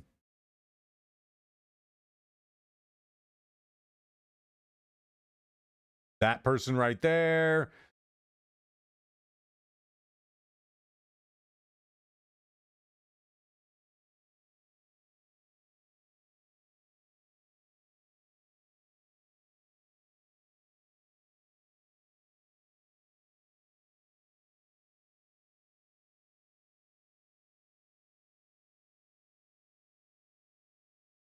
And let him do whatever dumb shit he wants to do. Hand gestures, hand signals, believing in Nazism, being a racist.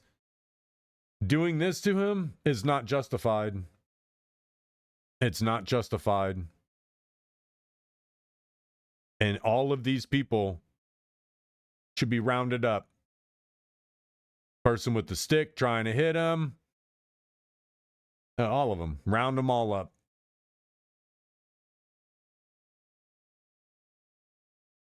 You can protest things, but you don't get to be violent toward people who are countering you, because you're actually worse than what you say you're fighting for.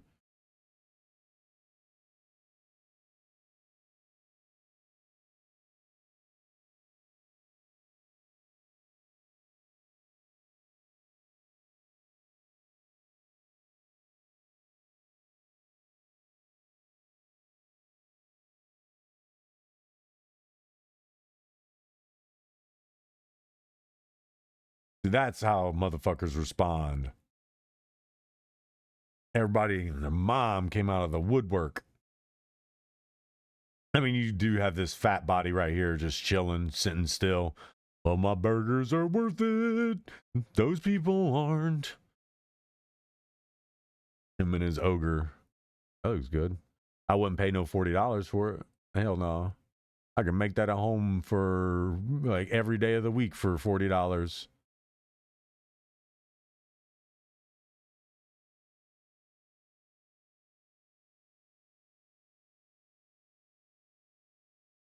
Yeah, see, no, this is insane. You can't be doing this stuff. You can disagree with things, but you don't get to be violent about it. Because then you get stuff like this that looks like the shit that's going on over in Iran. But the thing of it is these aren't lethal guns. These are all paintball guns. Paintball guns with pepper balls. That's actually the difference. Yeah, they have lethal force on them, but the weapons they will shoot you with are going to be a paintball gun with a pepper ball in it. It's going to hurt, and you're going to hurt, but you're not going to bleed out and die. Your face ain't going to be exploded. And in a lot of cases, some of you are lucky that's not what's happened to you. Just say that. Some of the way you all have been acting, you're lucky it's not been that way. Wherever that video was.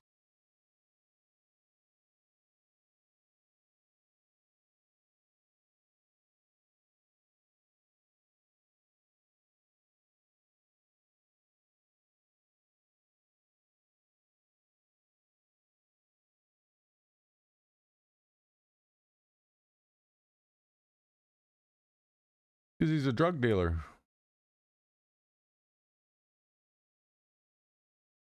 Get out of here, piece of shit. Fuck you, piece of shit. So you think I collect welfare? Good job, bro. You know. Look at this fucking idiot right here. Say that again. Say that again. You're a fucking piece of shit, man. Get the fuck out of here. Get the fuck out. It's funny how somebody who was seeking refuge in this country is telling an American citizen, telling them, fuck you. You think I collect welfare? Well, yeah. Yeah. I sure as fuck do think you're collecting welfare. Or you're married to one of your wives who has welfare. You might not be able to get it because you're an illegal immigrant, but one of your 17 wives can. Shut up.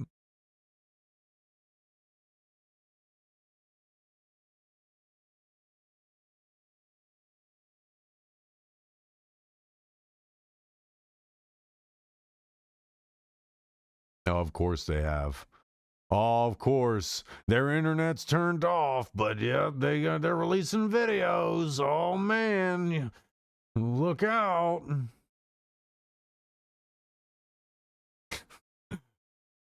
Your country, in your country, people walk around with guns. People walk around with guns all the time in your country.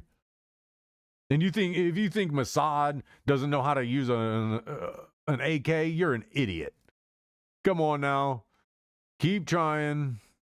Your government is still not credible.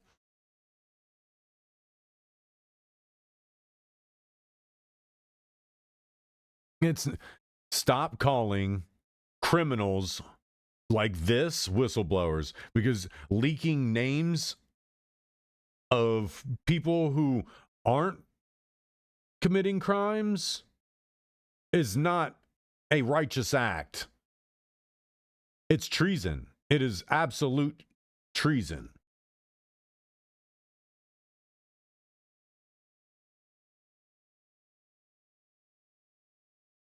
This is not whistleblower activity. This is a treasonous scumbag activity. So don't look at this person as some hero. They're not. They deserve to be in prison forever. Don't call them a whistleblower. That's not an act of a hero. You know what the act of the hero is? Doxing the person that did this. Doxing the person they're calling a whistleblower for this. Dox that person. At that rate, I want them doxed because they deserve everything that would come to them.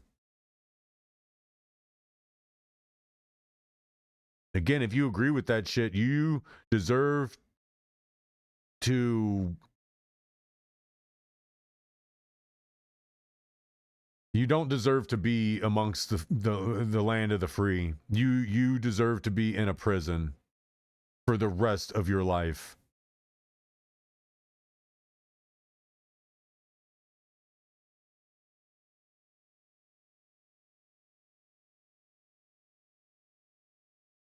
That's smart.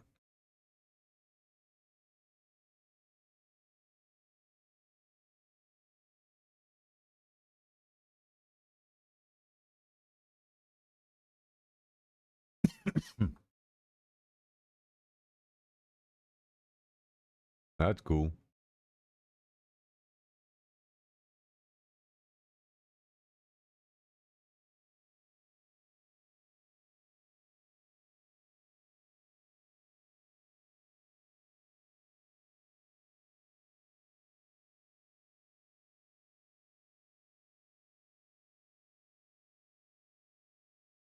Again, y'all need to stop with this and need to try to kill everybody. You don't need to kill nobody. People just need to be held accountable for the terrible actions they do. And Caroline Levitt, she's just a mouth. Like, you think she's out being a bad person? You're an idiot. If you think her being the White House spokesperson is somehow an evil, heinous crime that condemns her to death, you need to be committed to an insane asylum, because that is absolute psychotic way of thinking about things.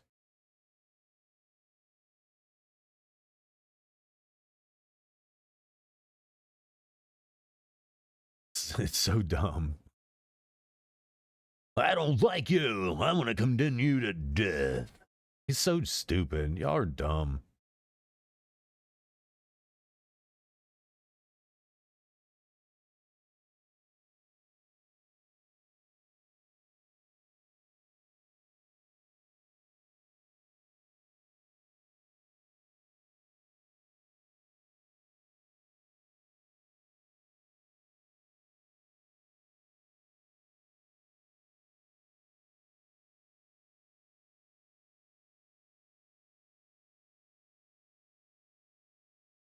I mean, if you're being a criminal, you shouldn't be paid out. If what you're doing isn't good, then you shouldn't be paid out. Like, you can't set up stuff to be fraudulent and expect for it to be clean sweep for you. No. Agents of the U.S. and the Zionist regime committed heinous crimes in this sedition. They vandalized 250 mosques and over 250 educational and scientific centers. They damaged the power grid, banks, healthcare facilities. They murdered several thousand people. Yeah, I believe that when Misha turns purple and smells like rainbow sherbet.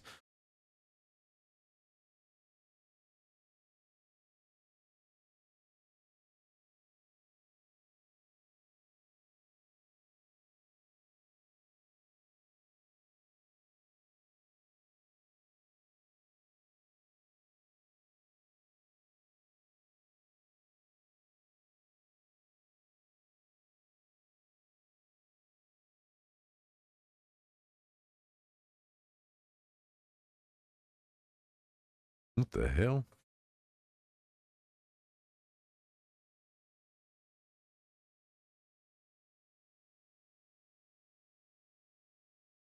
No. She's in handcuffs and she jumps into an Uber?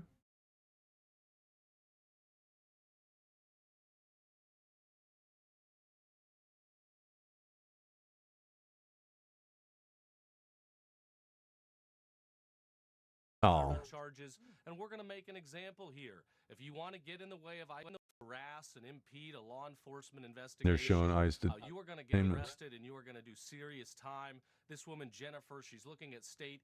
Oh, she was impeding them. Okay. I thought she was being detained and somehow ran and jumped into an Uber. Like, what the hell's happening here? And federal charges, and we're going to make an example here. If you want to get in the way of ICE's activities, you are going to pay the price. We want them here. We believe in safety. We are going to enforce rule of law. You know, she was kicking and punching our highway patrol, our troopers, and our troopers have handled some big challenges in the past. Well, I mean, look at her. Different. They get the job You done. look like a big challenge. Bad people away.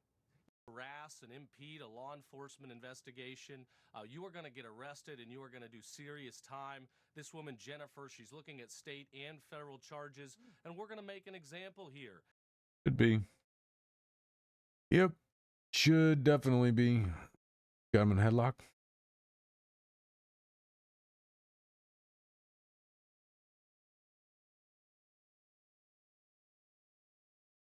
Oh, yeah. She got him in a guillotine headlock. Oh, no. Just his arms locked to his side. Yeah, that's actually perfect. One of the best ways to do that. You pretty much, somebody's on top of you. If you just lock their arms against your side. And if you can, to do it better, to do it easier, is if you can, is to reach up and around their back and then pull them in. Because even if they slip out, you go right back to the same thing. Keep rinse and repeat, rinse and repeat. Because they're going to want to come in and start swinging and whatnot. And if you keep like moving side to side, and as their hands come down, you're trying to wrap them in. And you keep wrapping an arm in, and before they're tied up. I've done it. I've done it to somebody twice my size, wrapped his arms up, and he couldn't do anything. He couldn't do anything. I had his arms locked to my side, and I was able to at least take my arms out this far enough to hit him in his ribs. And I kept doing that, both sides. Just leaning with all force in and just driving my knuckles into his rib cage. Finally, it got to a point where I was done. So I like reached up, took him by his scruff, pushed him all the way back, leaned my head all the way back, right into his face with my forehead. And it felt like his whole face molded around my head, up here. Felt like his whole face molded around my forehead like Play-Doh. That's smart. Lock their arms to your side, and they can't really do much. They're not going to be able to pummel you.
Mm-hmm.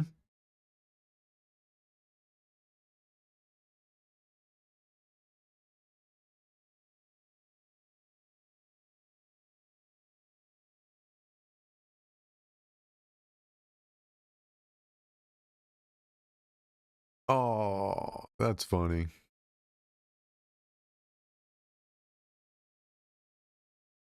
Don't really, I mean, kind of looks like her, but it doesn't. But if it is, haha.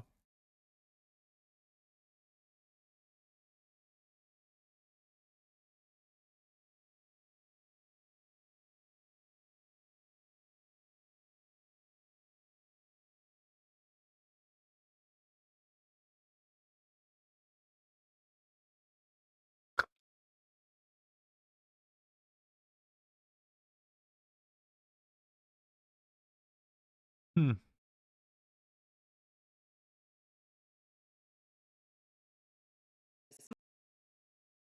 It's done.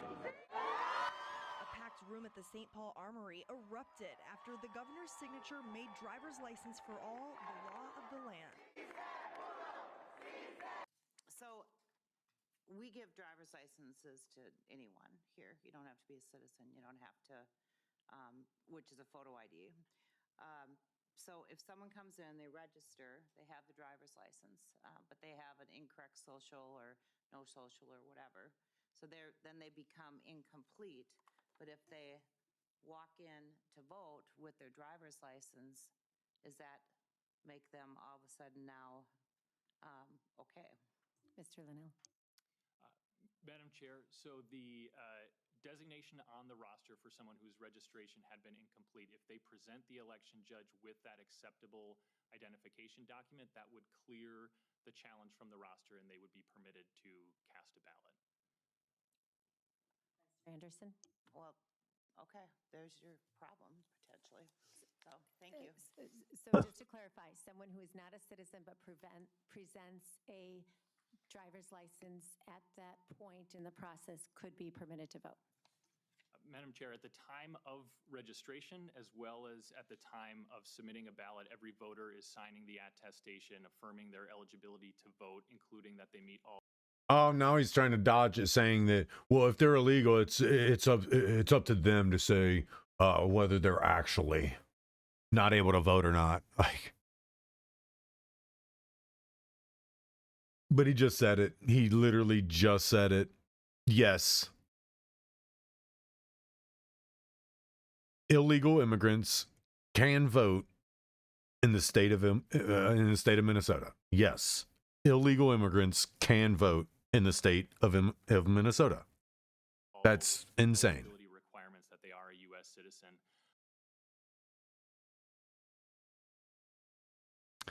Yeah. Yeah, we don't have no problem. We don't got no problem. We don't got an immigration problem. We need to fight ICE. Leave them alone. They're just here to do good. That's the best and the brightest that can be sent across the world to us. You're wanting to kick out the smartest people our society has.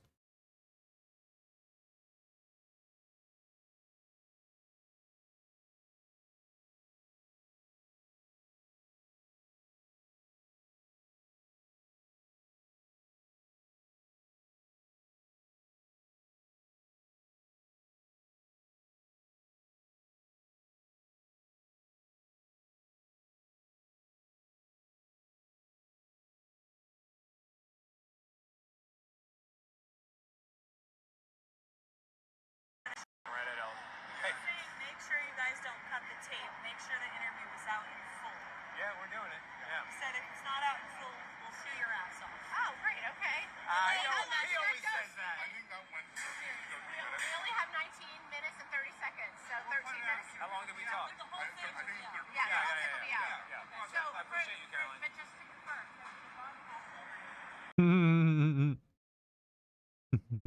He knows that they're, and they know that he's telling the truth.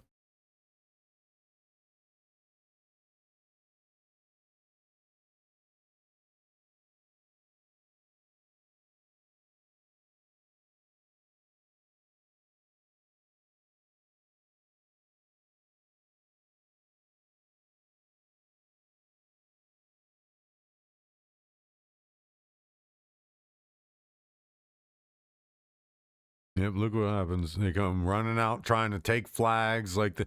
You aren't true Americans. You aren't true Americans. Don't pretend like you're fighting for America.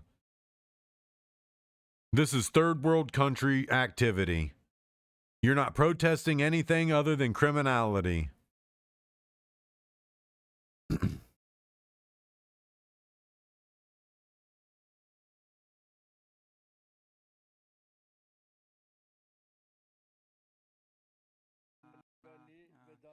Zaşırışıklı zasedание БРИКС Outreach Plus. Rusya Federasyonu Devlet Başkanı Sayın Vladimir Putin'e teşekkür ediyor.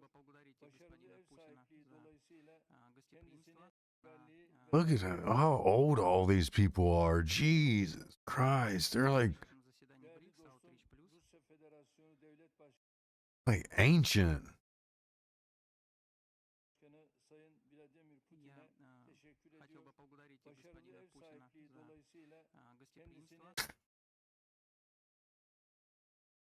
So goofy.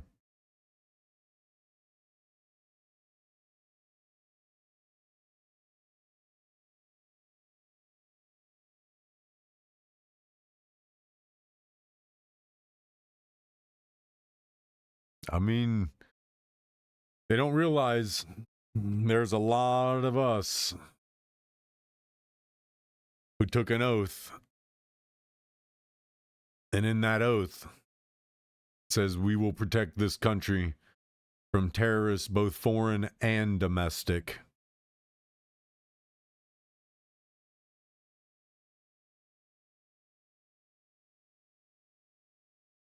And a lot of us don't wear a uniform anymore, but we still believe in it.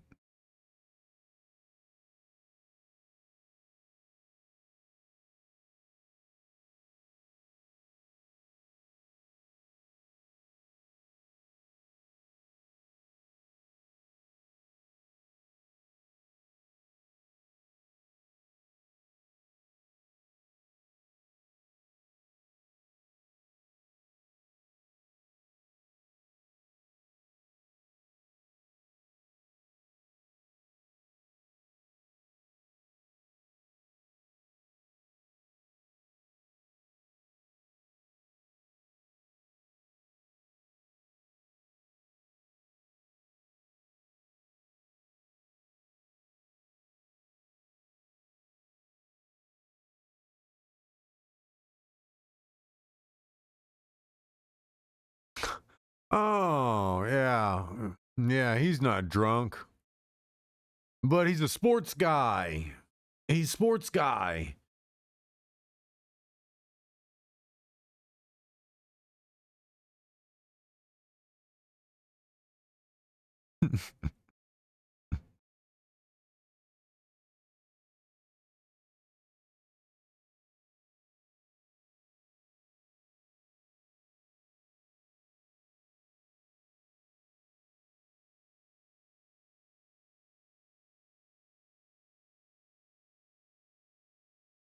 Go figure.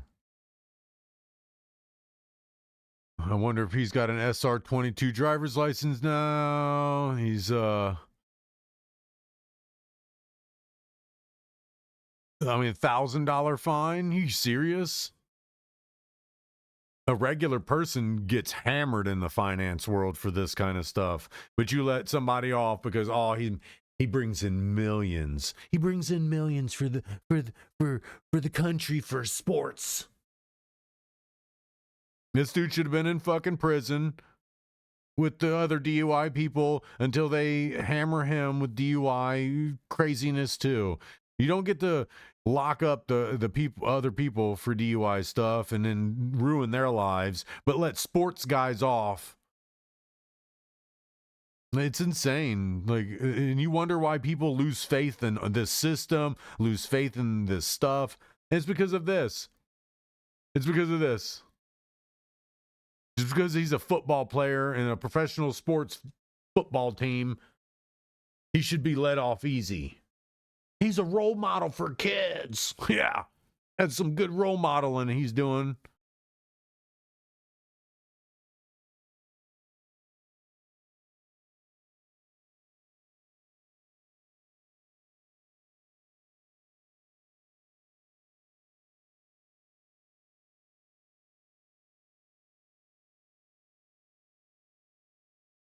That's cool.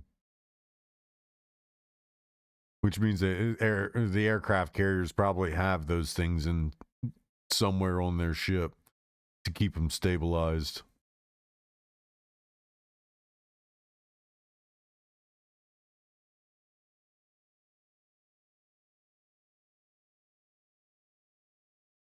Of course, Ilhan Omar is. She's trying to insulate herself from being deported for all the fraud she's been committing. That they know that she's legally committed.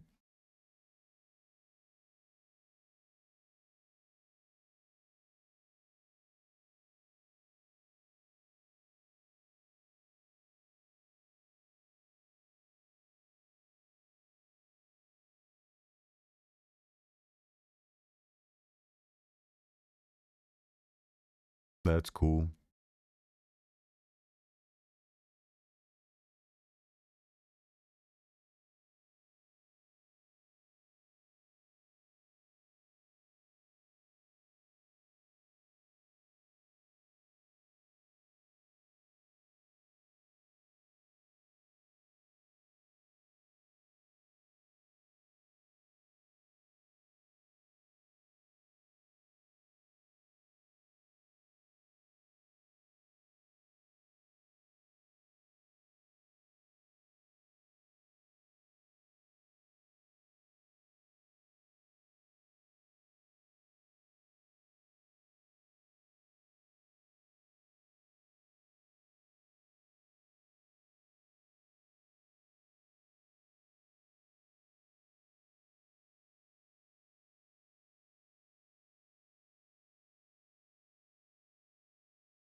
Good. That shit should be illegal. These mentally ill parents that have been allowed to run around and mix their DNA with people, they shouldn't be allowed to just live vicariously through their children because they hate their life so much. Like, it's insane. You want to ruin your child's life because you hate yours. Like, what the fuck?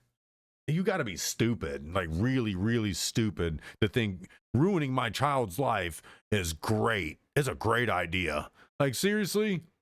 And if you don't see it as ruining your child's life, then you probably should head on out. I use restroom. He mad.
So I'll probably be going to make some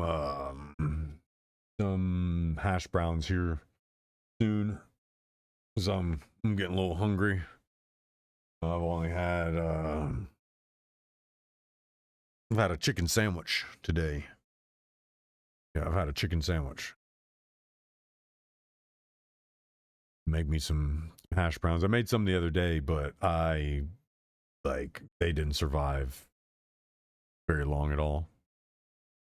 Oh, that's what they were doing earlier. They were building little fires, and those agents came over with the cops came over with fire extinguishers and put them out. And this idiot right here, yeah, let me stand right over top of it, spraying the lighter fluid on top of it. Now you look at how close he's getting. Like, you obviously don't know how fire works, idiot.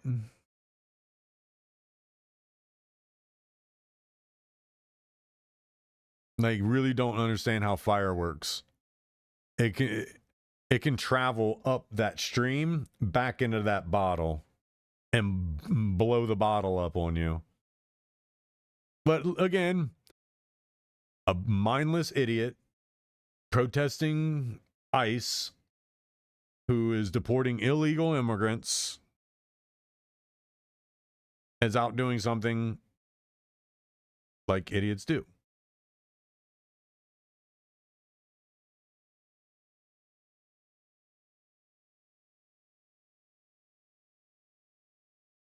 Look at that. That's insane, dude. Like, get the hell out of here. Like, you don't get to go and just start ripping doors open because you hate. Because that's all it is. This is all hate. You hate. You're a hateful group of people. And if you all ended up in prison or shipped off to a combat, as a matter of fact, you know what? Start a war with Iran and send all of these idiots that want to protest ICE and immigration, send them to war.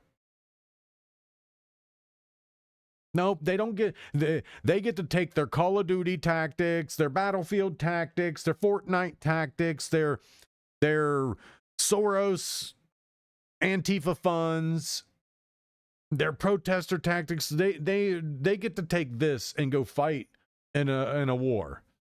That's what they should be doing. They should be sending all of these idiot ass people to war So yeah, start a war with Iran. Start a war with Iran, and anybody that's protesting ICE. When you get arrested, you have two options: go to prison, or be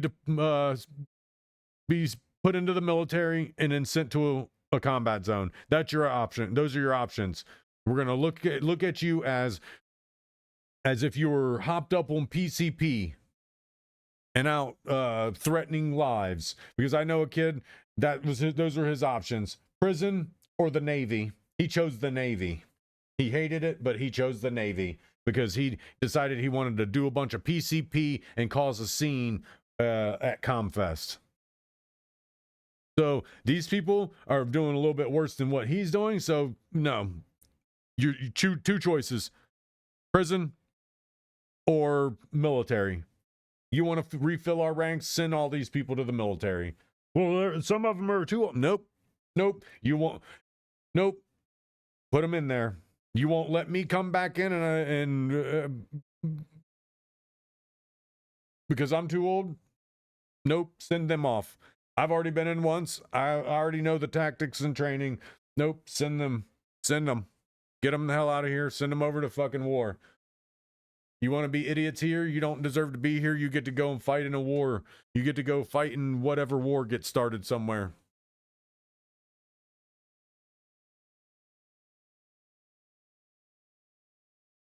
Being a psychopath, eating a book.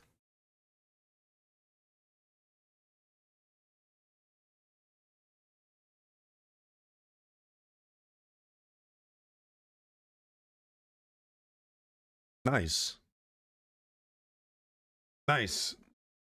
Which means the next person in the Senate for Minnesota will be ousting the current senator because they won't have the votes. If they've deported enough Somalians to take away that fraudulent vote, then there you go.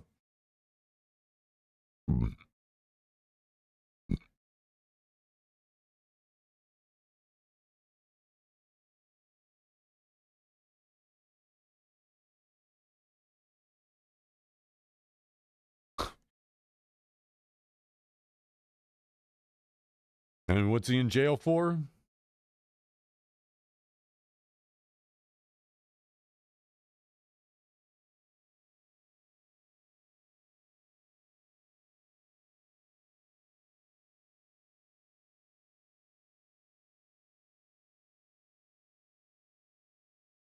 Oh, somebody shaking in their boots.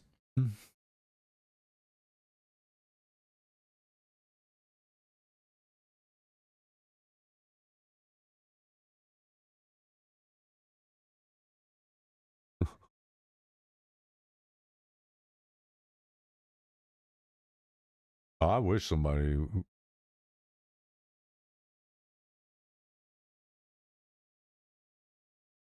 I wish some. Please. Hopefully, ICE starts making a presence here to where motherfucker starts testing me because I'm really. Don't just fucking let them do their goddamn work.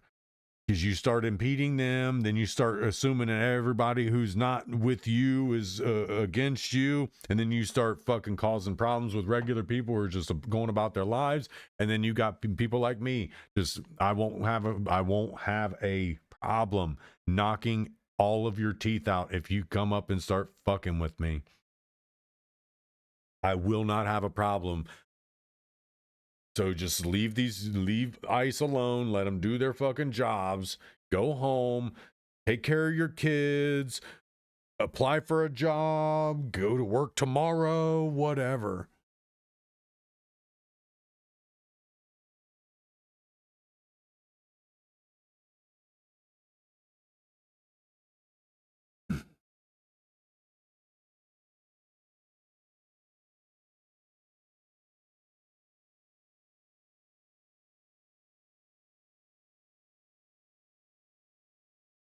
Oh, Amazon is awful at that.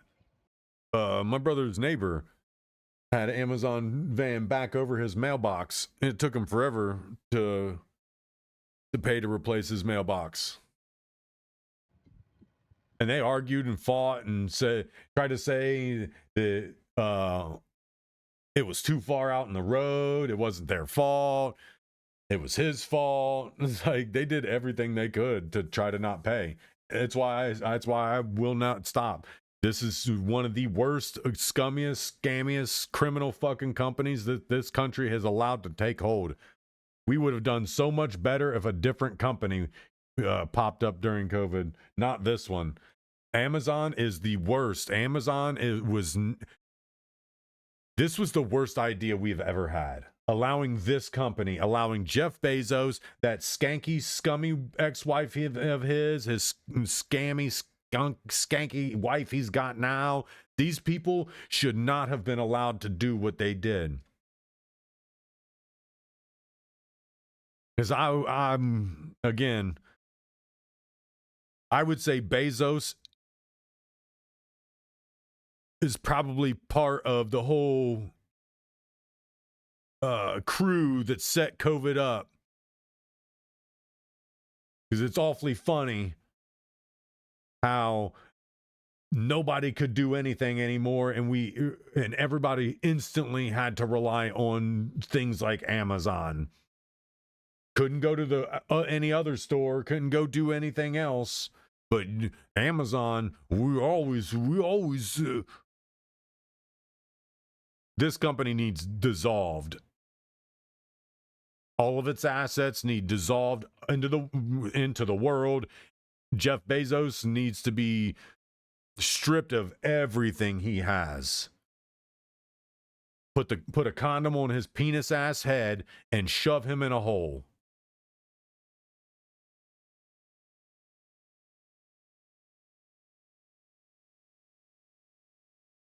Oh, there you are.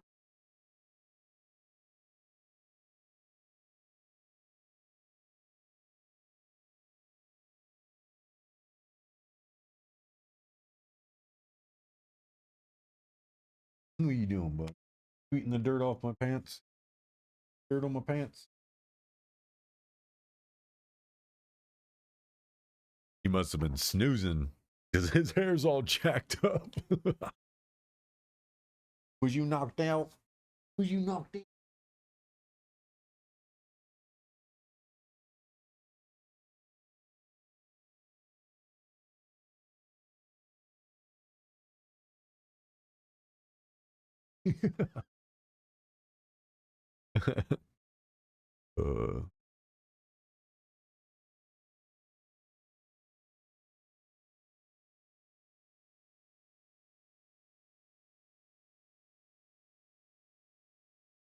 Oh yeah, I could already tell you.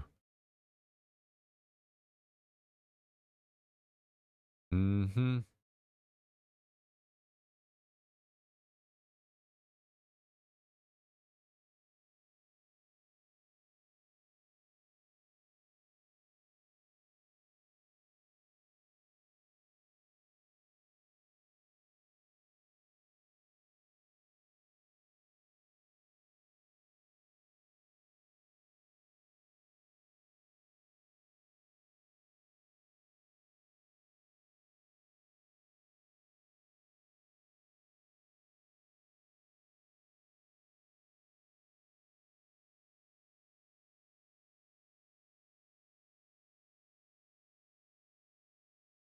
Mm-hmm.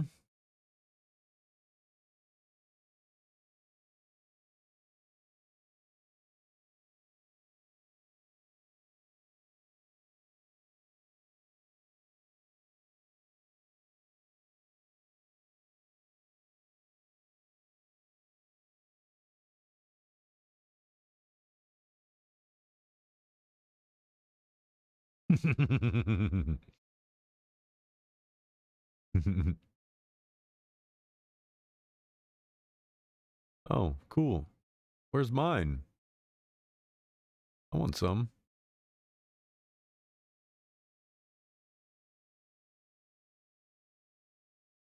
Let me guess. You're going to pull out a ton of cash because that's what happens.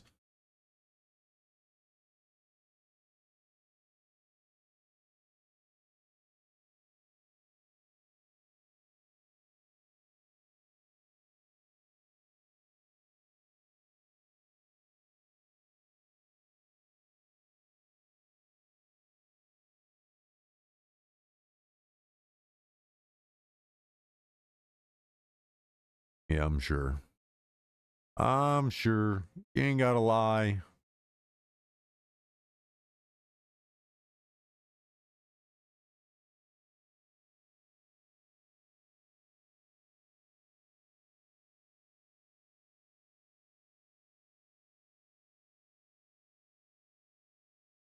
Yep.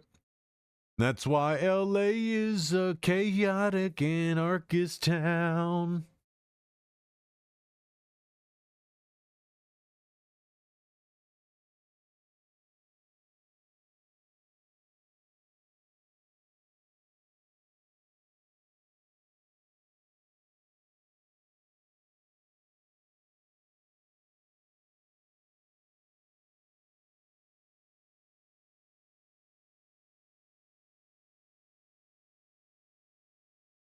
Nice.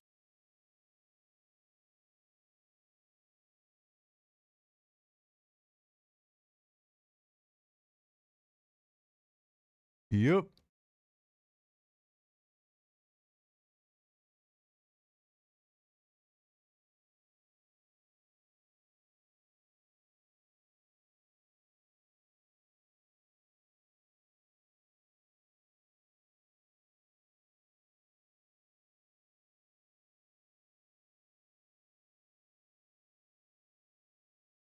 Mm-hmm.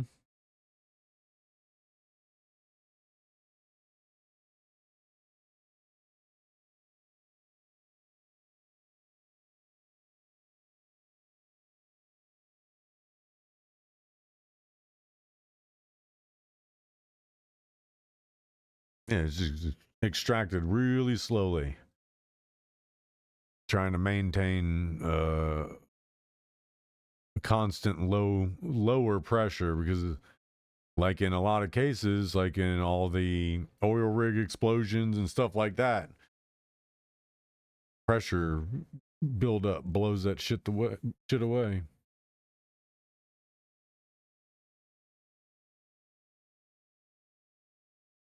Get this fucking thing out of the government. Like, what the hell are we doing here? Like, you have to be...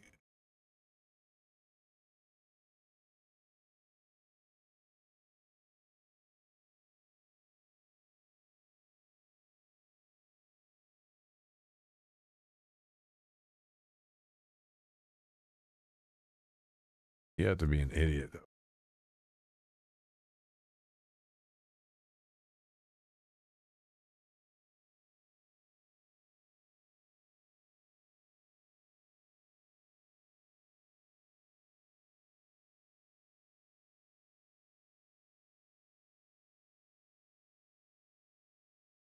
Big old tough guy won't go after the guy with the bike.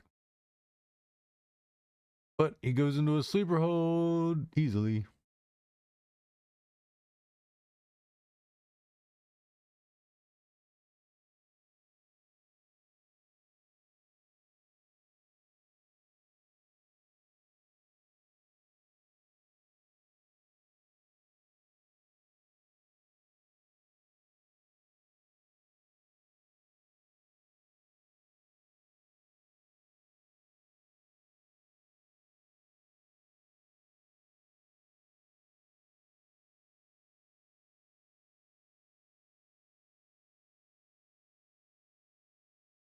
Hit him so hard. Hit him so hard it knocked him down.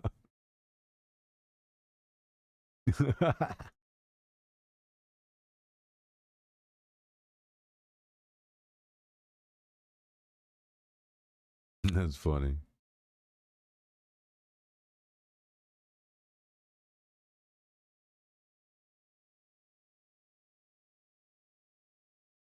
Is his position on the current?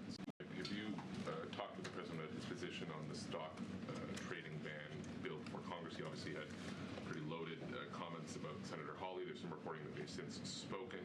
What is his position on the current status of that bill? The president has spoken to Senator Hawley, who called him, and the president took that call. As the president said in the Roosevelt Room yesterday, conceptually, he of course supports the idea of ensuring that members of Congress and United States senators who are here for public service cannot enrich themselves. And the reason that this idea to put a ban on stock trading for members of Congress is even a thing is because of Nancy Pelosi. I mean, she is rightfully criticized because she makes, I think, $174,000 a year, yet she has a net worth of approximately $413 million. In 2024, Nancy Pelosi's stock portfolio, this was a fascinating statistic to me, grew 70% in 1 year in 2024, and her portfolio outperformed every single large hedge fund in that same year and even more than doubled the returns of Warren Buffett's Berkshire Hathaway. So I think the president stands with the American people on this. He doesn't want to see people like Nancy Pelosi enriching themselves off of public service and ripping off their constituents in the process. It's all cool and all, but you won't do shit. We already know you're not going to do anything. We already know this, man. You know this, man.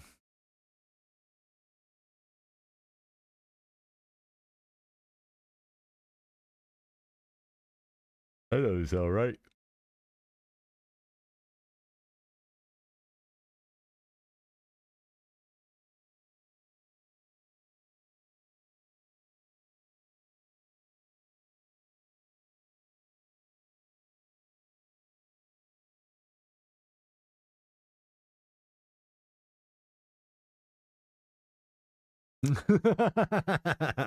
that's good.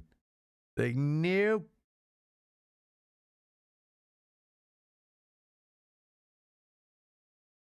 Ooh. That does gotta hurt though.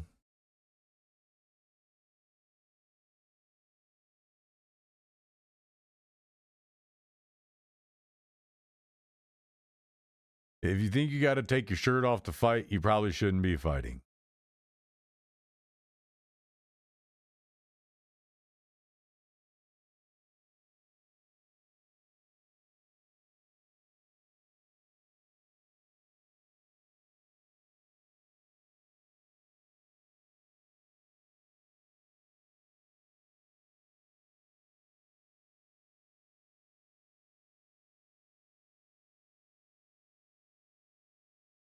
I mean, sure he can legally carry it. Oh shit. That seemed purposeful.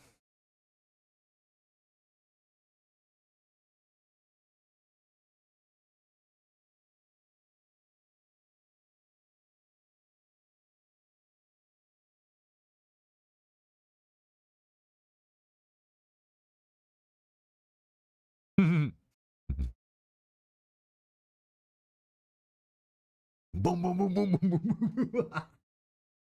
boom. It'd be like that sometime.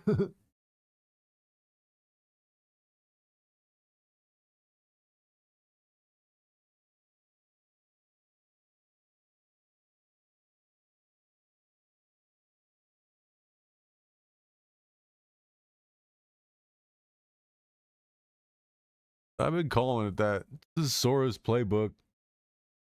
Straight up Sora's playbook. Oh man, he's doing such a great job. Eggs dropped in price. Again, y'all are fucking paying attention to the wrong stuff. Cars are still expensive. Houses are still expensive. Insurance is still expensive. Everything is still expensive. Just because gas and groceries, literally 2 things out of like 7 handfuls of things. Like, this society runs on like 7 hands worth of things, and you think 2 on 1 hand says that he's doing things. He's still allowing corporations to do what they want. He's still allowing them to profit maximize. He's allowing the data center stuff to just basically take over. They're lying and saying, well, it's not, they're not going to pass the cost of the consumer. They're looking into things to where they can take on. No, they're fucking not. They're actually not going to take on the cost themselves, because then that defeats the purpose of profit maximizing. They need the public to take on all of it, which is why they're going to figure out a way, like, release all the discharge into the all the water around.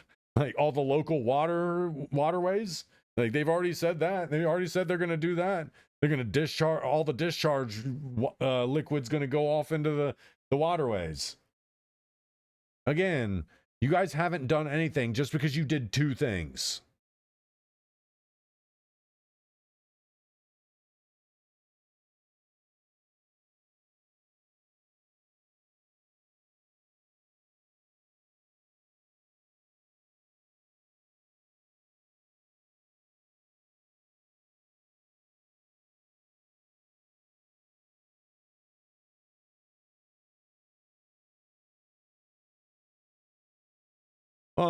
Again, this is their standardized uniform. They only use in-country uniform when they're on mission. Their mission is to go from point A to point B. Of course, they're not going to be wearing any of their cold weather stuff, any of their Arctic style camo. There's no point to. Do they need to blend into the tarmac? Do they need to blend into the plane? Do they need to blend into the bus? No, they don't. Stay in your lane.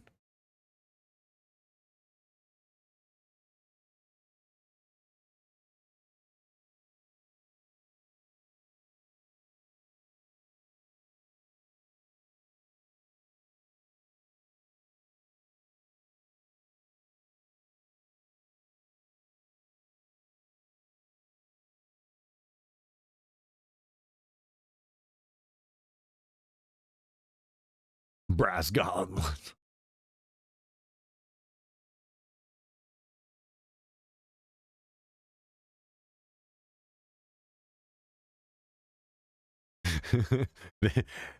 It'd be like that all the way through the military. Everybody in the military is a brass goblin.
Yeah, sure.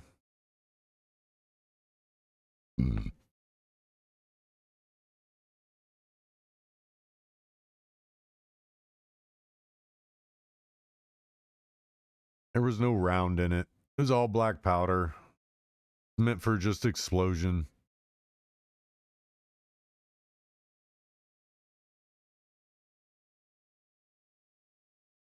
It's a celebratory thing. Yeah, it's just a black powder rifle. It had no round in it. There was no ball in the weapon.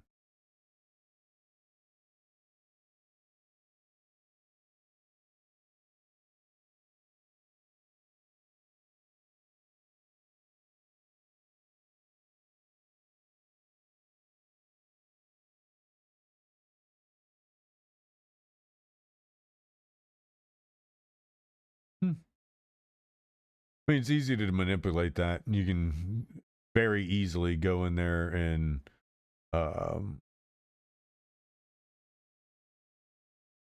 take that person out of the footage. It's not hard. A good video editor could easily do that. Because yes, contrary to popular belief, you can slow every single one of these down to an individual picture. And you can go through and change every frame. Every frame. See how it's jittering right here? Frame's been altered. Nothing else is jittering like that. You see no other jitters but this right here.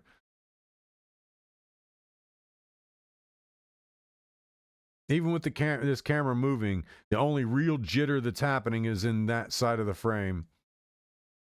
Again, you could somebody could easily go in here, frame by frame. It's super tedious work, I'll tell you that. Working frame by frame is very tedious.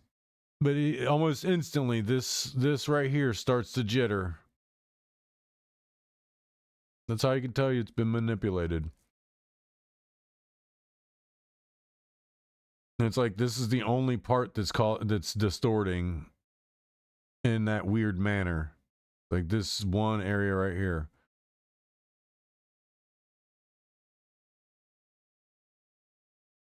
And you see that was a massive cut. Watch. Boom. Slow it down.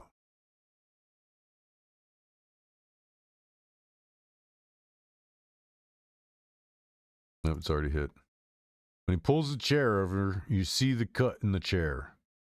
It's easy to miss because nothing else here is moving. It's just him and the chair.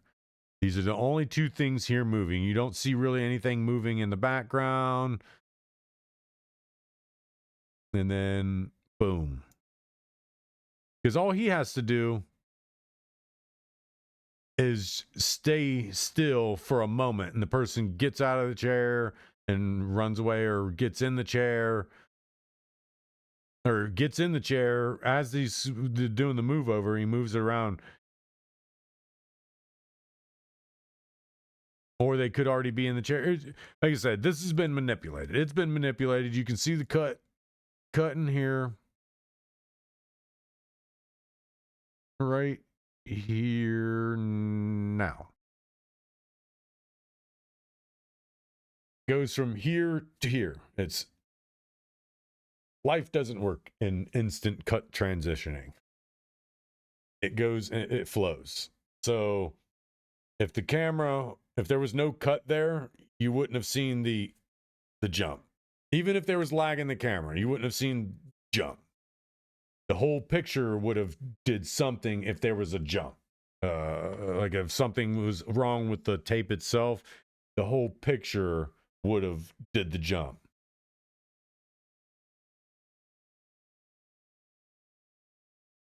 Wow, cool, but not real.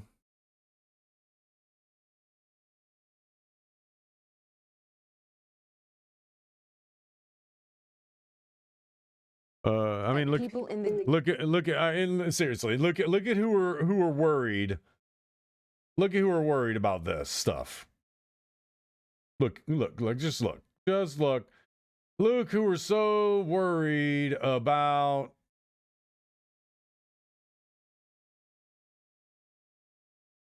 things that don't matter.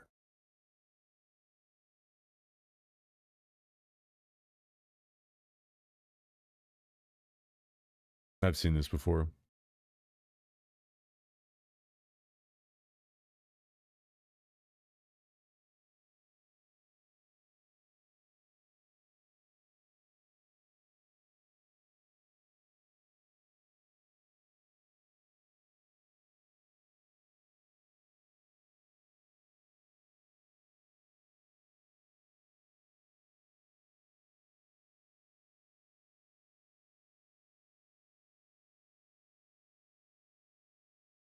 It's just a nesting bottle.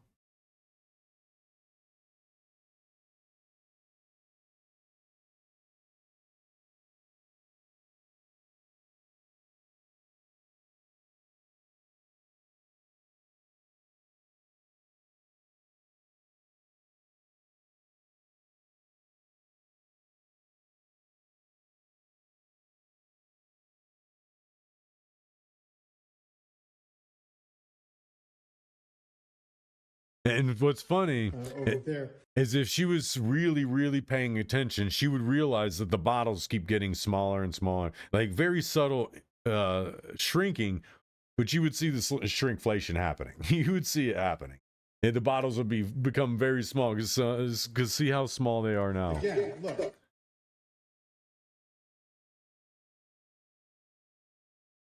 Yeah, they get incrementally smaller. Well, they have to.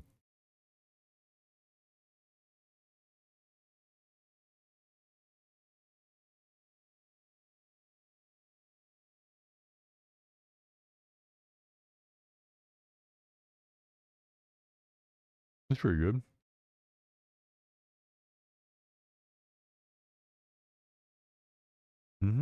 Really good throw.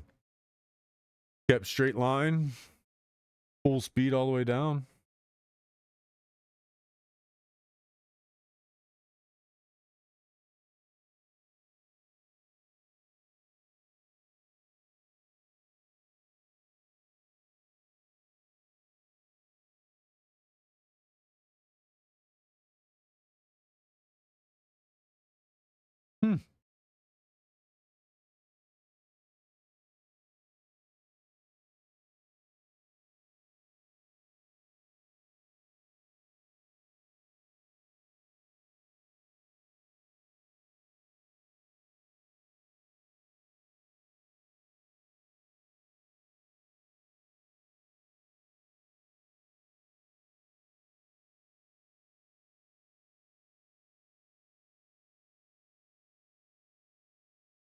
I mean, it's just making light of whatever it is.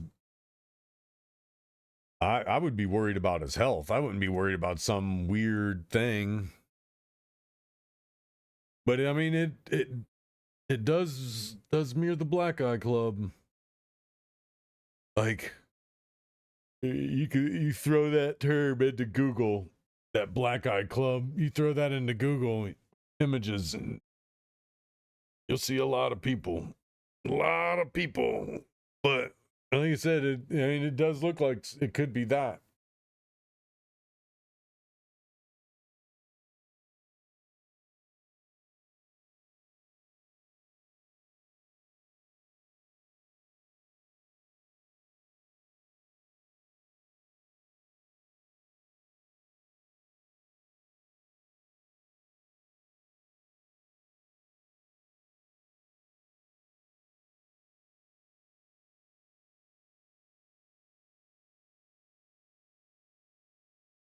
I can't tell you what happened, but all I can tell you is it doesn't look good. Doesn't look good. But yeah, I need to go make some food. I'm starving.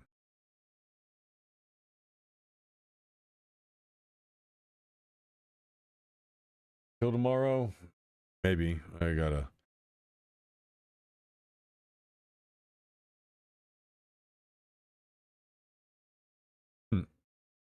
Make some feud.